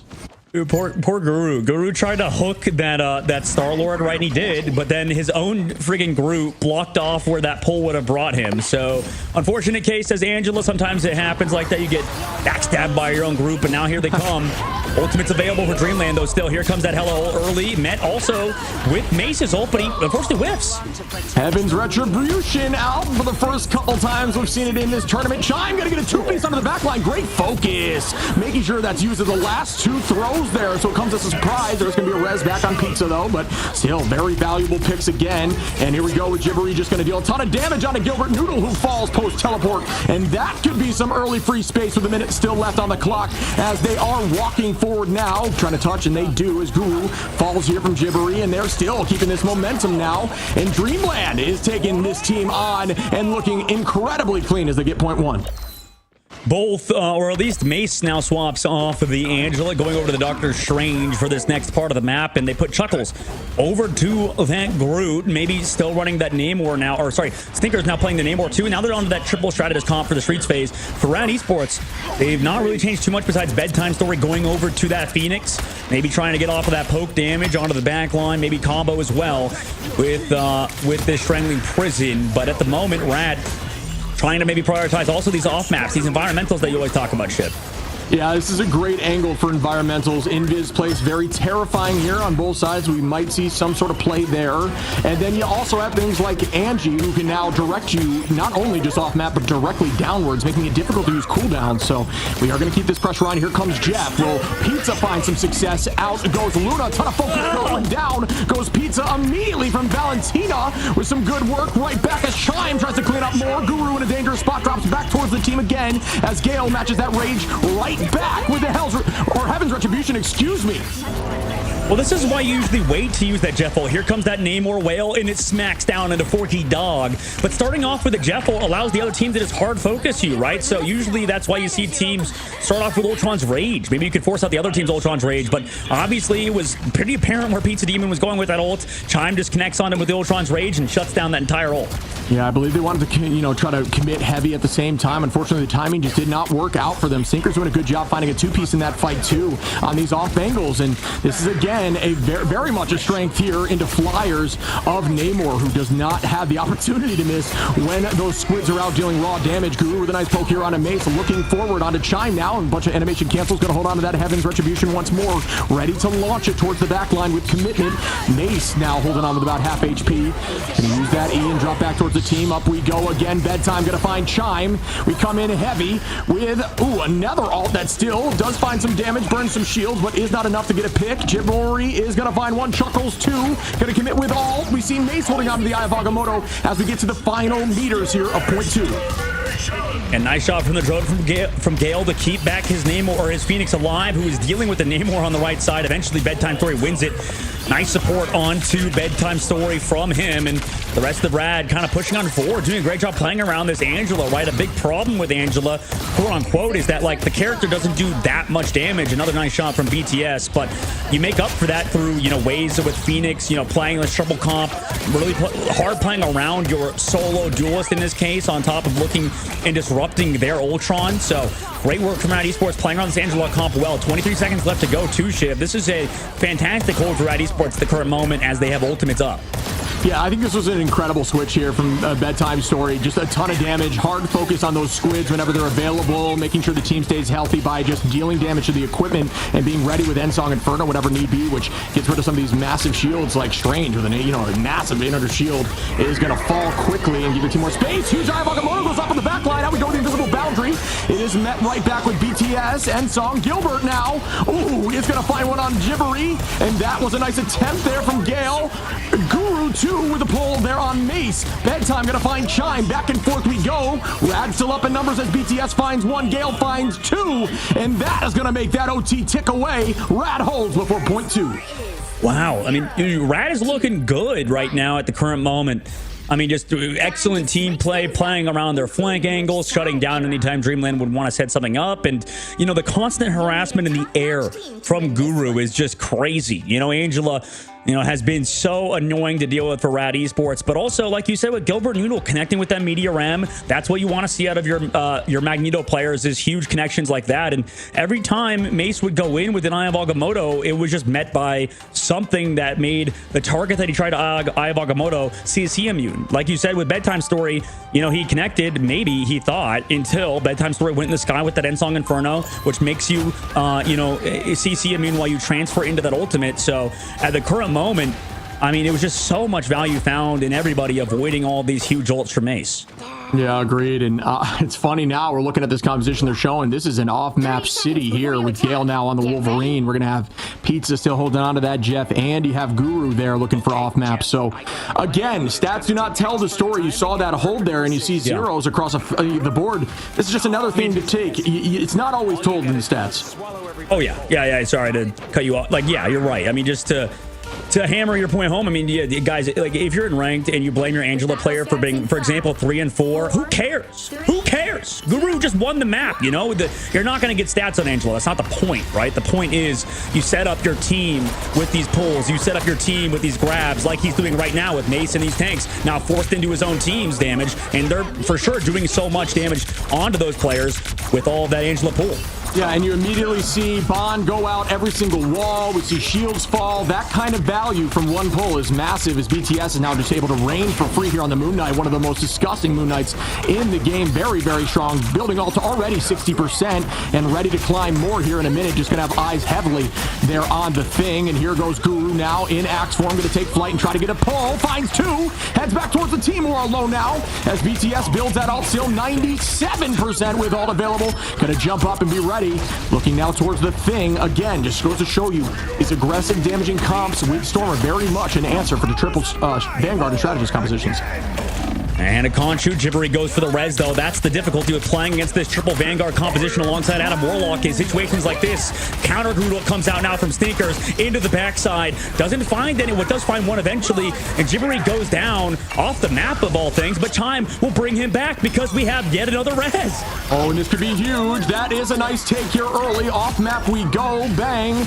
Down go Stinkers. Valentina going to be res back up. Guru onto Chime. Pizza onto Valentina. Will we be able to come back with the portal touch? It looks like Mesa setting that up. And so with these Adam reses, the double res if need be, and the portal, they have a ton of fights available.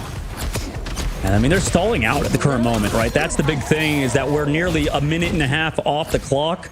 And they're pushing quite fast, Rad Esports are, but it wasn't nearly as fast, I think, with Dreamland on their attack, actually. So Guru actually trying to stop him and spawn, maybe push off Mace on that.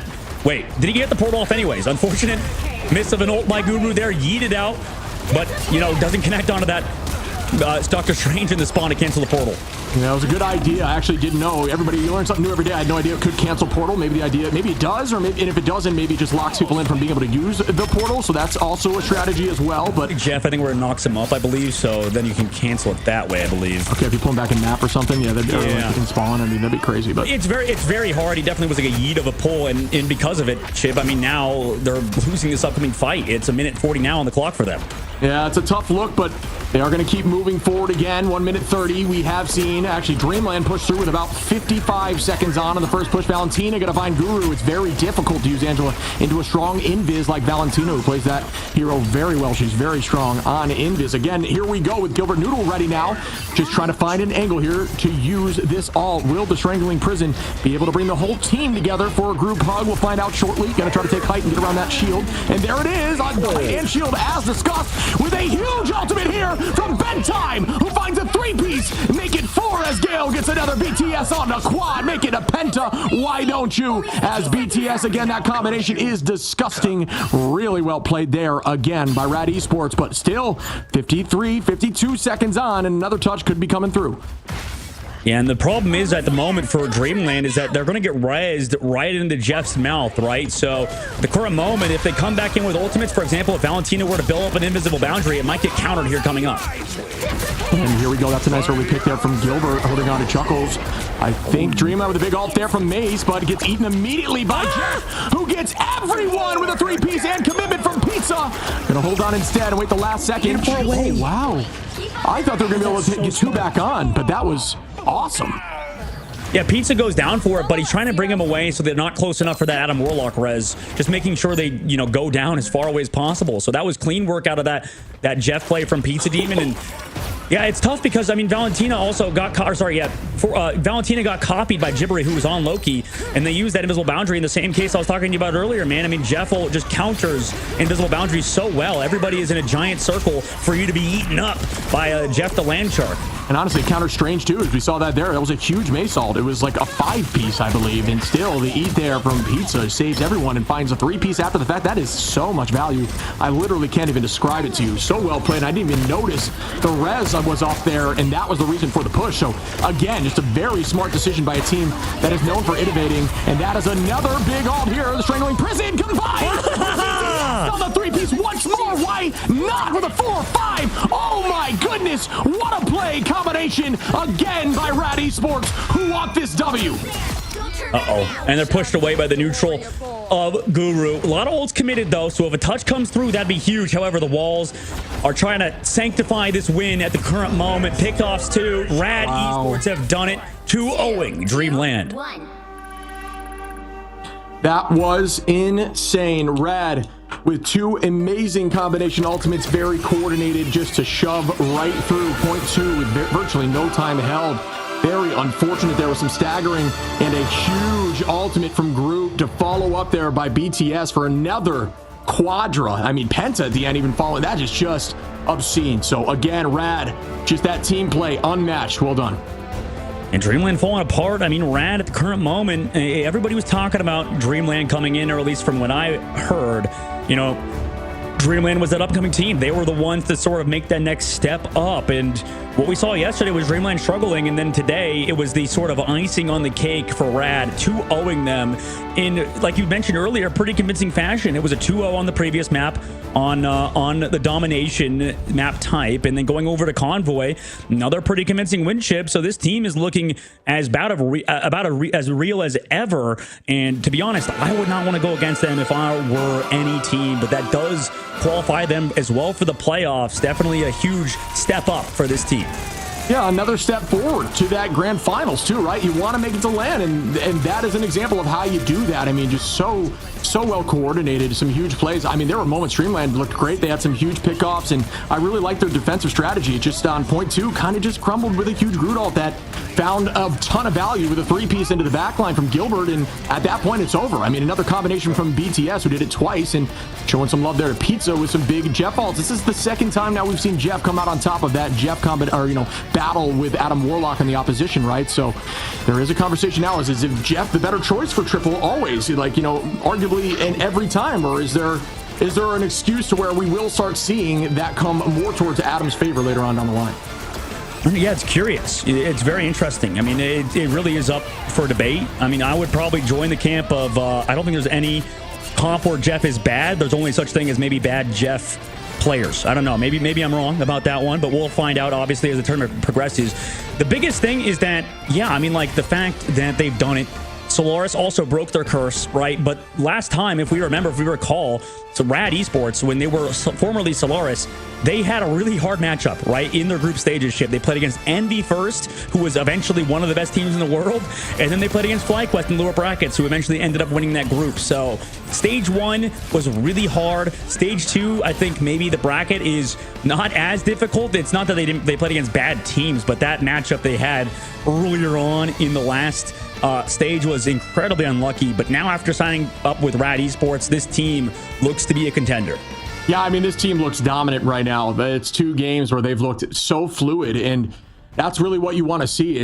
There is no, I don't know currently what the scrim bucks look like for, that terminology, people that are winning during scrims or all of that. But I'll tell you what, from what the games that I've had eyes on, they look incredibly strong, and they're not afraid to run these unique comps and still win games. And running Moon Knight for a significantly long time and making sure Groot gets play with Angela, no real shielding front line. It's awesome to see, and it clearly worked out and very well played. And I'm excited here because we're going to be in a minute talking to one of the coaches, which should be a good time just to get some feedback from them as An Exile is coming in. I think right now, yes. Hi. How you doing, buddy? Hey. Really good. Really glad that we've managed to win this match here and qualify for Top Cut. Absolutely. Yeah, and it's good to see you on the camera again. Obviously, just coming off of the mid-season with Sentinels, right? Now coming over to Rad Esports with a brand new squad.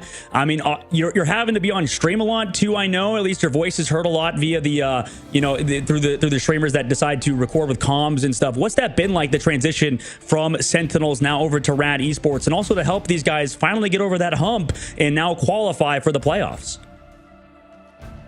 Yeah, it's I can't say it's been too much of a difference. These guys like to stream a lot, but end of the day, you're just trying to help out the players and try to get them to qualifying and hopefully winning that tournament. So you can't really be scared about being on stream rather than being more behind the scenes. I mean, yeah, and speaking of just from a coaching perspective, we talked a bit about how the team is innovating. I really think that was a smart freeze idea with, on specific maps there with Hawkeye. We've seen the portal kidnaps and the combination with Gilbert Noodle running, the penny in those moments and making that combination play. How does all that work from a team? Is that something you guys conceptualize prior, or is that like somebody comes up with an idea and you see how it works? Do you have any idea of how that would work from the coaching perspective of where that kind of stuff comes from? I cannot take credit for a lot of these small things that they do. They were doing it a bunch before I even came over. Like the penny, the Hawkeye, the portal kidnaps. They did the portal kidnaps a lot more even before I came over. I had to cool that down a bit. But yeah, I'm just there to kind of help enable them to run these little ideas. I'm helped to put them more together as a team. These are some really strong individuals. Gale and Guru were, and even Pizza. These were players I looked up to so much back when they were still running in a different game. different esport. Like when I was still in high school, like the fact that I have the opportunity to even work with them, I'm sure my high school self would be so jealous.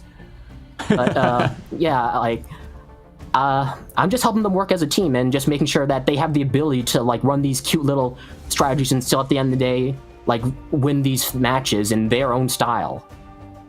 I mean, that's awesome.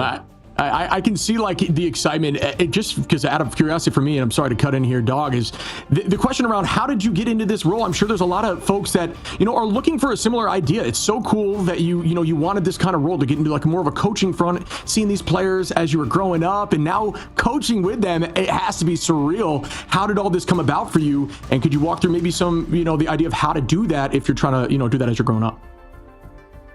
Yeah. So I would try to compete in the first place, but my hands aren't as good as some other people's, but I've always been told I have a good mind for the game, so coaching analyst work just seemed like a natural transition. So I tried to do a bunch of different ideas, try to get myself in there. A big part of it is just making connections to all these like good players and working your way up. Like you cannot skip those steps. Can't just hope that you make your way into tier 1 instantly. It's always a grind, even behind the scenes, as a coach, as an analyst, even as managers. But I have to give a big shout out to Super Gomez over on FYR now, former Sentinels teammate of mine. He's the entire reason I managed to get that opportunity in the first place with then Nightmare and then Sentinels. He introduced me to everyone. I was just hanging out. Then the opportunity just came up to be able to do that analyst work.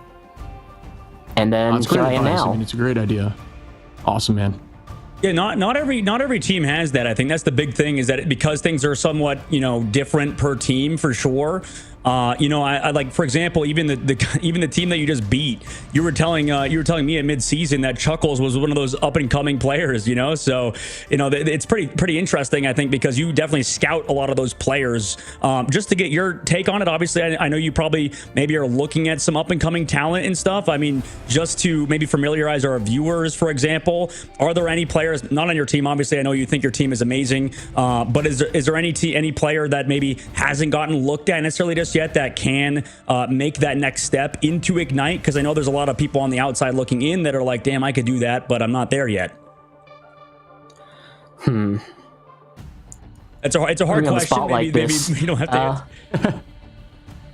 I'm definitely watch these games right now more as a fan than really just trying to analyze and scout people that would make good inserts into teams. But yeah, as I said, as I talked to you before, Chuckles, I think, definitely has the potential to move on up. He's still very young, has a lot to learn. I'm sure there's other players out there, but I'm sorry, I just cannot think of too many off the top of my head. No, that makes sense. It's fair. I mean, a better question, I think, is that now that you guys are qualified, right? And you guys are maybe going to be seen as one of those top teams. If we look back at the brackets, I know that, you guys are going to have to play against FlyQuest first of all. So I'll have to get your take on that matchup. But then also, is there any team in specific you're looking forward to? Are you surprised that NV lost to FlyQuest today? Oh, yeah, definitely. Like, I expect it to be a close series, but I would never expected NV to drop that. But in terms of FlyQuest matchup, I think it's going to be another tough one, but you have to have full confidence that my team can take that matchup. And teams I want to match up against, I'd always like to match up against FYR in a straight matchup on officials, because, Super Gomez, got to keep him on his toes. But also, you can't discount the fact that I was on Sentinels, so a revenge matchup with them is always going to be on the books. Love it. It's another level of passion. Another good coaching question, just for an understanding purposes. We've been seeing the occasional Hulk Namor. It seems like Hulk Namor seems to take precedent when Torch is against them, and that's really the only time I've seen it. Is that your thoughts on that team up now, and where do you kind of rank that in the current meta? I actually think it's a much more versatile team up than people are seeing right now. I think triple support right now is just so strong that you got to play that first. But if that weren't meta, I think Hulk Namor, that team up, it just has so much power with that extra squid and all the damage it does. And Hulk right now is in not the S tier tank spot, but very solid in the right hands. Well put. 100%. And well, I mean, before we let you go, is there anything you want to shout out or talk about, you know, with you or Rad? Any player shout outs, anything you want to say? Floor is yours before we let you go. Yeah, I just have to be very thankful to Rad, I guess, then the Solaris boys, that they, I didn't have a lot of offers coming off of Sentinel so close to Ignite. The open qualifiers already finished, the first open qualifiers already finished up. They reached out to me. They gave me a shot at it. I ran with them during the second open qualifier just to see if I could help out, and they picked me up. So I have to be fully thankful to them, and I think they're an amazing group of people with so much potential. Again, I grew up watching a bunch of them, so the fact that I have this opportunity to work with them, I think I just have to return the favor, put in all the effort I can to make sure they can make it to Atlanta. Such a cool story. That's awesome. Well, thank you so much for your time. I really appreciate it. Honestly, I think it's great insight for those who are looking for that position. So thank you again. Yeah, no problem. Thank you for having me. Anytime. All right. Well, that was really cool, man. You know, rarely do we talk to someone on the staff that, you know what I mean, it was looking for that kind of position, and just a crazy story watching them growing up and wanting to be a part of it, getting tested there in open quals and making it work, clutching up, if you will, on the coaching front. Yeah, I mean, that's why it's a testament to not have too much of like ego people, for example, right? I mean, there's a lot of, you know, up and coming talent for sure that we're now seeing and learning for the first time that, you know, it's a mindset of an old coach of mine. It's like, you know, it's always that young, hungry player that is always going to be the best in, you know, a year or two. And, you know, it just takes somebody believing in them to kind of take the next step. And this Solaris team and this, well, Rad Esports squad now definitely has what it takes to be a top team. And they've already qualified for the playoffs. So at the moment, it's, you know, icing on the cake if they were to beat FlyQuest, who took down Envy. Yeah, I mean, just a ton of fun to watch that series. Again, we talked about the Angela battle in the sky for a while, some more, you know, crazy ideas, some big brain plays. And yeah, I think that they have what it takes to keep moving forward, which so does Dreamland. Again, this competition is so close, right? It's really anyone's situation. It's whoever shows up in the moment, and Rad keeps showing up. And that is the key. Talking about new teams showing up. How about some new players showing up with PlayStation 4 now being on the dock for where you can play Marvel Rivals, picking up some new friends maybe. What do you think, bud? Oh yeah, I got to pick up some new players. The more the better, as I say. And you know, at the moment, there are a few console chads competing in Ignite, like we've seen, right, in EU and NA. You know, you could be one of those guys too if you just pick up your PS4 controller and sign on to Season 4, Heart of the Dragon. You know, this is going to be an incredible time to join up too, because there's so many heroes that are going to be a lot of fun for our players on PS4 to sort of pick up and try. Brand new experience, I think, for a lot of them. Absolutely. And we have one more match here of the night. It's going to be Extinction versus 100 Thieves. I know Extinction, a team I'm excited to get eyes on. I've only had eyes on them yesterday, really, for the most part. I had some through various other means, but getting to watch them in this situation against 100 Thieves is going to be nuts. And we will all see how that looks right after this short break.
grasping all those fighting souls, but yet across the world I see you standing in my way. And remember the time, the place we used to fight like the sun and moon, and I wonder if ever there was a time that we were friends. The night has fallen, shadows looming, and yes, that time has come for me to seek you out. We are set now for our last reunion. Break the chains, find your way, come find me.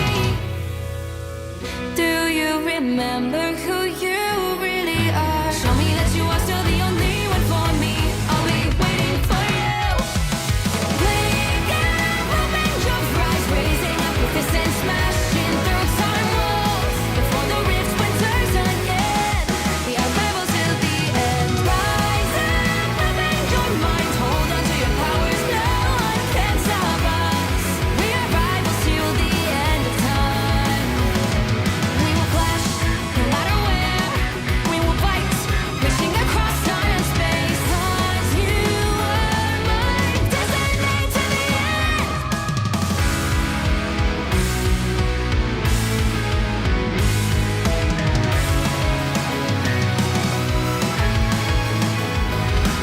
You see the dawn, the flames burning brightly, shining on those memories, and yes, across all time I see you turning the tides. And do you see now, our time, our turn, we can still fight like the wind and fire, and wonder no more, that now is the only time your heart is mine. Light has fallen, darkness grows, and yes, we fight for our destiny and fate. New days smiling for the past and future. Break those chains, lead the way, fight with me. And when you wake up, open your eyes, raising up your fists and smashing through time walls. Before the rift splinters again, we are rebels till the end. Rise up, open your mind, hold on to your powers. No one can stop us.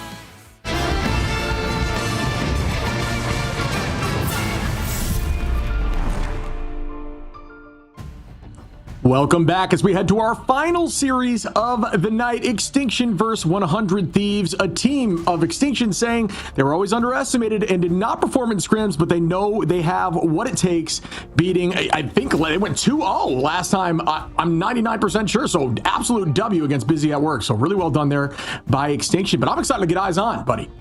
Oh, yeah, absolutely. I think this team definitely is going to compete against the 100 Thieves, and that's why we maybe both assumed they might win.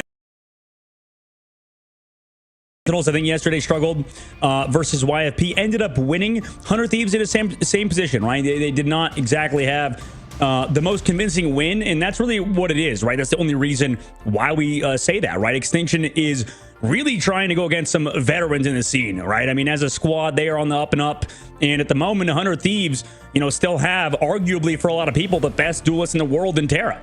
Yeah, absolutely. I think it's funny because I think both of us were trying to be the contrarian for that exact reason. It's more so like, we know 100 Thieves has what it takes to get these wins. It's just about doing it convincingly. And I know they can, but just haven't had eyes on yet. But a team that looked really good yesterday. I mean, you got Haluk, Reverse, Biblical, who looked disgusting, had some really good games. Legacy, Riku, and Juker. And yeah, I mean, we just saw a ton of very strong, confident play from this team. Reverse mentioning, they've been underestimated a bit, and saw some really good invis play there from Reverse, and wants to take on this team today and prove that they can, take this thing all the way. Well, listen, I mean, this Extinction squad, they took over that X-Shroud X, spot in the stage, right? These guys wouldn't have qualified for this stage, for stage 2 of Ignite, if not for them, dropping out. And, they're basically that last team in from those qualifiers, and they were very good, formerly known as Dill Ducks. So we'll have to see how they play today. 100 Thieves on their side, right? They are, that team that's kind of been around for a bit, and, with the new pickup of Nuxter coming in, as well as keeping Millennia and then leaving SJP behind in the past, we'll see how they can do today. But yeah, based on, like we said, it's a matter of, having those convincing wins. This might have been one of those games we thought would be an upset, and at the moment today could end up being that, just because, I mean, we take a look at Busy at Work, for example, with what they did, Shib. I mean, that team, I think when I watched them in the qualifiers, that was one of the top teams with SJW on Phoenix, and they just got 2-0'd by Extinction. So I don't know about you, but that convinces me that this Extinction team at least has what it takes to compete, is take down a good team like Busy at Work. Yeah, I mean, and another thing to mention, 100 Thieves, one of those teams that, besides the small changes, has really been a unit for a long time. And that is a huge factor in playing well and understanding each other's play styles. I mean, we've met all of these guys. They are awesome dudes. We've been able to, chat with them at the Midseason Worlds event. All really, really, just humble and want to win, right? They're passionate, I guess is the better word to use to take this home. So I know they want this, and they've got to keep on going here as we do press into Extinction, a team that has maybe been slept on. We'll find out if they can prove themselves here against a storied team right now on Krakoa. First time we've had Krakoa, I think, this whole weekend. Wow. Yeah, it will be the first time. And I mean, interesting enough, Millennia is going to get played. So yeah, right. It's going to be our first time going to see this map. And it's honestly long overdue for us, Shib. I mean, this is one of the most beautiful maps in the game. Glad we get to see it besides the symbiotic hell of Celestial Husk, So, thank God. Yeah. And I think yesterday we actually got to see Terra. I mean, Terra obviously has a large hero pool, but typically don't see on certain heroes like Human Torch. And we saw Human Torch play from Terra yesterday, so that enables a new ban target, right? I know an incredibly strong duelist. We talked about potentially one of the best duelists in the entire game, who does a good job of clutching up in moments that he needs to. And having a more diverse pool like that makes the banning more difficult. So I'm sure that is a strategy they have been adapting here over time. But, Bucky, an incredibly strong Bucky, and Bucky's in a great place right now. Yeah, Bucky is in a good place. And, I think this so far, by the way, Jeff removed. So 100 Thieves kind of doing a similar ban phase that we saw earlier. We get the Luna Invis Protect coming through as Invis, making sure that's one of the heroes that you could play is incredibly important in triple strategist comps, or even in 2-2 if you're forced to play it, right? So Human Torch ban with the very last ban out of 100 Thieves. That might be the first time we've seen the Human Torch ban, I think today, Shib. So not really a character touched as much, but it's the Adam Warlock Protect coming through on the opposite side to make sure they can play triple even without the Ultron Protect coming through. That's interesting for sure, as a Loki ban on the opposite side. Yeah, I think the only time we saw the Torch ban was after we saw Speeder. He just absolutely dominate with Torch with the double pocket. I think it got banned after that, but you're right. Outside of that, not as much of a priority anymore at all, as we do see the team lineups coming through. The protects of Emma, Invis, Luna, and you got Adam over there from the side of 100 Thieves. So Emma is going to be on the table here for TTK, who is, for those who I'm sure do not know, but most of you do know, a controller player at the top level who is absolutely disgusting on things like Magneto and Emma. So we will have eyes there. Vinny, typically running things like Groot and Cap, a very strong Vanguard player as well. The entirety of that team has a ton of talent, and I can't wait to see how they match up on a team that I have, is relatively new to me. I'm excited to see each individual player. I've heard great things about Biblical playing very well. I've seen Reverse get a ton of MVPs and play well in the Invis, Juker, Legacy. We've even seen Haluk pop off, Riku, Reverse, a ton of talent. But let's see how they stack up as we head over to Krakoa Map 1. Map 1, and you mentioned it, Shib. I mean, the parity of Ignite Stage 2 is unparalleled. I think every team has a chance to win no matter what happens, right? It comes down to what we heard in every single interview. The ban phase is a big part of it, right? That sort of has been the storyline, is teams winning and losing in that phase, and it's a best out of 3. So, if you don't figure it out by the end of Map 1, you're a little screwed. And at the moment for 100 Thieves, right, they were playing a ton of Torch previously, and I think it's, as NX mentioned, it's like you got to play that triple comp in 100 Thieves. Now they're playing it today. We'll see how they could do versus Extinction, who are running a classic 2-2-2. Harvey on the Jeff. Millennia is going to be over there on the Ultron, and then the main line, actually, Delena going to be on the Warlock. I don't think we've seen this combination of strategists virtually at all. It's going to be about a similar composition of the Hold Your Own comp that we saw there earlier. I like the idea of this, similar Sentinels idea, where everyone's kind of be playing their own game, and you've got Delena just holding on to the backline. Delena, obviously, a very strong hit scan. Haluk's going to be finding Vinny early here, and that's a nice start here for Extinction on the point. 1 up, but again, not a lot of mainline heals here from 100 Thieves as we lose Millennia to Biblical with some good shots on the high side, looking for an off-angle flank again. Yeah, it's not exactly what you want to see is your camp getting picked off first, right? That's a huge pick off from Extinction, shutting down Vinny, right? Also, we have to bear in mind, I believe Venom is still available, right? And we heard about how good Venom is too. And oh no, Terra goes down first this time. Upcoming Biblical. You talked about him earlier, playing well on Phoenix so far. And we're going to start again as Juker finds TTK Legacy onto Delena, and at this point they are just walking and keeping these early picks happening. Can't go like this. At this point it is a stagger fest. You're going to have to wait that 3 seconds and start again. Remember folks, the portals will open up at about 50%, so still not quite there yet to immediately try to find a different angle to make the play. Instead, the team is going to have to drop back together, 40% on and still moving, pulling out some cooldowns, and dropping back goes Cap from Vinny. Terra now going to have that Ultron pocket and is going to be running the Star-Lord to play aggro. Alts are ready, and everybody will be pressing Q here shortly as Juker starts walking from TTK. 2 more walking, still keeping the pressure on to the front side. A ton of damage goes out. Terra gonna find one onto Juker now, still keeping the pressure forward. The dance floor goes out. It's match now. Riku, Biblical. Here comes the damage boost combination. Does it land? Up in the sky we go. It is going to be held instead. Not a ton of combos there. Jeff goes out. Does find one from Harvey, but is not going to be able to hold on long as Riku gets that pick. And again, Extinction still holding on to the point. Yeah, right now, I mean, okay, eventually Terra will get picked too in this upcoming fight. They do go in with the cap hole. He doesn't get, well, actually gets brought back by that res. Finally able to find one.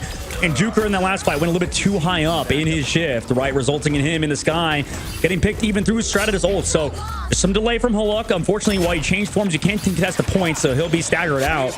And 100 Thieves finally get that fight win that they desperately needed Shib off of, you know, an incredible use of ultimates. All of the ults basically pop for 100 Thieves. Yeah, I mean, but if we're both being honest, we know that typically this kind of situation works heavily in the favor of Extinction. I mean, getting to 90% and forcing entire team ults out for 100 Thieves is expected. That is not, you never expect to go 100-0 ever. For the most part, it's about losing to that alt fight you know you would already lose. If you somehow manage to win through it, that's insane, but you got to expect a loss when you're down alts like that. And now you just build alts together, come back in heavy, win the final point, and don't allow them to portal just due to no time available here as the picks come through. It's going to have to force a strategist to switch over whoever falls first as we start once more. Juker getting a few low, very low here. Going to start throwing out those squids, playing that whole composition that we mentioned and just heard from an Exile as being a pretty strong comp despite what is being run. Just that triple strat is just a little bit better in terms of the quote-unquote meta. Millennia are going to pop out Rage of Ultron out, keep the team healthy with it, and look backwards after that. Is going to find a luck early, and that's good as Delena gets that pick, and 100 Thieves still holding on here, not committing ultimates is exactly what they need to do. Just allow Terra and Delena here to get a ton of value in that neutral pick fight and staggering the rest of the team. Well, it's what you said earlier about, you know, the interesting idea behind this composition, right? Because they don't have like a centralized healer, right? Somebody that you're really having to, you know, focus on with this whale, for example, for Juker. They never really have to hard group up. So it's going to be always a hard whale for him until later on because they're never going to go group up, right? So it's smart from 100 Thieves to constantly take angles, take positions, and really not set up and allow yourselves to get hit by Extinction. But they're saving for one ultimate, one fight. We'll see what happens right now as we start off early with TDK Sonic Seduction. Yeah, I think that's a great call out. And that's the advantage of this team. And I was excited to see a team like this from Sentinels as well. It's very unique, and it helps the idea of how to handle some of these compositions. It really changes up the pace of the match, and everybody's kind of doing their own thing. And here, canceled immediately, kicked into a wall. Legacy was just lights out in that moment. We are going to see the res come through to bring the team back from Delena. We see Terra walk back in. Vinny gets a pick on Biblical, though. That's another huge pick from Vinny here on the cap. Everybody goes back in. Harvey going to look for an off-angle play, looking for anyone that might be vulnerable. Is finding that invis. Great play by Harvey now, who's just going to keep walking away at the moment, just biding time. Going to try to take the 1v1 into the invis. Juker teleporting back now. 100 Thieves doing the unlikely and bouncing back in this moment and not having to use too much ults, and now it's roughly even. It's all about who can perform right now. Millennia gets the pick on a Legacy. Haluk finding Terra, even these numbers a little bit. It's anyone's fight still as Millennia pops that Rage of Ultron. Yeah, right now, Haluk has to delay the point, right? Overtime ticks down. They were close to capping it, but no ult just yet. Juker falls low, and we'll go down to Delena, who you said again. Delena so far on this Adam Warlock, looking about as good as he ever has been on Hela, and they also get that whole cap. Biblical has to touch. This is desperation at the moment. Wow. Job done. Round number 1 for 100 Thieves. Well done, 100 Thieves. Staying calm, cool, and collected in a situation like that, being down at 90% and still maintaining, winning fights without committing ults and just using Rage of Ultron in the second fight. The third fight, nobody ult just due to the fact that they found those picks early. That is textbook how to bounce back from a situation like that. That is highly unlikely at this level. So again, 100 Thieves showing their expertise and their experience at this level. I mean, I don't know. I mean, it's impressive for 100 Thieves as well to adapt and change coming into today. you know, understanding what happened potentially yesterday, it wasn't even a loss, right? They only lost a single map, and it was a very close one, but it was also against a pretty solid team. So really what we're kind of learning throughout this tournament is what we were talking about earlier, the parity. Everybody's so good at the current moment. And right now, if you can learn this triple strategist composition and get those characters, the most important ones, out in the ban phase, you can play any iteration of these three heroes, Jeff, Ultron, Adam Warlock. In this case, they don't get to play the main healers, but as long as you get one of these three, you're always going to be good. And instead, they're just trying to play all three of those kind of strong off healers, and it's panning out. Yeah, I agree. I think this is a great comp for them. Honestly, Delena here on Warlock is a very smart play. A hit scan demon on one of the strategists that has a ton of protection and res, you know, should things go the other way, is a nice change. And in this current meta, it fits his play style perfectly. So great decision there by the team to make that the choice. And up again, Terra going to launch this Galactic Legend early towards the back line. Going to force out some cooldowns as we see a ton being used, but that's exactly what the goal is. Now forwards onto the Hulk, who is very low. Good focus by the strategist line of Extinction to keep the team healthy.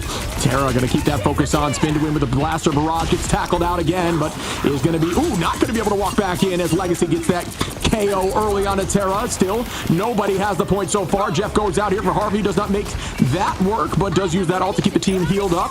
And we are just stalling now, but the problem is no one has point. Legacy on a TTK. Delena going to res back Terra and TTK. Juker on a Delena, which should not be able to be self-res unless that is available. I think it was recently used. Yep, there will not be a res there, from my understanding, unless they're still floating around. Vinny going to commit ult, Millennia as well, and there was that res from Delena, excuse me, as they're back in the fight. So everyone back. Great res there by Delena. Now Millennia gets the pick, and they're up in numbers. That whole thing only buying them about 4%, and now, 100 Thieves had control the whole time. Absolute dominant play here, and way to just understand your limits and not worry about it once you go down. Yeah, I mean, they're playing for sustain, right? The entire point is not allowing Juker to connect with a single whale. You see, even at the beginning of the fight, you're like, oh man, Harvey just missed a huge itch, Jeff. Well, no, because if he shows up, he gets destroyed by Juker. That's why you saw Juker shift and then immediately look for his whale, right? Because he was worried in case that Jeff comes through and tries to eat him. So with that, Harvey just using it to escape, avoid the one shot. Now Juker's off of that Namor. They're switching entirely off of that comp, going to a very similar triple comp. In the mirror, they should theoretically have an advantage, but the point advantage is still for 100 Thieves. Yeah, I think that's a good change. Just maybe is a little bit too late as we're 50% in here on map 2. Terra again with that Galactic Legend. You may be saying, how is that possible to get out that quickly when you have Bond and you're Terra and you know how to aim? You can, and the spin to win, you can get ults with Star-Lord there incredibly fast. Biblical now on an off angle. Juker is going to be found here. Nice ult here by Harvey, who finds two. Going to use that portal to try to get to the off map if possible. Is going to hold them down low instead and is going to get a pick. Make that two. Harvey really well played there now. Oh, Invis still holding on. Excuse me, is going to fall now from Terra. Yeah, you could make it back up, obviously, to the... There's a little spot off the map, but it's only on the high ground, I believe. Or if you have to break the wall, it's always interesting. But right now, 100 Thieves sitting pretty. I mean, yeah, they have that res ready to go as well, and they've been good with it so far. Millennia also has his ultimate ready to go in case he wants to maybe force out an early invisible boundary. But no, here's the cap ult from Haluk early on just to get to that point, but nothing has been committed just yet until that soul bond comes out. Yeah, I'm curious if, you know, I believe there's an off map up there, but either way, maybe it is a play to just try to buy a little more time before you get those KOs, you know, and stagger them just a little bit more. There's those small advantages. We're at 99 now for 100 Thieves as they're still holding, looking dominant right now in this matchup. Juker gonna ult up, so is Reverse to hold some space. Terra back, and again, has that Galactic Legend ready. Legacy gonna use the Psionic, which can be a pretty good counter into the Galactic Legend. Instead, he's gonna wait till that is done, and now find a few. Terra gets one onto Juker. Do I see two onto Biblical? Res comes up for Juker. Will there be a full team res? Spin to win on the back line. Down goes two Millennia onto Juker. Down goes the entire team, and 100 Thieves get game one.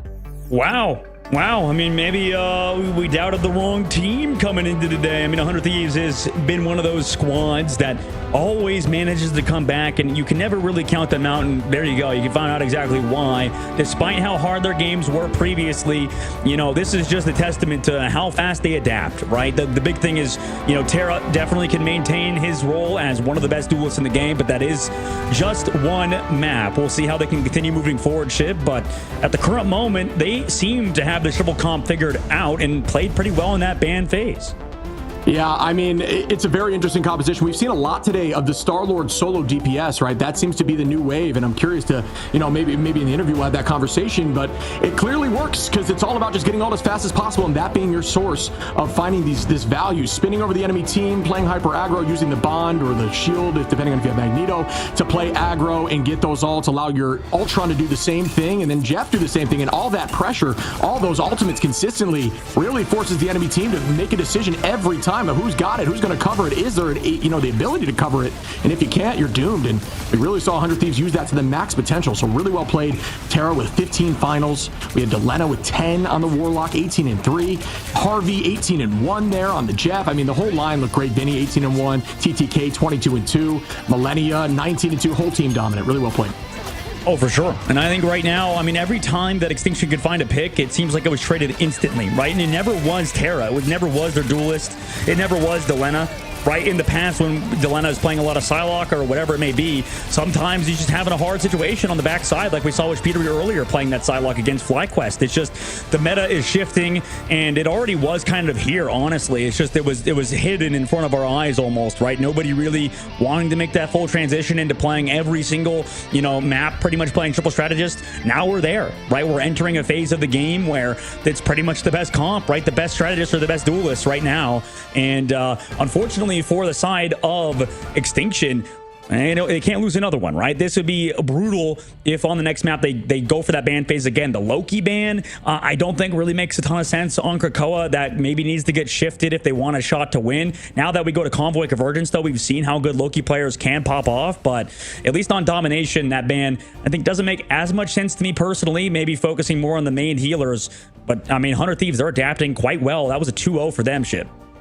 And that's the first time I've seen 100 Thieves, really start changing up their comp. They've got a diverse hero pool, and that is a huge win for 100 Thieves, because I think they were starting to be known as like the comps that they ran best, and they were disgusting at them. But teams started to understand what they were going to run and tried to work around that a little bit. And I think maybe that was even why the ban was there for the Loki. But even so, I don't think it's worth it right now, like you're mentioning. But we're looking forward to seeing more of this. And if 100 Thieves can keep this train rolling, or will Extinction bounce back right after this break?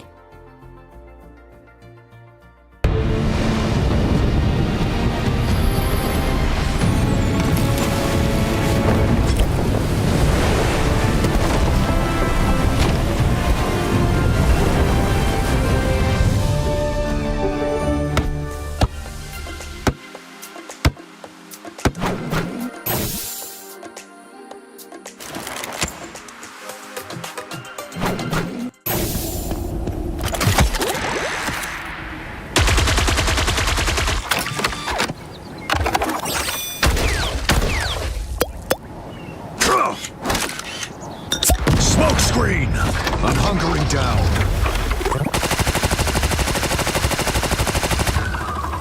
Judge, jury, executioner!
Welcome back. 100 Thieves looking like the team we've all grown to know and love in that matchup. Lights out there, everyone performing in Extinction. First time, up for, at least for me in my eyes. I want to see them perform. It looks like a team that can get the job done. Just we're not able to figure it out against that comp, man. What do you think they need to do?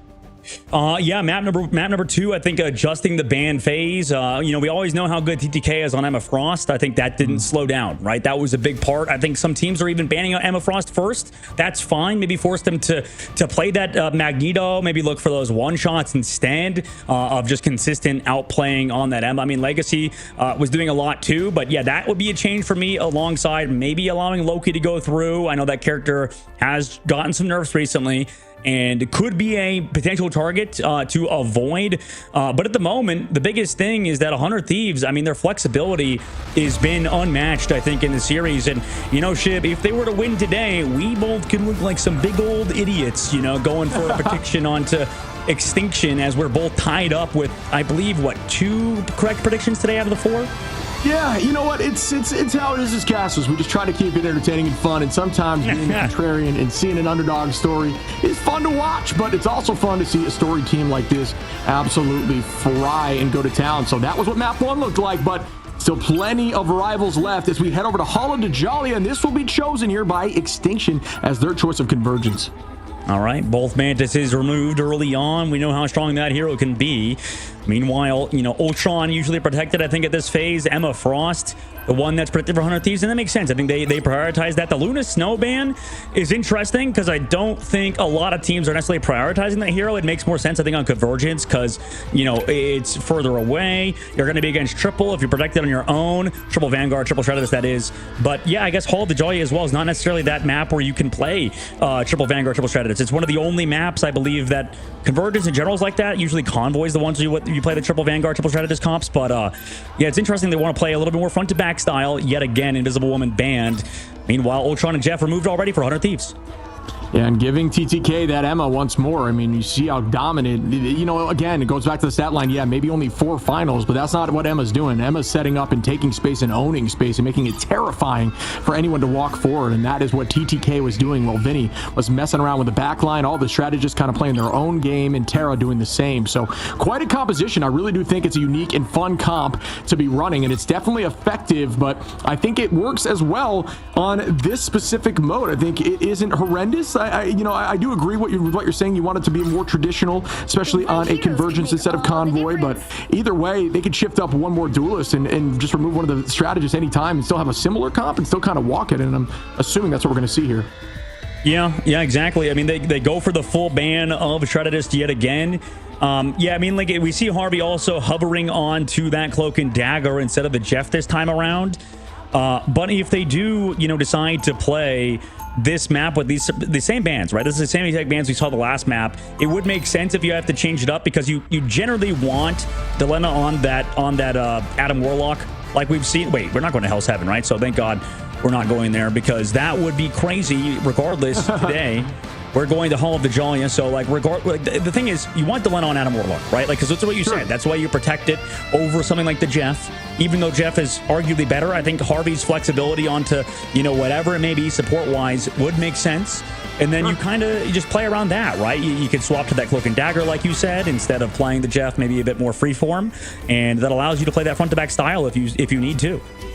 Yeah, I couldn't agree more. I think you're right. I think that is exactly the play. I think it just bodes well to have Delena have that flex option, who's just always going to be successful on a hit scan strategist where Harvey can virtually play whatever, and Cloak and Dagger are always available as well, and you can pull out that Jeff if need be, but Millennia is going to be on the Jeff instead, and Harvey going to be on that Cloak. Terra is going to now be on Phoenix. A little more of the mainline hit scan out of them as we start once more and begin again. Extinction going to keep holding on with some, everybody kind of in a different angle here. This is definitely a different strategy in terms of defense that we've seen in a little bit, where everybody kind of playing in separate squads of 2 and now dropping on a point to hold on as 100 Thieves commits heavy with Vinny onto the back line.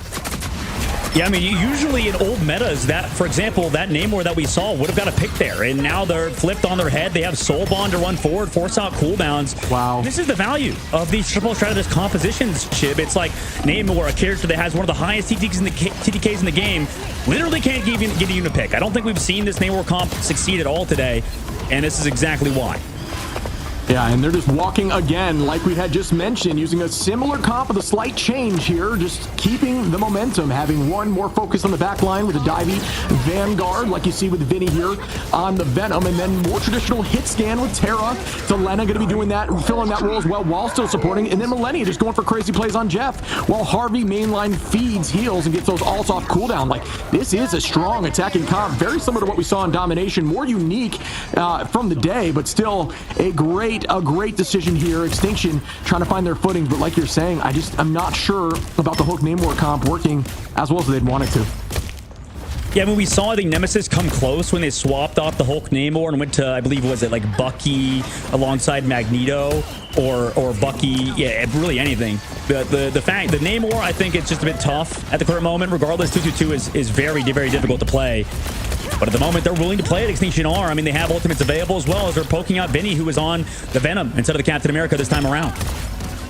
Yeah, Venom does a great job of taking the major height here, like ultimate height, if you will, where you force cooldowns out to even get up there, where Cap, I struggles a little bit with that until you break these walls down, and Venom really good at self-sustain and escape, very similar to Cap, but does have that combination with more damaging ultimates. Here we go, bang, down goes Terra after finding Juker 1, not able to follow up, doesn't get too much. Jeff coming in, and we do see the cooldown pop there, gonna grab one and head up to the high side. Millennia looking for this off map, and they will get invis unless the jump comes back through. It does, spinning to try to find some damage. Still going to be able to hold on. Great jump there. TTK going to take out Reverse after all that. Unfortunate for Reverse. Still being found after the fact. Elena going to res back up, and the number's still ahead here for 100 Thieves, who are maintaining position with plenty of time on the clock.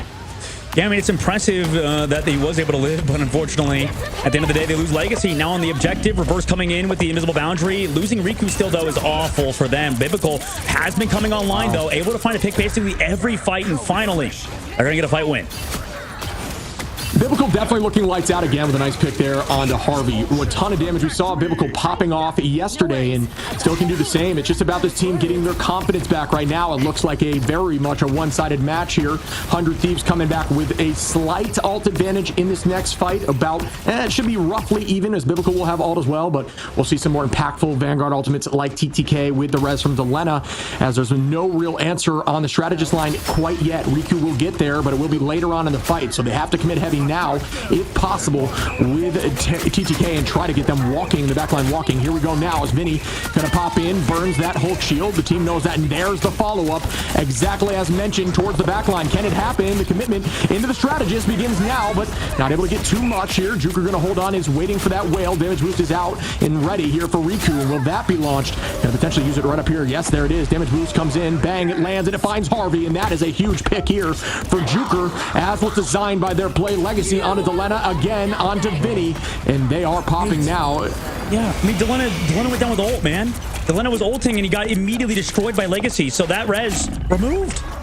Oof, and could not get off the map there. Millennia with a decent idea. Hulk has really no escape, so you can launch Hulk from downtown to get off map. Really has no way of getting back unless has a way of, you know what I mean, using that jump. Needs flooring under him, so very easy to off map if the cooldown of the shield is gone. But wow, what a good play there by Extinction.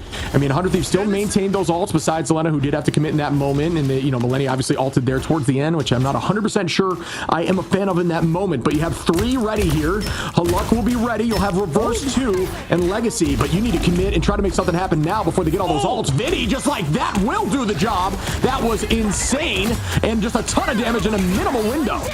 Yeah, nice work from Terra there with some shots in, then gets Riku too, and like you said, the follow-up there by Vinny was massive, who was with the Feast of Fist in the middle of that ultimate, right, trying to go for that one shot, maybe with Terra, but regardless, they're all low, right? No triple strategist on their side, but they still, are pushing out people off the card. They still, Extinction, being they, has controlled that point until now, and Harvey actually got picked off late. This is the problem for 100 Thieves. They randomly keep going down. They randomly keep getting KO'd. Like, for example, in the previous fight, Terra goes down, Delena can't res him, and then, or does have res, doesn't res him to bring it back, but now, with a minute left to go, Extinction have kind of brought themselves back into the series with 100 Thieves having no ultimates. Yeah, I can't believe they managed to make something happen there, even being down so much. So good focus there by Extinction to make something still happen. We do see Legacy full crystal, 25% HP, gets bopped as soon as that breaks, which is a threat. We see a ton of ults ready again across the board. Biblical ready here. Riku close. That's a nice pick here for Terra onto Juker early on in the fight. Unfortunate for the side of Extinction, who now we will see some ults get popped. Terra with a great escape there is going to avoid Biblical and turn it right back at them. That was insane. Here comes some huge potential out here from Millennia, who is going to find one, going to shoot out the ally towards point and try to get at least Hulk far away from this fight with Haluk, and that will be downtown. There goes that shield. It doesn't matter. It's all about just buying space, but still, Haluk's going to be able to get back here relatively quickly. We see some commitment from Juker on that shift and no real escape now, and still Haluk is able to get back with, half HP still holding on, so not a bad retake there, and way to jump back on with other team turning around. TTK still going to find Juker early again, and that is another early win for 100 Thieves as they're in OT now, but what a good defensive hold here from Extinction.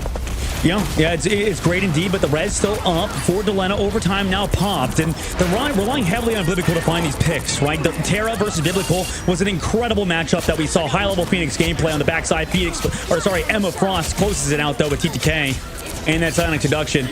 But right now, I mean, they're relying heavily on Biblical, right? Juker going down in these fights on the Namor. It's pretty rough, right? I mean, unfortunately, missing the way on the previous fight, then going down, and then in that upcoming fight, same situation. Right now, Extinction do have ultimates, though. Last fight in this area of the map, 1 minute and 13 seconds. They're doing good in terms of the time bank for a team ranked 222. But 100 Thieves, it seems like they're trying to figure it out until now. Biblical finds DDK. And we will begin again with another fight. This time, 1 minute on here for point 3 from 100 Thieves. And this is an attackable map. You can, there's some defensible positions, but a lot of the time you see a sweep through and then it gets matched right back. Very much an OT map. This is, in my opinion, the map that you see that the most. And I'm not sure statistically if that's correct, but it sure feels like it now as Biblical takes the high side. Legacy going to take out Terra early on again. And that's what Legacy's been trying to do this whole time. Find those kicks into the wall. Delena going to bring back Terra, though, because the fight must continue now. Ults being popped here just by Delena. Millennia going to be holding on. Vinny as well as Terra's there, but you look at Extinction and there's almost 5 ults ready as Haluk now commits. That's definitely smart, I think, but Haluk, going down very low, is in fact going to fall before Riku can connect with his Lunar Snow dance floor. Yeah, I'm not sure the damage moves actually came through. I don't think it did, as it would have gotten more value there. I think it was a little bit too late, but maybe that was just a visual error on my part. We see Juker going to find Terra. Biblical on the Millennia, and that is a good 2-piece. 3-piece as Juker gets another. Now 100 Thieves are on their heels. Not able to touch in this moment. Are able to get 1 foot on, but at this point, OT is ticking. Will the portal come through? I'm not sure it can happen. It might. We don't see a strange change just yet. We see Vinny now, but it won't matter as the hold is held here before point 3. To me, it looks like Extinction is one of those teams that, because they're so close to, reaching the top level, and because, this is one of their, biggest tournaments they've ever competed in, they have a great squad, but at the current moment, it does feel like they kind of randomly get picked or whatever it may be from Juker's side, resulting in pretty much just snowballs, right? It seems like this squad maybe a little bit nervous, potentially Shib, right? Coming in versus 100 Thieves. You talked about a storied franchise and how good they've been in Marvel Rivals esports in general, and how good they seem to be rebounding as well, right? This past little bit, we've not heard a lot of great things from 100 Thieves in terms of adapting, but now they're adapting, I think, on this past literal day, and they seem to be playing a lot better, right? Terra finding those pickoffs, actually winning a lot of the times against the Phoenix player who has the Lunar Snowflake, who has Invisible Woman Shield, right? There's so many advantages going in favor of Terra on those duels, and Biblical, like you said, was able to kind of trade it back and forth at times. Yeah, agreed. And we are going to see a little bit of a duelist change here. I'm not sure if it's going to be consistent. Maybe potentially pulling out the Panther. But again, I do agree. Saw some really good back and forth between the two of them, both of which just demons there on the hit scan. Terra going to be showing ace right now, right back matched by Biblical, who is going to be doing the same 18 and 4, 16 and 4, almost the same final hits. Roughly, a little more damage on the Biblical's front just because of more open, venom maybe, just to get some raw damage. But still, these players are just insane. But it's all about the play as a team in the moment. Marvel Rivals is a team-based game through and through. It's very difficult to hard carry in a specific moment, and these teams are seemingly locked in now. Extinction's definitely woke up here on that defense. Let's see what happens in this upcoming fight. They're on Loki now. Interesting. They banned up the Loki. They obviously prioritize it instead of the Invisible Woman, meaning no pushes, right? And we talk about how good Invisible Woman is against Groot. They're not going to have that option. But at least, you know, maybe with these clones, maybe with all these squids, it distracts Terra for long enough to find elimination. And there it is. Juker finds the first one. Yeah, that is a huge early pick here, driven already into that back. I mean, this is an insanely, speedily, take here. This is insanely quick, and they're still holding this space, getting point halfway there. Portal's going to come in from Vinny with a touch, but at that point, you have an Emma ready to grab you, and if the team can focus, you're in trouble, especially with Bond gone. Juker again onto Terra. It's another down. Here comes the touch, but again, driven back just a little bit. Still a ton of space taken by Extinction, and Alts will be in advantage of their side as they found 2 picks early. Juker again with the third find onto Delena, making 4. Delena gonna res back off, but no res completely available at 90%. Millennia TTK though are gonna find 2 and try to turn this back. And here comes Phoenix with the end song Inferno, and that does not land. Again, Terra gonna be on the Bucky now, trying to make a play. Yeah, I think the Bucky switches for that Loki. Reverse finds Vinny, though, and TTK also falls. Delena is going to res them back into it, but they have to touch the point, Shib, and they cannot because they're being res. Yeah. Oh, that's tough. I mean, there might have been a touch potential there from Terra on the high side, but in that moment was already just trying to hold on after being just hard focused there by Legacy on Emma. So tricky position to be in, but again, Extinction showing up in this moment and now pushing the cart with a 4 minutes and 40 on for point 2, but 100 Thieves just have to do exactly what Extinction did to them and buy a ton of time here on point 2. And Vinny's going to swap over to that Magneto. Maybe to assist Terra a bit more in these duels. Also, maybe to counter out some of these ultimates. Maybe go for one-shots too.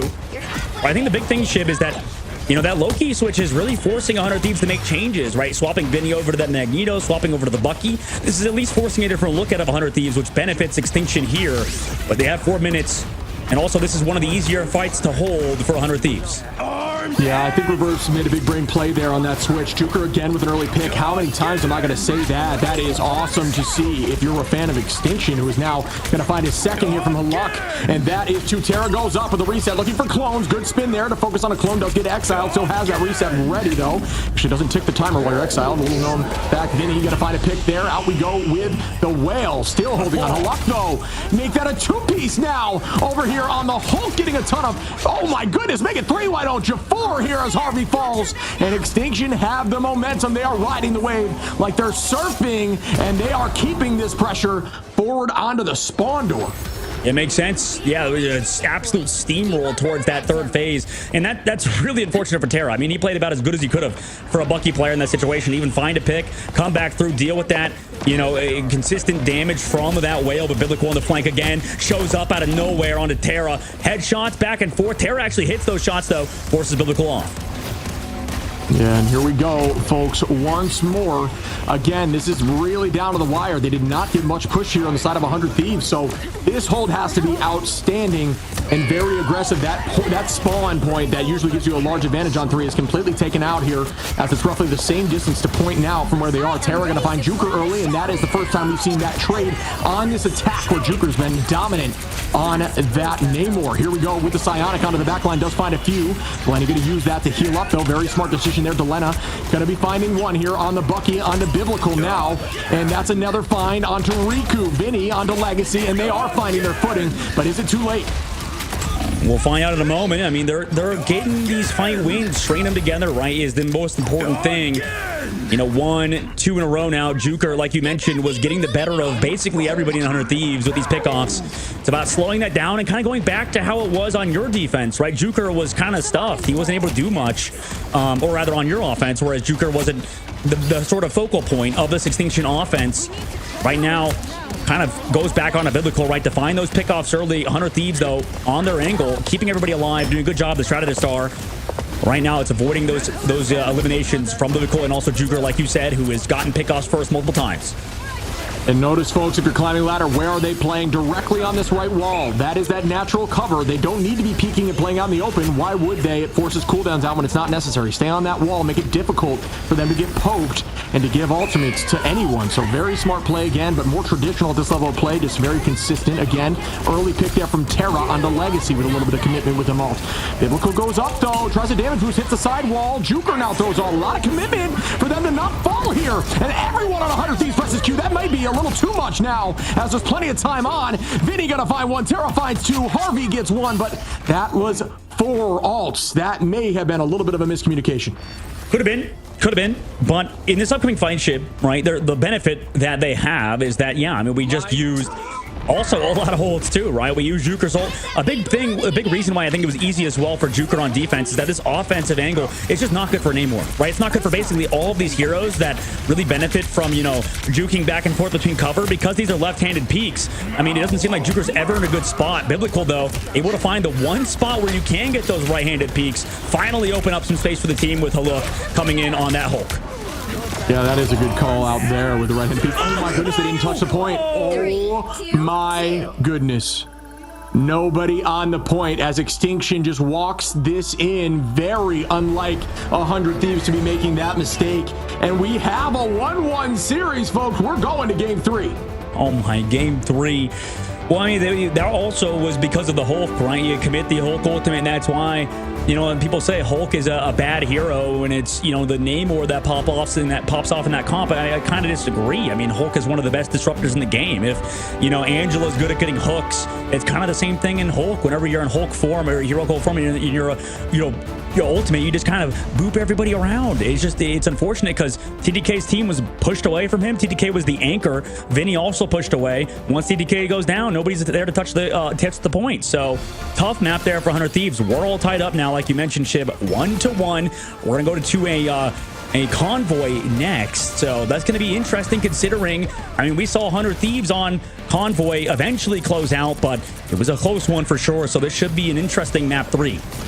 Yeah, but this map is in their favor. That is something to keep in mind if you are a 100 Thieves fan. But Extinction, that is what you wanted to see from them as a team coming up here in the Ignite series. Stage 2, really well played and clutching up. I mean, that .2 hold was insanely long, especially even in fights where I thought they had lost it. Still able to stall and come back well played, and then just looked unbelievable on the first 2 points. They got through that with, what, almost 5 minutes on, so uncontested. You can't allow that as 100 Thieves, and even though, you know, they did give up there at the moment, that little touch to make sure they couldn't hold on, I do think it would have been a totally different game if they could have just held on .2 just a little bit longer.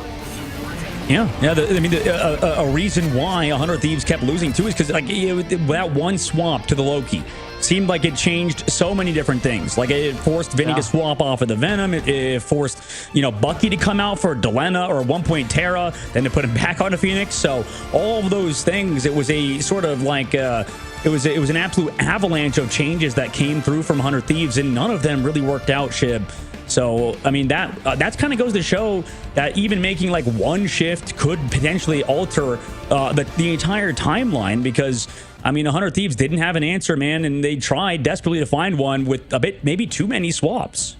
Yeah, I think they started figuring it out on .3 there. It really was working for them. I do think maybe we missed that Hulk Alt exile. Maybe it did boop a few away, like you're saying, and you can essentially stun lock. Too, yeah. You can essentially stun lock those in front of you. Even, if you're exiling you don't touch point either. I didn't get to witness exactly what happened in that moment or what we may have missed, and just giving them the benefit of the doubt. But, you know, Hulk has that stun lock ability too. You double melee and you hold your jump and you release jump after that double melee, and you can stun and rinse and repeat. And maybe we missed some of that, but either way, really well played on the retake. And we're going to see more of this heading to game 3 of the final series of the night right after this break.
saving all those fighting souls. But yet, across the world, I see you standing in my way. And remember the time, the place we used to fight, like the sun and moon. And I wonder if ever there was a time that we were friends. The night has fallen, shadows looming, and yes, that time has come for me to seek you out. We are set now for our last reunion. Break the chains, find your way, come find me. Do you remember who you really are? Show me that you are still the only one for me. I'll be waiting for you. Playing out, hoping your rise, raising up your fists and smashing through time walls. Before the rift splinters again, we are rebels till the end. Rise up, hoping your mind, hold on to your powers. No one can stop us. We are rivals till the end of time. We will clash, no matter where. We will fight, reaching across time and space. 'Cause you are my destiny to the end.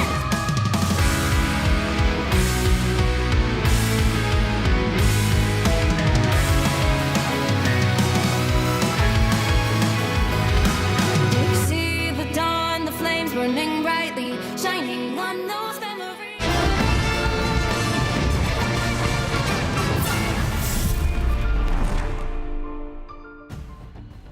And we have a series on our hands. Everyone, Extinction versus 100 Thieves on to game 3. This one, though, in 100 Thieves court with their map decision on Convoy. I'm not 100% sure what they're going to pick, but will this be enough of an advantage to pull it through? What do you think, buddy?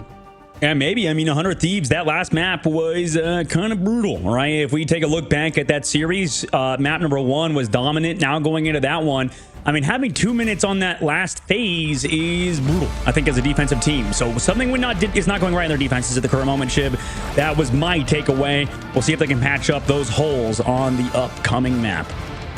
And we're going to see what the changes are here to the bans. Last time it was a little more traditional as to what it was map 1. I'm curious if we're going to maybe potentially get rid of that Hulk Namor situation that has been a bit of a thorn in their side. You know, we talked about how it wasn't getting as much success recently, but it's funny because in that moment, we were seeing a ton of early picks there from Juker, who I do think had the most finals right behind Terra. Terra with 15, Juker with 14, and we saw Biblical with 10, and next closest on 100 Thieves was 7 with Delena and TTK. So a bit of a, just a duelist pop-off there from Extinction with Biblical and Juker, who are looking really good right now. Yeah, and then that's exactly what you want. But the thing we're noticing from, I think, specifically a lot of the top teams is whenever you, by the way, Invisible and First Protect is quite interesting out of 100 Thieves, not protecting the Emma this time around, going for that character. But the big thing we noticed is that, a lot of teams don't get first picked like that, right? That's the big thing, is that when you're, just existing on Triple Strategist, the whole point is not like being able to get picked easily, right? That's like a big part of it. And you have too many cooldowns.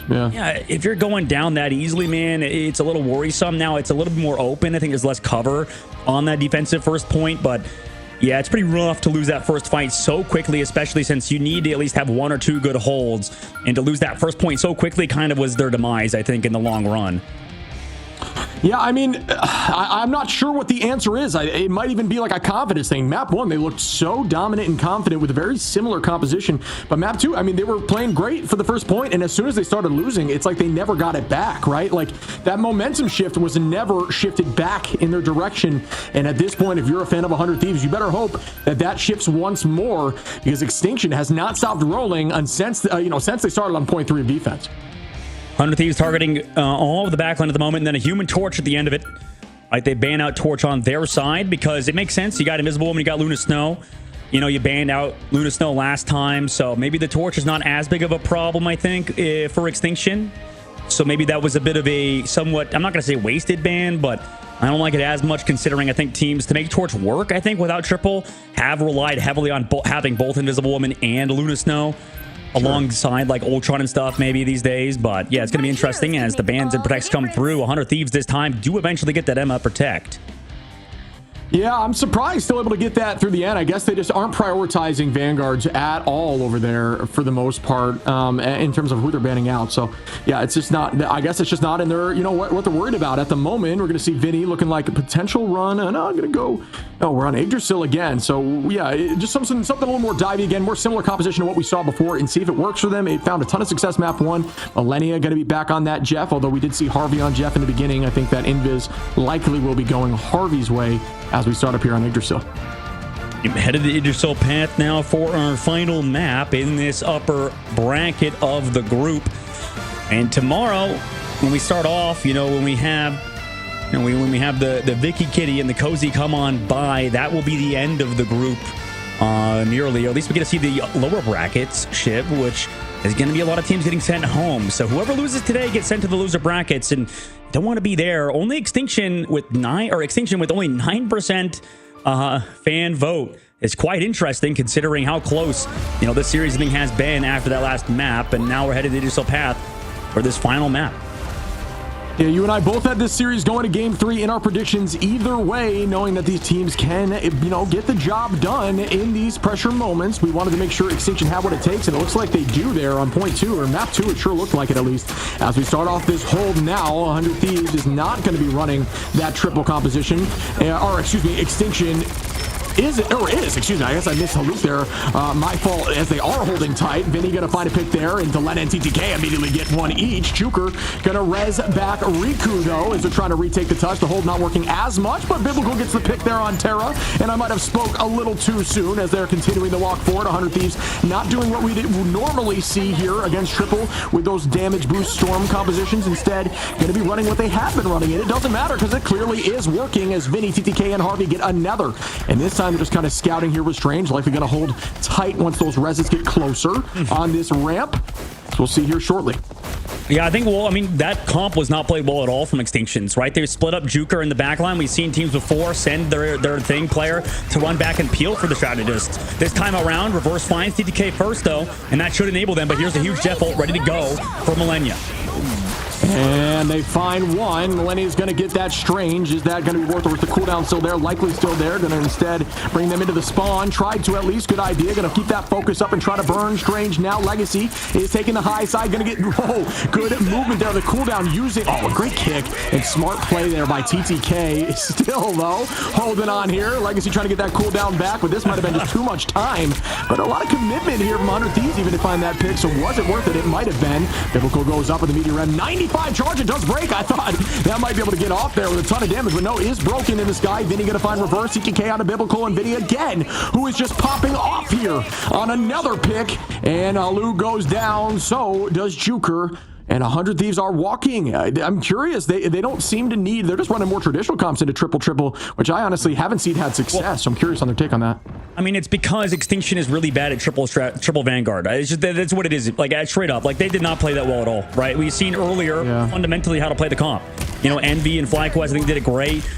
We saw every strategist player play in the same room together. Then they send the thing player back to peel, right? That was the simple fix. When you're split up and you send your Rocket Raccoon player in a different direction, you end up losing. And, it was just too easy for 100 Thieves to walk on the rest of the core when they're missing their Rocket player. Yeah, good call there. Good call out again as we start once more. Legacy trying to hold that space, but just too much pressure here. Ult advantage on the side of Extinction with Hulk, and there it is. Hulk is going to try to make a big play. Reverse going to also launch and just use that a little more aggressively here. Not to cancel any ults, but to ensure there is a pick as Delena goes down. A look onto Vinny and Biblical onto Terra, and that's a few picks there, but they did have to commit a few ults, and still 100 Thieves is slightly down an ult advantage, but that will be changed here in the middle of this next fight. 3 ready for Extinction. Almost the entire team ready for 100 Thieves. And this is the strength of Extinction, right? Running this Namor Hulk, like you mentioned earlier, this is what they're best at. 100 Thieves adjustment, put Terra on the Bucky, right? Keep him on that hero, and then with Vinny trying to set up these dives, right? Theoretically, we've seen this comp actually counter the Namor comps earlier, but 100 Thieves, we'll see how they can play against it as Juker is forced to use his shift incredibly early.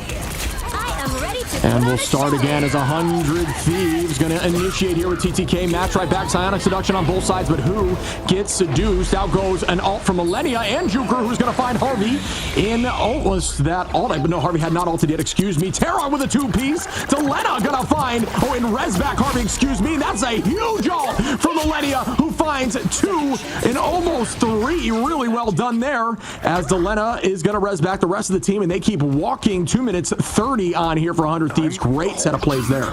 You know, unfortunately for Extinction in that last fight, I mean, Juker used his whale, only getting 1 elimination is not enough, right? He needed to save that for either the Jeff, or they needed to play around that, because Millennia took the Endsong Inferno, but that's not enough to get rid of Jeff.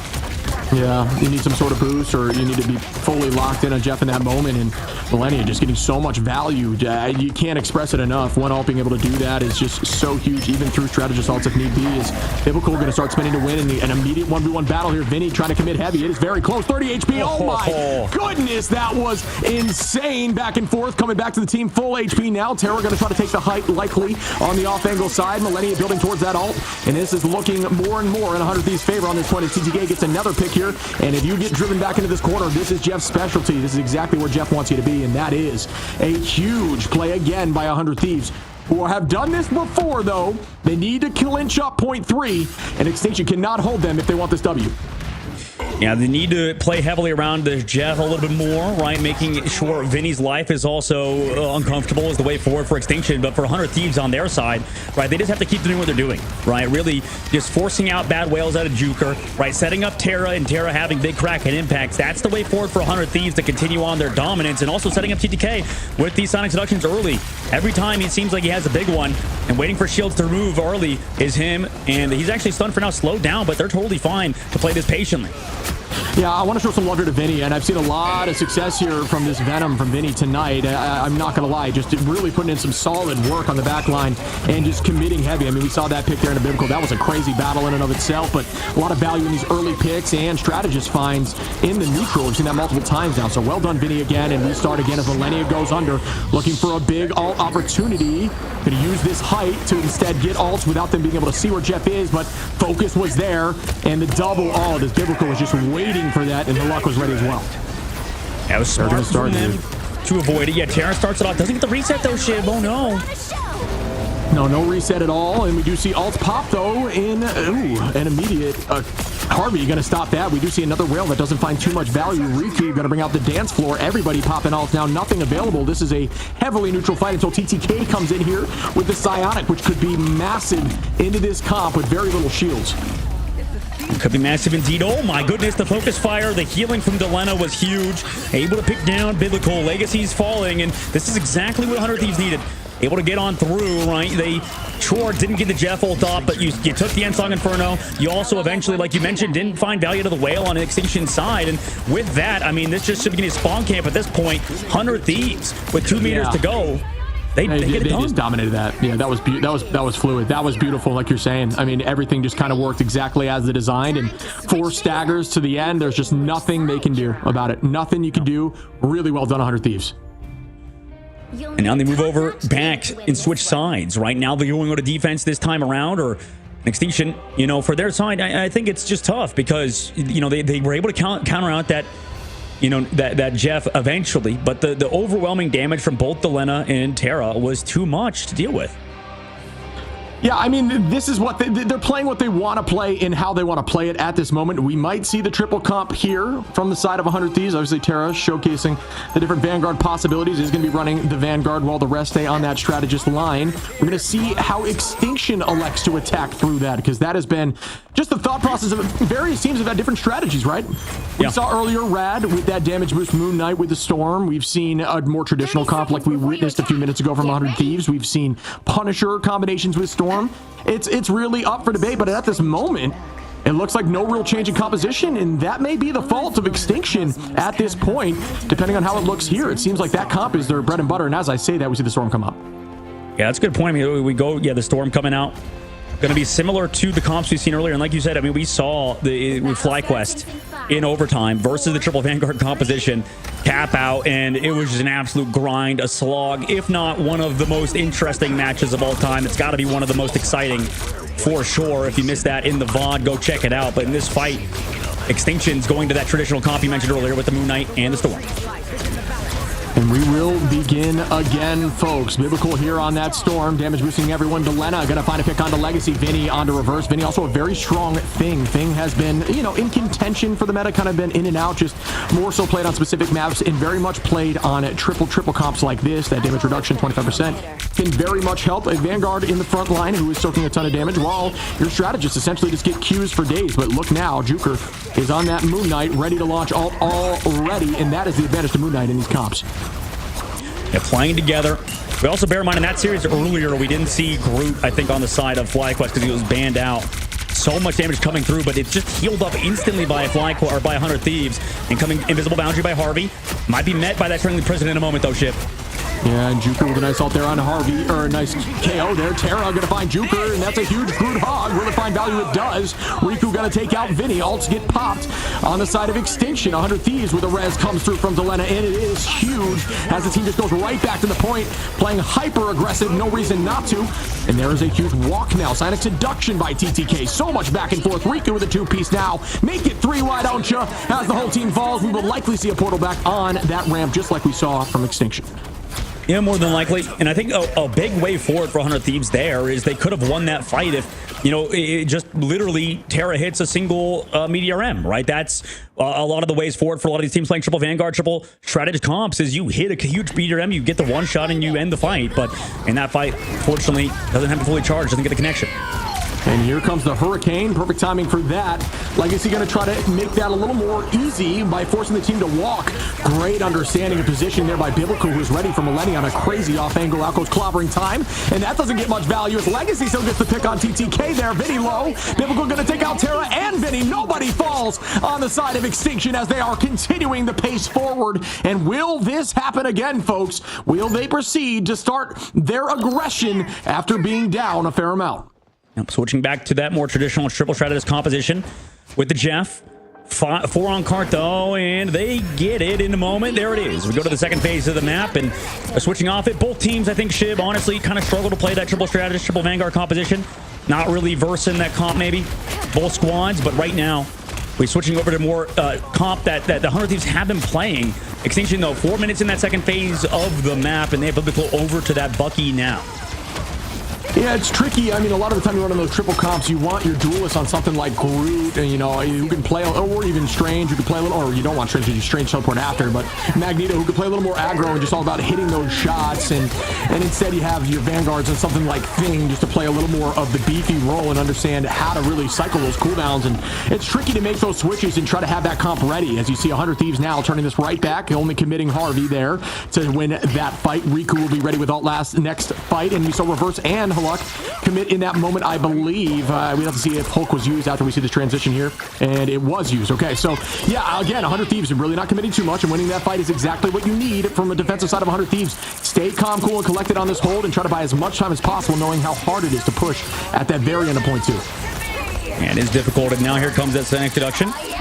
On the backside, everybody's sort of avoiding the damage. Terra actually forced through the Endsong Inferno, but TK eventually finds Juker regardless, and Riku's soon to fall. Nice job by 100 Thieves to win that fight. Back to the spawn they go. Yeah, and TTK with a 3-piece there, following up from that Endsong Inferno. You know, TTK just absolutely another one of those Emma demons that is just, if you know, you see that, and it's a big fear, allowing it through a lot of these kind of every single map so far. But yeah, we are going to see this proceed once more. Same story as, again, 100 Thieves is up and alt. It will slightly change here in a brief moment as Juker will be there, but almost falls. Gets to about 5 HP prior to launching those cooldowns, and instead Terra is going to try to find an off angle onto the backline, looking for a whole new play here as the point isn't moving at all. And they've rotated around the map. I mean, there's a Jeff going for the Eat, obviously, but knows he can get one shot, so doesn't want to connect on anybody. TTK able to find Juker in the meanwhile, and that Jeff was just more of a distraction rather than actually trying to capitalize, as really Endsong Inferno burned. Also, no ultimate yet for Juker is great for 100 Thieves. Yeah, that might even have been a repositioning once they saw how huge and dangerous that play would have been into a Hulk who likely still has that cooldown of the shield to keep everyone healthy from the Jeff. It's almost an immediate, like, you're just going to KO yourself in that moment. Biblical going to find Terra, though. You actually use it to reposition and try to just use your water down that alleyway to deal a ton of damage and get another all quickly. Biblical on a TTK. Millennia going to find Legacy. Delena, though, going to res everyone back, or at least TTK in this moment until they can walk forward more. Terra going to come in with the end song. Vinny going to use another ult, and here goes a big whale. This time it does land and finds Delena. Out goes a invisible boundary, maybe just a little bit too late, and does go outside of that. Oh no, just on the very ends of it here. Still holding as Juker finds Harvey. Delena is going to res back, self-res there. Terra playing aggro, just trying to get onto the point to buy more time. Only a minute on right now for them at this moment. A minute on. It's been a pretty solid hold, I think, for 100 Thieves, Shib. At the moment, they're just kind of forced off. Extinction, that is, and they used that Hulk in the last, or that Namor ult in the last fight, like you said, the Horn Proteus, but he's able to build it up again, nearly 60% of the board. At the moment, I mean, right now, Millennia also has the ult. Let's see what he wants to do with it. They kind of do a lot, like you said, with TTK, able to find multiple kills or KOs by himself, basically. And with the team support on the backside, this could look good for 100 Thieves.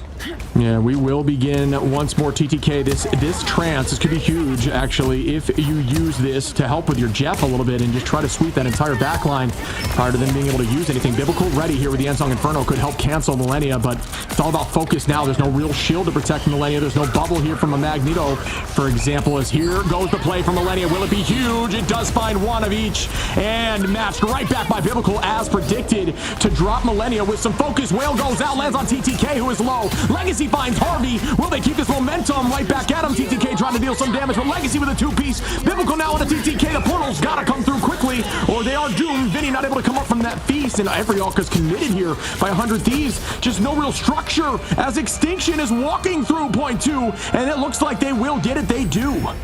Yeah, clean performance right there from Extinction, and, I almost wish Millennia did what he did earlier, right? Not committing the ult on that main side, just able to fall back, maybe live, but Biblical was there with the Endsong Inferno, like you mentioned, Shib, and it was over. So right now, 100 Thieves moved to the third phase of the map. They have res ready to go as well. Extinction, I think last time they had this dance floor, they were able to get the W, but regardless, they only have a few fights left, Shib, and every single time, 100 Thieves, like you mentioned, no structure towards the very end, but you're getting very, very close for Extinction. The pressure might be mounting.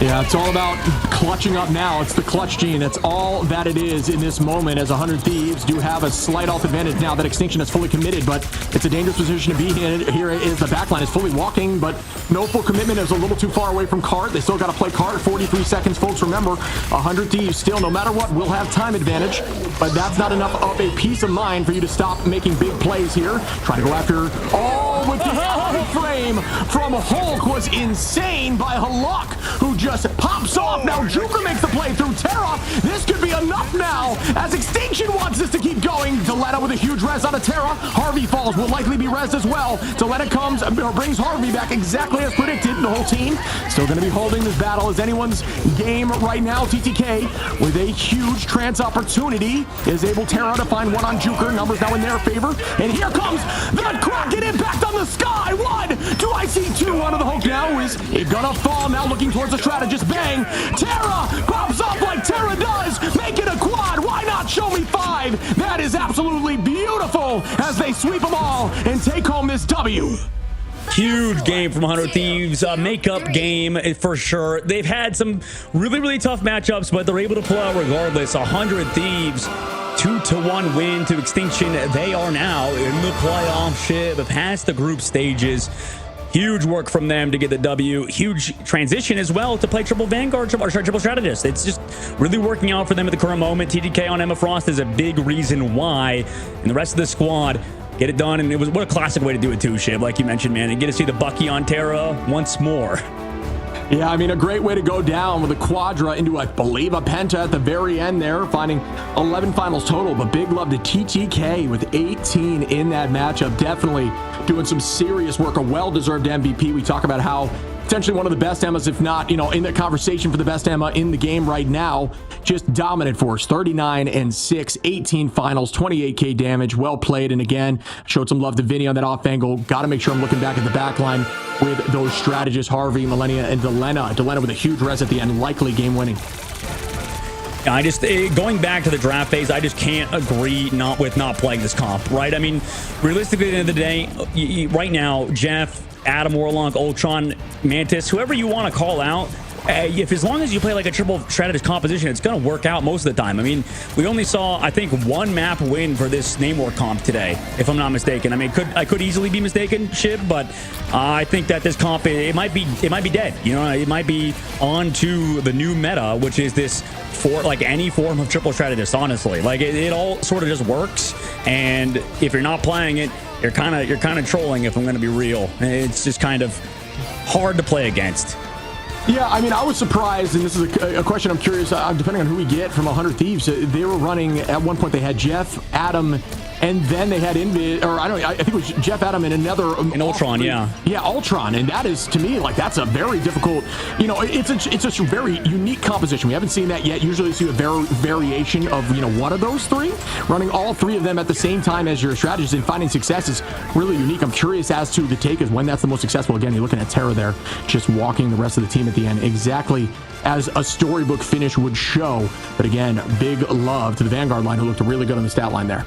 Yeah, and we didn't really see like the team of Extinction, you know, focus on that at all. They just banned out main healers, right, generally, and they never touched, for example, Delena on the Adam Warlock. I mean, that was a big reason why they were able to win that last map. We were having, you know, you put Terra over to the Bucky. That was their adjustment. They didn't panic on that map. They stopped getting picked early to Juker.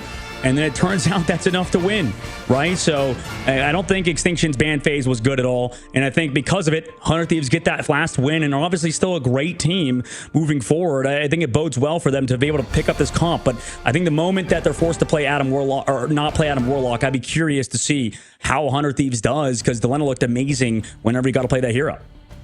Yeah, I'm curious as to when, I agree. I think that is something we haven't seen in any of these stages of Ignite yet. I think that hero makes perfect sense for me as to Delena, and it also changes up the whole idea of this composition, because Millennia has been playing that strategist role. Harvey is obviously really good as well. And then you could also essentially, you know what I mean, now that you have a duelist on one of those roles that is, you know, on those heroes that really performs from being a good duelist, it just makes so much sense to me, especially one like Delena, who's been known as being a hit scan demon. It's a puzzle piece that fits to me, and it looked so successful today that I think that maybe is a target in the future for potential ban opportunity. I think there's, you know, they were doing some crazy stuff on those strategist lines, but it was working out for them. So again, congrats to 100 Thieves showing their stature as one of these OG teams and performing very well. Yeah, they got to keep adapting. They got to keep getting better. And I think this team, if any team could do it, if any team that seems to always perform and overperform whenever, you know, people will doubt them, it's definitely one of those squads that can always, like you said, play up to competition. This team is always going to be in it no matter what. And to be in the playoffs already is huge, right, out of this group too. So for 100 Thieves, they get more time to refocus. And, you know, you still have to play your upper bracket match. You still have to, if you get sent down to the lower brackets or play in that grand finals through the upper bracket, have to play again. But yeah, at the moment, man, let's go take a look back at the day. Sentinels versus 100 Thieves will be that upper bracket matchup in the final ship, the classic match. It seems like it was written in the fortune. Yeah, as is written right here. I mean, it's just such a lore standpoint here for Group V to see Sentinels 100 Thieves, even despite the change in composition there, or in terms of team for Sentinels. Still, it's just, what do you know? It's just so classic. Sentinels taking 2 on today, 2-0 into Nemesis, looked much better today, in my opinion. Looked so fluid with some crazy plays. And Extinction versus 100 Thieves. Extinction looked like a real team to be, you know, mess with here. We're going to find out who they play as we look into these lower bracket games tomorrow with YFPDZ versus BAWA Win with Busy at Work and Alani Win. I mean, there's going to be a lot of really fun games tomorrow. Yeah. Tomorrow we got to tune in, man. Like, I got to be watching those games because, yeah, I don't know who's going to win. Like, YFP actually look good versus Sentinels, and then, you know, Busy at Work got 2-0 by Extinction, who also, you know, just took 100 Thieves to 3 maps, and they got 2-0'd in their side, so that'll be fun to see. Meanwhile, on Group A, you know, we got Kiri versus Fire. That's a matchup we get to see maybe if Rad actually get to play against Fire like their, you know, coach said. And then also we get Odyssey versus Intergalactic. I think Intergalactic's had a tough run in it, man. It feels like it's not the same Extra X that was really damn good. So unfortunate for them to be able to fall down to the lower brackets against Odyssey of all teams. Yeah, I just think it's a confidence thing. I know the team can do it. They've got a ton of talent. I mean, we've seen that team succeed in the past, and we've seen them perform well even now. But unfortunately, yeah, I just think it's a little bit of a newer composition together, but also more so just a lack maybe of confidence in the moment. But we will see if they can bounce back against Odyssey. A lot of those lower bracket games tomorrow, folks. Remember, be here simply due to the fact that some of these teams are going to be removed from the tournament tomorrow. That starts tomorrow. That is insane to think about here in stage 2 of Ignite. We're already at that point. Week 1, man. I'm nervous for them, and I'm not even playing. It's you grow to love these teams. I love being a part of this scene, and I'm sure a lot of the fans are on their toes ready for those matchups. Yeah, and that'll be tomorrow at, I believe, was it 3 p.m. PST, 6 p.m. EST as we go live with Cozy and Vicky Kitty. So, yeah, that'll be a lot of fun. I mean, teams going home, not fun for them, obviously, but fun for us and enjoyers of high octane, high pressure games, because tomorrow's going to be all of the pressure, man. 250K on the line. You got to match up to the expectations for sure. Yeah, absolutely. Yeah, we talk about stress. I mean, you talk about the 250K, and that is absolutely no joke. And just worth mentioning again, you got to remember, everybody has their eyes on that World's Finals coming up here in Atlanta. That, if you haven't seen the hype trail, check that out. And now we've got Millennial. What's going on, brother? You got to be feeling good after that win. Yeah, feeling good. Nice. And, Millennial, obviously for you guys, I know it's late, first of all, too, like an incredibly long series, same thing with the one, the first one you guys played too in your quarterfinals. I mean, what's it like for you as well to come back into the lineup again with 100 Thieves and get a huge win, disqualify for the playoffs already? I mean, yeah, obviously it's huge. I mean, I love the fact that I'm able to play with it supported DPS. I just love playing. So, yeah, it's been a real blast. Yeah, we were talking about that. I mean, you're performing on that strategist role, coming from the duelist role is like it's a huge change and a mentality change, but we've seen some success, some huge alts too from you. Just more specifically, a question for you. I saw Harvey was also on that Jeff, and then you were on the Jeff. How does that work between the two of you? Both of you clearly seem confident. Is that just depending on how you're feeling in the moment? Well, I mean, since I'm, I guess, the DPS player, when we're playing more Jeff-centered comps where it's more of we're all taking off angles and I'll be playing the Jeff, but if it's a more front-to-back kind of support play style of Jeff, then it's basically the play styles, and I can play like on Ultron or something that Harvey doesn't feel comfortable playing, so we just put him on the role where it's just basically not the easiest, but like it's the actual support, whereas I'm playing the DPS support. That makes sense. That actually walk with my team and stuff.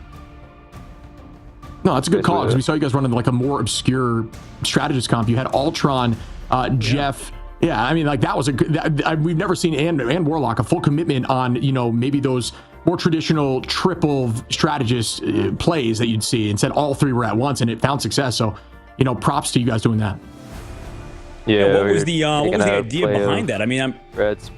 Oh yeah, sorry. Basically, just EU Red or Navi now. It's taking basically a direct play call from them. We've seen what they're doing, and me personally, I don't know about the rest of my team, but I love the way they play the game, so being able to kind of mimic that is really valid. Oh yeah, for sure. Yeah, they definitely play in a very unique way. I know that they think about it a lot for sure. And for you guys, I think I don't know how much, how often are you like on social media and stuff, or in general as a player? I know it's sometimes difficult to be on social media and pay attention to what people are saying, but have you been on social media much lately at all, or nah? I mean, yeah, about as much as probably one of you guys, man. On Twitter, it's the typical. YouTube, I watch the games. On that, I think a lot of fans, I think, are curious what's going on with 100 Thieves. I know you guys are adapting really quickly to change back now over to playing these triple strategist comps. I mean, what would you have to say to people on social media who are maybe Sentinels fans, or somebody who is a 100 Thieves hater? What would you potentially say in rebuttal to that as you guys rack it off another win and now qualify for the playoffs? I mean, bro, we just try to stay as honest as possible, play 2-2-2, but if everyone wants to run this cornball, moron comp, and brain dead easy comp, then we can just play it too, bro. It's simple as that. It's so funny, man. I mean, speaking of, the Sentinels, you guys are coming up here. It's going to be 100T Sentinels, like the storybooks had written. Curious about your take on that. You feeling confident? Yeah, I'm confident. I think we're only getting better at this strategist comp, so I think we'll be able to take it this time. Beautiful. For sure. And Millennia, any last thing you want to say, man? Any shout outs to 100 Thieves or your team or you yourself or something? You want to shout anything out before we let you go? I mean, shout out my team, man. They're all great. Awesome. We appreciate you jumping on. I know it can be tough. So thanks for coming on, man. Yeah. Thank you. Awesome. Have a good one, buddy. All right, you heard it here. They're feeling more confident going into Sentinels coming up here for the bracket finals. It's just so funny how it always seems to work out like that. But again, really strong play, unique play. I liked what they were doing with that triple con, man. Oh, yeah, for sure. They were looking good. And like Millennia said, I mean, they're only getting better at it. It's, it is what it is. That's a part of the game whenever you especially have to learn a brand new composition and you're like, okay, we want to play this classic 2-2-2. And it's pretty tough, and we look at the schedule, I think, for tomorrow, I believe, and it's going to be an incredible series, like you said, Shib, as we, from top to bottom, have some elimination matches for our viewers. Yeah, again, this is where things start to get real. This is where teams are no longer going to be around, and their hopes of making it to the finals are out the window. So keep your eyes right here tomorrow as we witness all of those games in the lower side bracket. DZ, YFP, Kiri, Fire, Busy at Work, Alani Wind, Intergalactic, and Odyssey. This is crazy. Me personally, my eyes will be glued right here. Keep it locked. Looking forward to it. I mean, and maybe to go back as well to what Millennia said, is I'm looking forward to tomorrow too at 3 p.m. PST. I think it's, I'm kind of with him whenever for example, I know that they're now switching up compositions like very late because they were, I'm sure, very confident in their 2-2-2. But I was there, like 100%. Same thing. It's the same thing with VP. Remember when VP was saying they were losing because of the ban phase, and it was a hard sort of situation to adapt to because of the Ignite bans being very targeted. It was very annoying to deal with. It's the same thing now with triple strategist comps, right? It's the, are you willing to adapt and play those compositions? It's tough to get over that barrier, especially when, for example, this is basically this game's version of GOATs, right? Whenever you're against triple strategists, it's basically infinite sustain. You don't get any pickoffs a lot of the time, and it's very ult based, right? And that can feel very brutal, I think, for a lot of teams that want to play a more traditional 2-2-2. But you have to adapt, you have to play that comp, or you have to spend pretty much months of just getting absolutely dominated, right, to figure it out. Because there is a solution. There always is a solution. That's the thing. But the solution is going to be painful to find. It really is going to be painful to find that solution, to play anything to counter it, because by God, it's probably one of the strongest comps in the game. And when there's somebody running at your face that's a strategist and they're getting eliminations, that feels awful. I'll tell you what, but you got to get used to it. You got to adapt like they're doing. Exactly. The other side of the coin is that's the beauty of the game, constant change, and you have to be able to make that change. And if you can't, then you are left in the dust. And that's why constant changes to this meta, constant changes to the game, the consistent updates, the new heroes, all that stuff really favors a team that is willing to constantly figure out or counter and learn how to counter that meta. And exactly like you're saying, it just takes time and practice, and you got to be willing to grind it out if you want it. And one of the players now on Sentinels, I mean, I was literally him. I was playing against him when I was against GOATs, and he's just flying at me on a support. I'm like, oh my God, like, can we just run this comp now? Like, this is stupid. That's the exact same vibes, I think, for people. Absolutely. Well, it's been a pleasure. Ton of fun games today, man. Just crazy. The series threes and even the 2-0s were battles, some back and forth. And again, tomorrow we get down to the wire with elimination stages, folks. Make sure you keep it locked right here. I have been Run Shib and my buddy here, Dogman. It's been a pleasure, buddy, as always. To everyone else, hope you have a great night, and we will see you tomorrow.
trapping all the